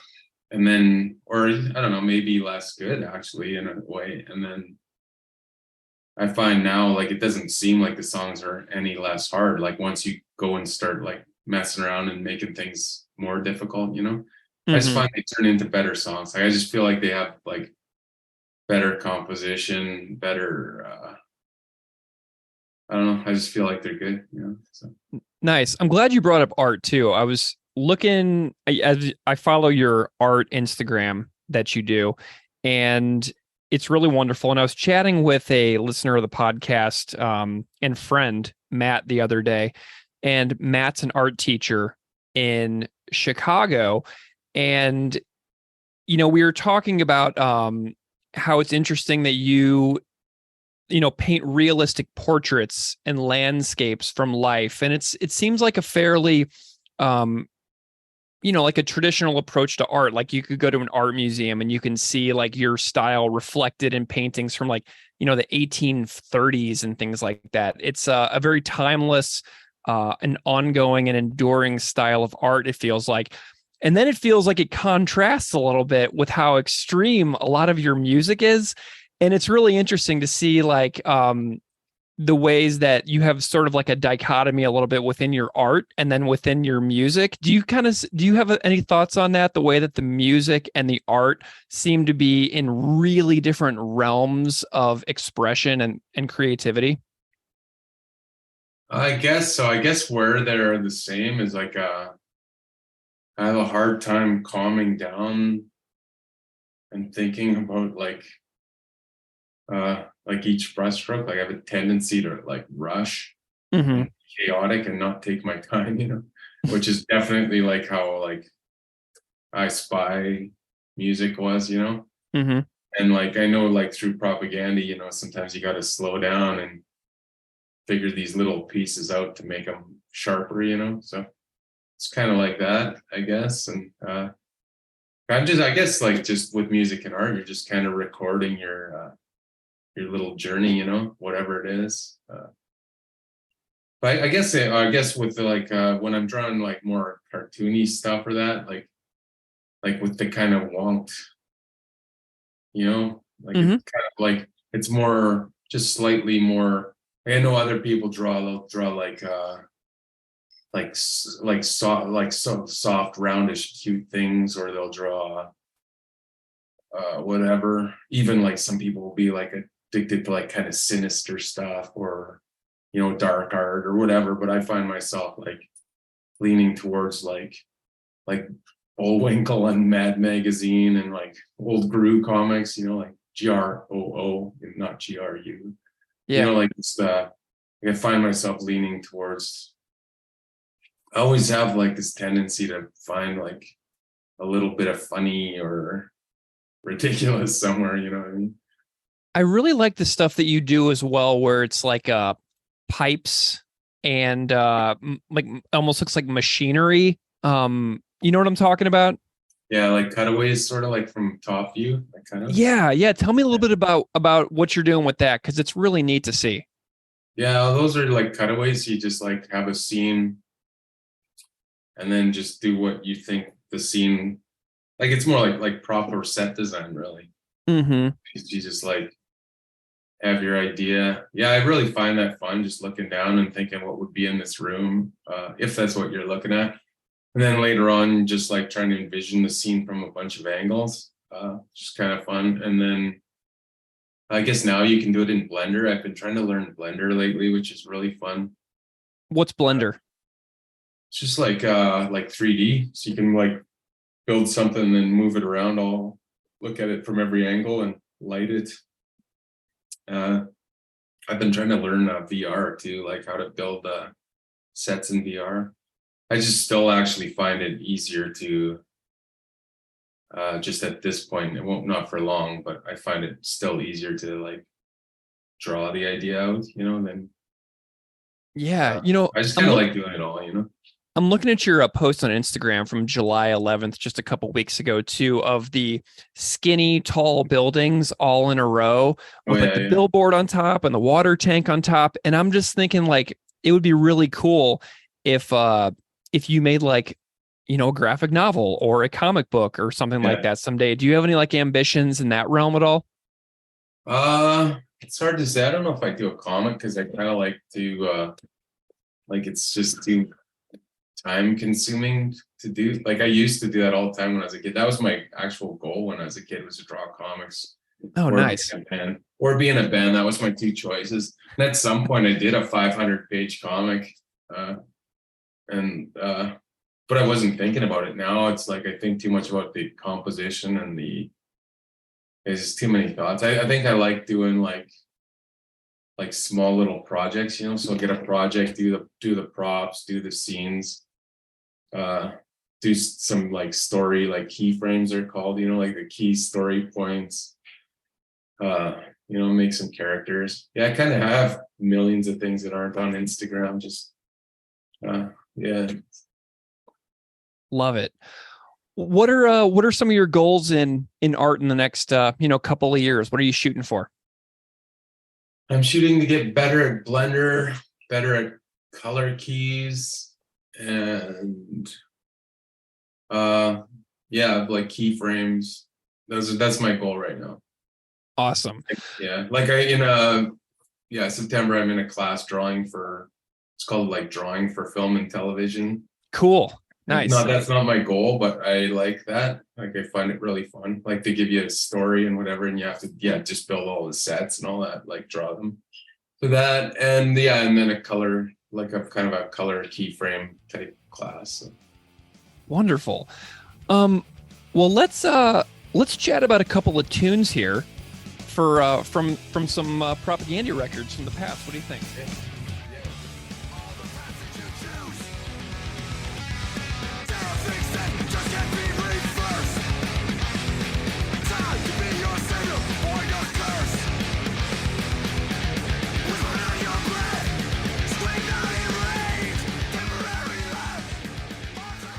Todd, we got a couple of as you know, as we move towards the end, quote unquote, end of the podcast, of covering every song, we've got some of your tunes that I was eager to pick your brain on. And the first one I want to chat about is The Days You Hate Yourself, which is track 14 on the deluxe edition of Failed States. Tell me a little bit about what you remember about the writing and the creation of this one. Like when you were demoing it, any memories that jump back to you about this particular one and its creation? The thing I remember the most is being down at blasting room and just kind of walking around listening to the song with these earbuds, trying to make the final phrasing and lyrics for the start of the song. Just like, fuck. Like, I just couldn't quite figure it out. I think that's why I wasn't supporting cast. Yeah, it was a recording of supporting cast that record was supposed to be on. So this was supposed to be on the previous record, supporting cast. I was supposed to be on supporting cast, yeah. Oh, cool. Yeah. So the demos go back to 2008, 2009 for this one? I guess so, yeah. Wow. Okay, keep going. Oh yeah. So I remember walking through that field, like racking my mind, like just like, fuck, I just can't get the first like little bit. Like I remember thinking this song's so rad, I just can't get the start lyrics, and then I guess I just couldn't do it, especially with everything else we were trying to do, you know. And then I guess we thought we'd save it, and then it's actually like we just kept playing it, and like the way we work, it ended up being Rattan King. Like it's all the same riffs. It's just I don't know if you can tell, but like, yep, yeah. So is the version that we hear on the Failed States Deluxe Edition, is that actually Bill Stevenson and Jason Livermore recording it, or is that a JP one? Did you guys do this one again later? That's Bill and that's Jason and Bill. Yeah. Okay, I had no idea that this one was actually Jason and Bill. That is really cool. That's really cool. Yeah. Okay, so I did notice the Rattan Kane similarities. It's got like it's not exactly the same song, but it's got a very similar feeling and sentiment. Yeah. So how did the finalization process go? If you couldn't get it done in Colorado, how did it get done? I think the vocals were done there in Colorado too. Like I think that's what we recorded down there, and then I think I was just like, fuck, unsure about the start and words. And then, like besides that, like I just listened to it and I was like, as soon as it's past the first like just little batch of words, from there on, I think it's killer, you know? So I guess I thought I could do better, and then by the time I did better, it was a completely different song. Huh. Okay, so tell me about its transformation with those riffs into Rattan Kane on the next record. How did that go? I guess I just kept at the riffs and just made an entirely different song. Amazing. Tell me what you feel about the performance of the other players on the song. Jord's performance on this one is bonkers. He's got blast beats, great fills. He's got a really thrashy, like 80s thrash style ride cymbal going on. Tell me a little bit about what you like about Jord, Chris, and Beav on this song. Well, like when I was listening, you almost just feel disappointed. Like, that's fucking, like if I could have just solved that one part better in that field, it'd be like a killer song on that record, you know? I mean, this is one, I asked you a long time ago, I think, what if you thought that Rattan Kane was the heaviest Propaganda song, and you're like, maybe it might be. So this one has that same stuff, like those guitar runs that are like really, really low, like like that stuff is really, really cool. How do you feel about, Chris and Beav on this one? Because I just love what they do. Yeah, it's good. Sounds like they played it well. Yeah. Like I love that it was Jason and Bill. That really kind of puts this into a new perspective for me. yeah. I Because like I like in the song how like too the vocals just get like so over the top for a couple seconds.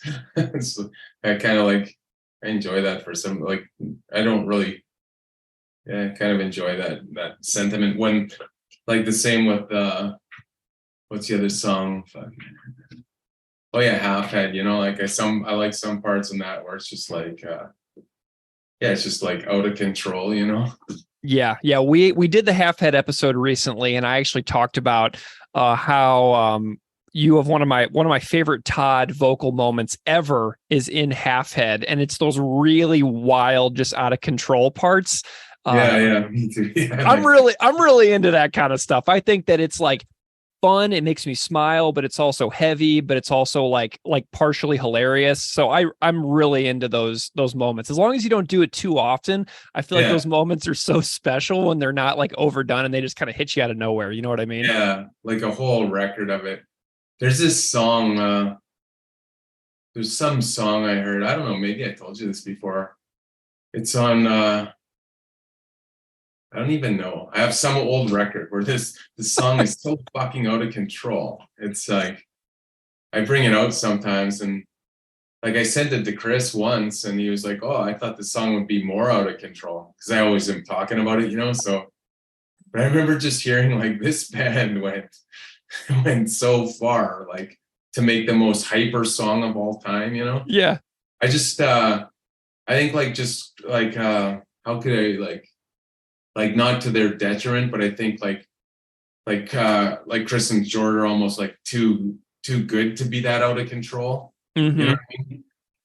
Like when I try to like make a song like Half Head, like it's like I wouldn't say like it's too in control, but it's like it's not as out of control because those two guys are in too much control. You know what I mean?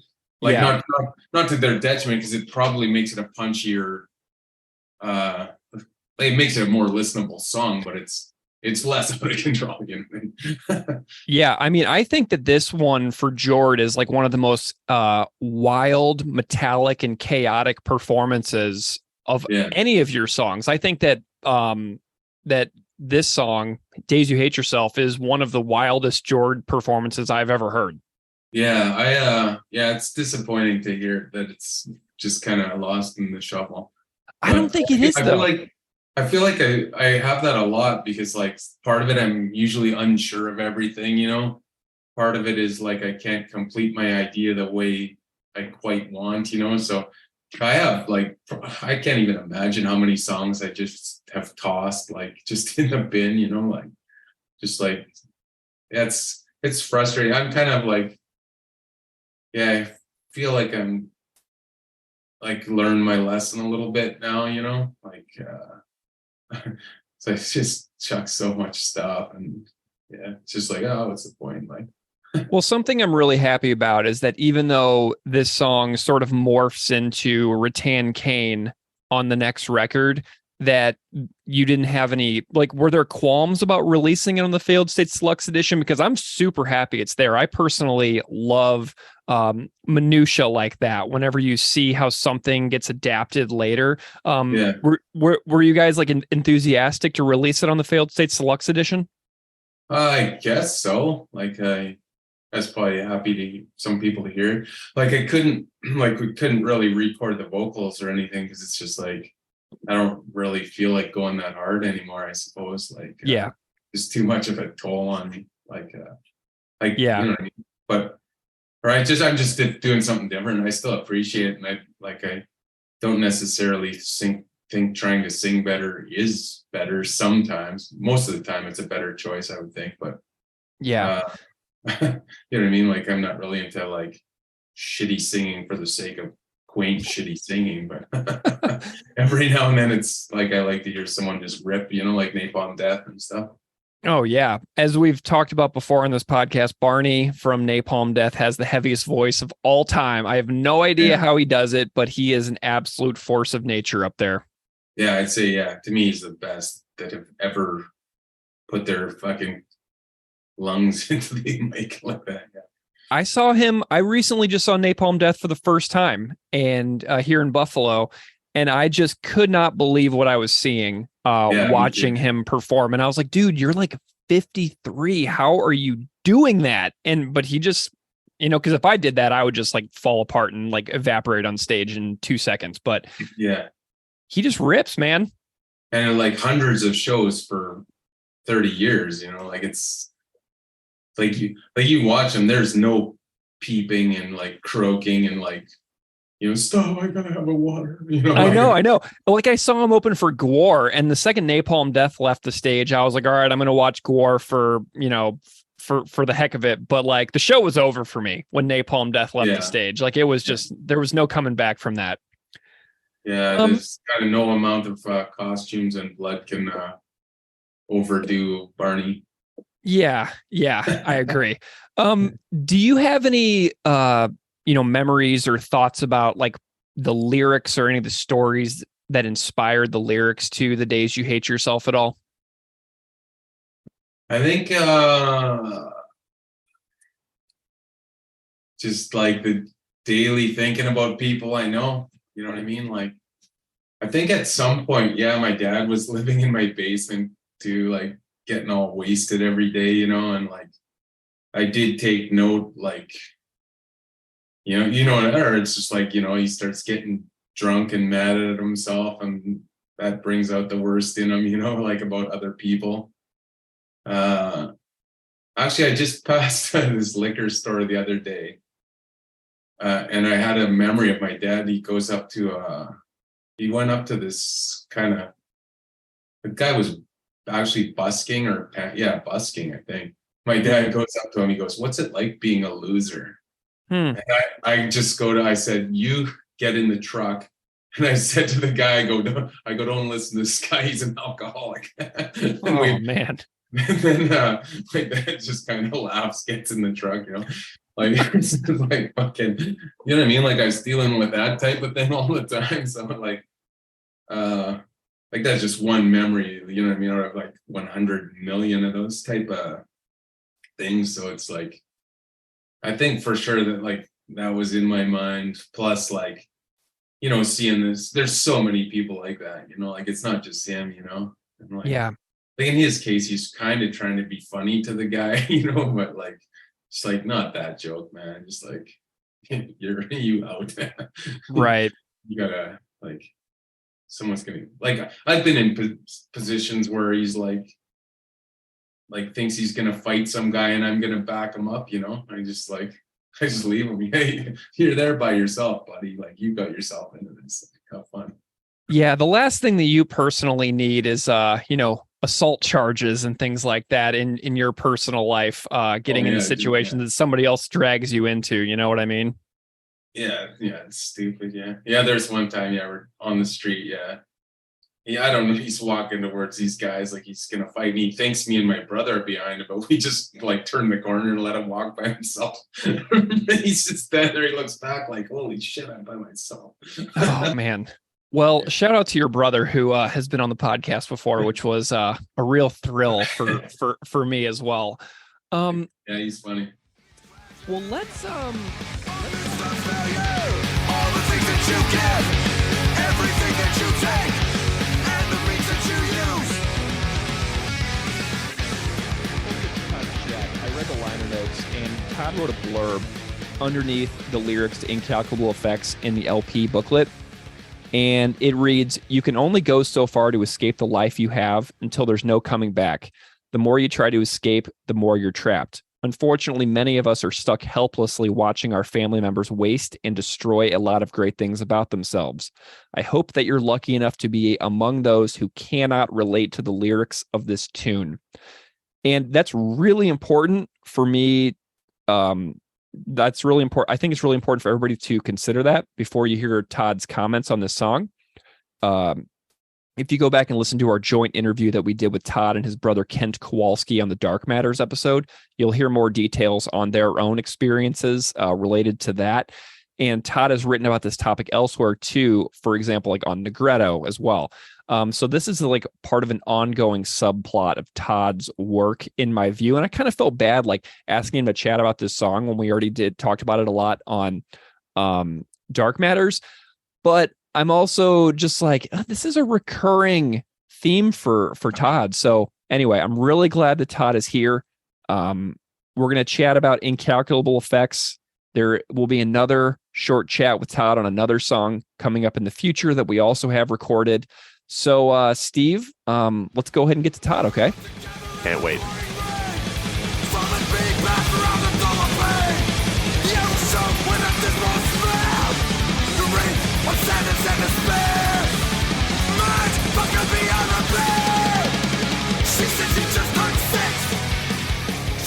We'll talk about Incalculable Effects. And this is another, really wild. I call it the Kowalski Ragers. I've got a playlist of all of your like really fast songs, and Incalculable Effects is definitely on there. And this is a really interesting song to me. I listened to it several times recently the other day, and I love the fact that it's got like this musical bookended feel, right? Where there's the opening jam, the riff jam, and then the blasters and like the super hardcore section. And then we go back into like a long outro jam.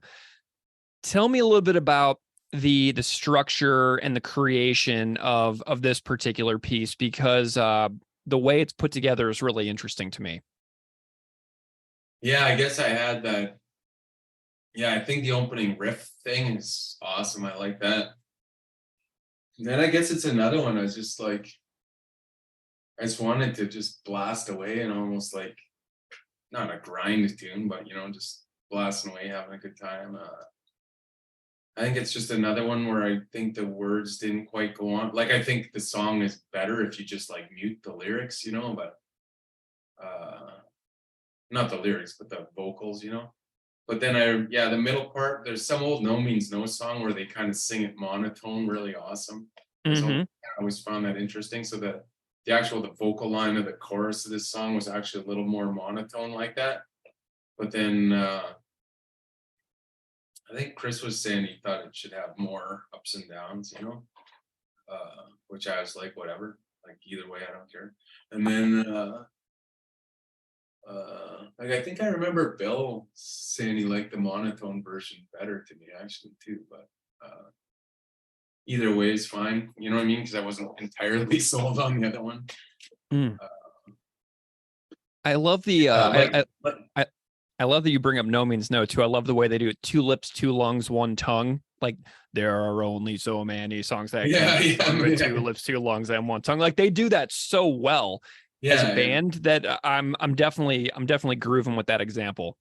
Yeah, so it might even be that song. I think it might be something else, but that's a good example of that. Yeah, good song. So that like it's just kind of just that same thing, riffing, and then of course you have to come up with your idea and then make it fit your song. And the faster the song, the harder it is to fit the lyrics in. Mm-hmm. Do you know what inspires that opening and closing slow jam? Like, what were you like thinking about whenever you were making something that was so specifically slow? I think the first I was just like riffing, playing, you know what I mean? This is cool. And then the end, I was definitely thinking of like COC, like Technocracy Animosity era, where they're like doing lots of bends on the bass and like kind of being heavy. And then I was always like Drop Dead and like, I don't know if you know Drop Dead, but like their first LP. Yeah, I guess it's trying to go all that shit. No Means No, Drop Dead, COC. Just put this batch of stuff together and and then Fate's Warning and stuff. Like there's kind of time change, like suspended chords and time changes and stuff. I don't even know. Yeah. And Yeah, you've got a couple of instrumental versions of the demos of this on the Bandcamp as well. Okay, yeah. Were you still like kind of putting the vocals on some of your tunes like in preparation for going to the blasting room? Were these like not quite done yet when you went down? I think this one was pretty much done, but right at the end, Mm-hmm. like it's another one, like, you know what I mean? Like, it's kind of like, yeah, I was saying to my friend when he was having trouble doing art the other day, he was doing something so crazy in Blender, but he's still disappointed, And I was like, man, how did you just make this? And you're like still disappointed with yourself. Like, you made this like giant castle, all the assets, everyone has flags, stuff. It's all like, it's fucking insane. And he's sitting there all sad because it's not quite what he wanted. And I'm like, dude, every piece of art that you ever see, every song, like it's not that it's what the artist intended or like really wanted. It's the best they could do. Yeah. You know what I mean? And that's like everything, like, and like people have a tendency, like if they don't like a song or a person or, like let's say you have a band, they come up with a song you don't like, you find yourself mad at them, like Right. I hate them, and it's like, yeah, it's just the best they could do, like you like, I don't like new Metallica songs, but like they're doing their best to make like I don't think they're doing it half-hearted, nothing, it's just like right now that's the best Metallica do, and that's and and I do find myself like, yeah, I don't like them, Yeah. just because they can't you know what I'm saying? Like every piece, like that song, it's got so much awesome stuff to it, but it just like little things could have been better, and if those little things were put into place a little better, it'd be like Choice is Killer. Nice. Like it was just this one little thing, like you just couldn't quite get it, or else this would have been like what you want, Yeah. Something I really like about this song, we were talking about Half Head earlier. Half Head to me is like a miniature series of vignettes about lives that people go through where, their lives take a certain turn. And, Steve and I talked a lot about that on the episode where we shared some examples like that from our own lives where that resonated with us. But this one feels like another tiny little vignette, right? It's a couple of lives, that are being lived simultaneously in like an unhoused community, a mother and her child. And I'm wondering if you have any stories that inspired this, the particular writing of the lyrics of this one. Yeah, that's just kind of based on reality, just kind of like, it's downtown a lot during supporting cast, Mm-hmm. all kinds of stuff going on, all like I saw like just so much violence, so many fights, so much sadness. Yeah, and then plus, yeah, before supporting cast was like when my dad was in my basement too. I'd like out there's like the song really is about relating to this kid and her mom's like in this state, kind of in public. But for me, I have the same thing basically in my basement, the same situation in my own house. Just like it's not perceived by society the same. Mm-hmm. You know what I mean? Which, yeah, I think that's kind of the idea. It's yeah, like maybe I got to read the lyrics again, but like that was the impulse, whether it got across or not, Is what was the kid real? Is like the kid like is it autobiographical kind of, or a biographical about a particular kid, or was there kind of like an amalgamation of different kids? There's usually some kind of amalgamation, but like I remember the scene exactly as it is. Yeah. Cool. Amazing. Yeah, just, like I was volunteering downtown.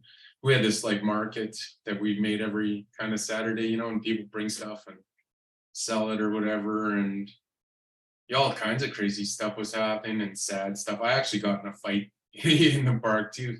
Wow. So, had to I had to slam this guy into this woman's tent, and then I I did it as nice as I could, but I had to take care of them, you know. And then I was like, yeah, it's just like, oh, this is, you know what I mean? It was all getting to me, like, yeah, it's just too much chaos, you know. Like, it's just like people, like, I saw groups of people run into the park with bats beating the shit out of everyone, and I thought they were coming for me because they parked right beside me, you know what I mean? They ran right past me.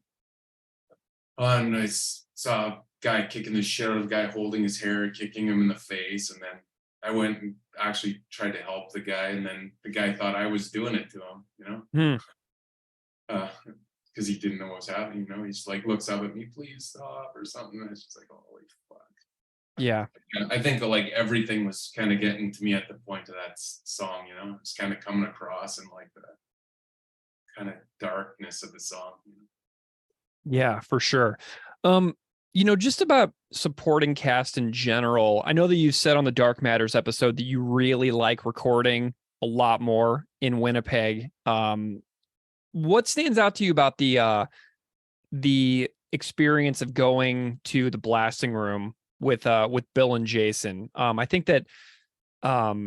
I think you mentioned that a little bit before, but I think I remember you saying that you like recording at home a lot better. What was interesting or, a big takeaway about the recording process from the blasting room that you still think about to this day?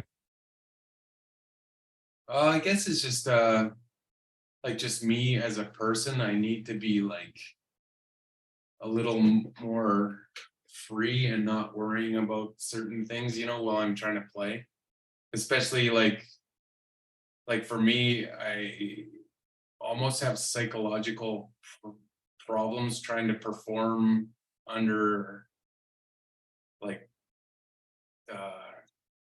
like two, like say I have such memories of like trying to do things like with my dad standing there like insulting me and like, you know what I mean, like these things that have stopped me from like having any interest in like certain things, you know.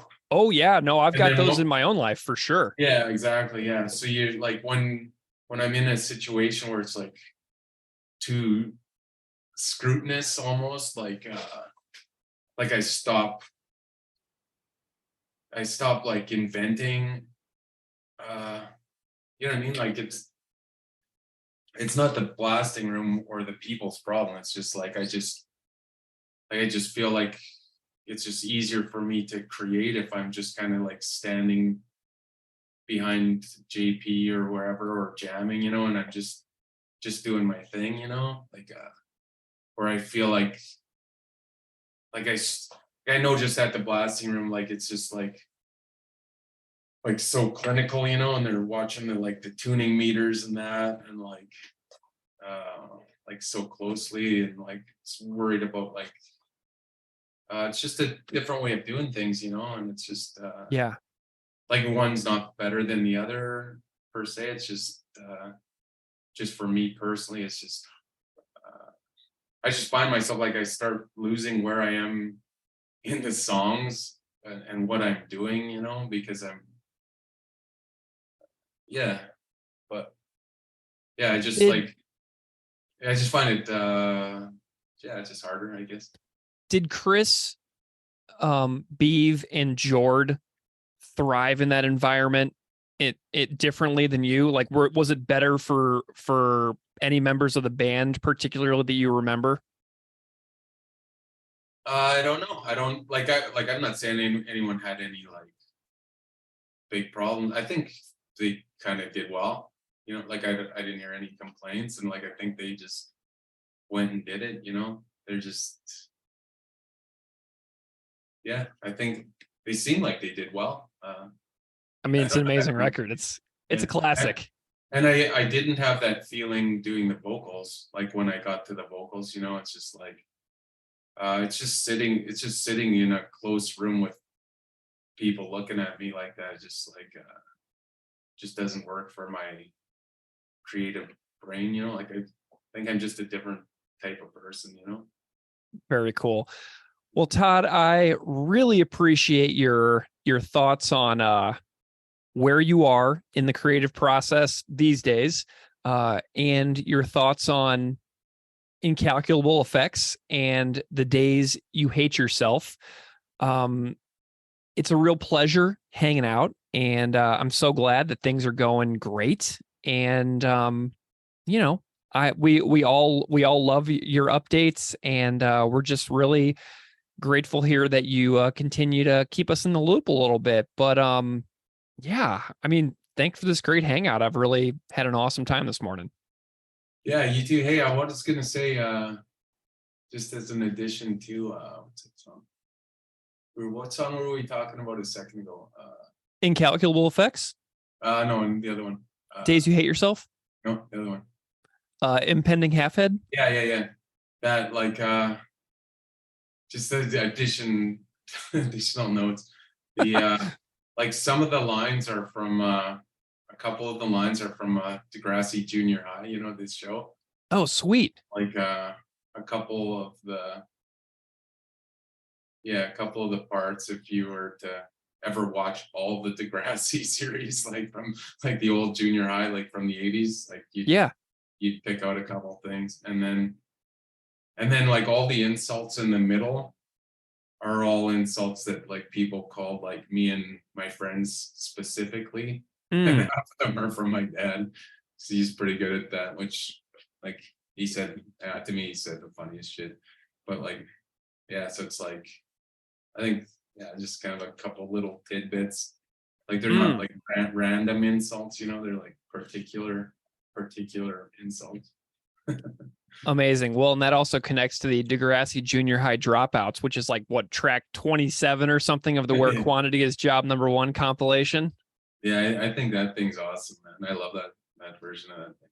Oh, yeah. It's absolutely wonderful. Well, thank you for clarifying a little bit of the history behind the lyrics of Impending Half-Head, too, because we had a blast making that episode. It was like all of like my high school cringe moments, like on full display in that episode. So I had a really cathartic experience making that episode and kind of digging back into some of those memories from that were, you know, super challenging and relatively humiliating. Being 15, 16, 17. Oh man, that's hard work. But that's really interesting stuff too. Yeah, I kind of like, for some reason I really like that song, and I feel like it maybe kind of gets a little bit overlooked because maybe people kind of like think it's a joke, you know, like a joke song.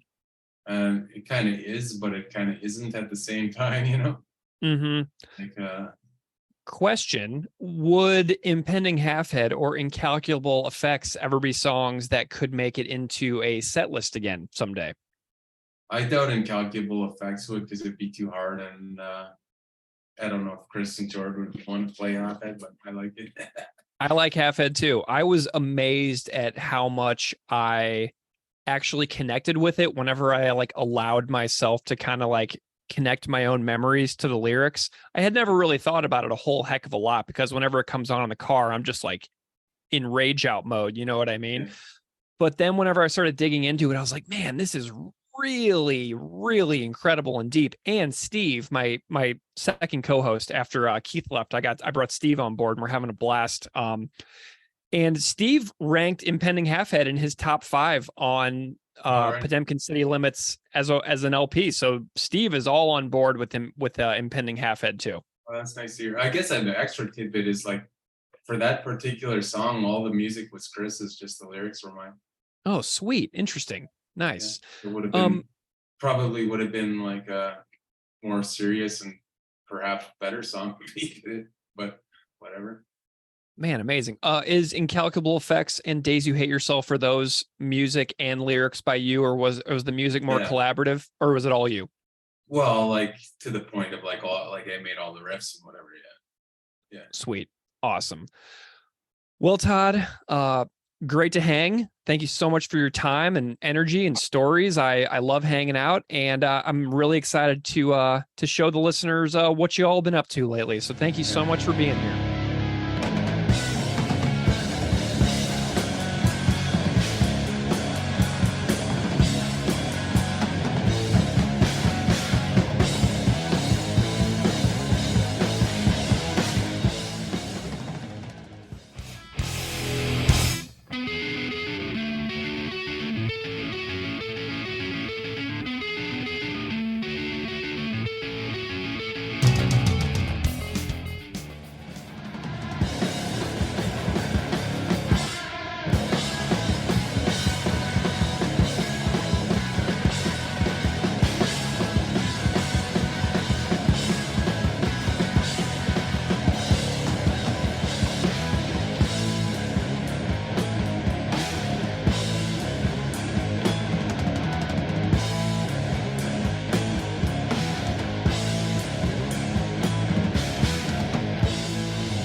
whenever people have experiences in their lives, like I think about my dad standing over me whenever I was 7 years old trying to make a Pinewood Derby car for Boy Scouts. Yeah.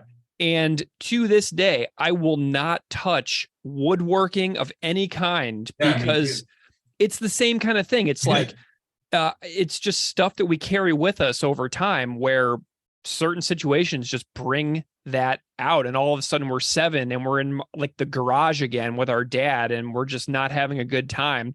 And then all of a sudden it's just like, I can't do this right now. So I completely resonated with what you were talking about. Yeah. Okay. Yeah. So that's exactly me, man. My dad was a woodworking genius. Like he built all this shit, everything in here. Yeah. I can't do any of it. I just like shut off. Just like I can build like little shit, but like, so yeah. But like, it's awesome. I didn't. He built a whole house, but I didn't help it 1 second. I'm just like, fuck you. I'm not going near you. Yeah. I completely resonate with that as well. But it is cool though that you have a lot of those pieces of furniture that you can hang on to. Because even though it's complicated and those memories are weird, it's still cool to be able to retain physical things throughout generations. Oh yeah, for sure. Yeah, I kind of hold no grudges. You know what I mean? Just whatever. Dealing with the funniest alcoholic that ever lived.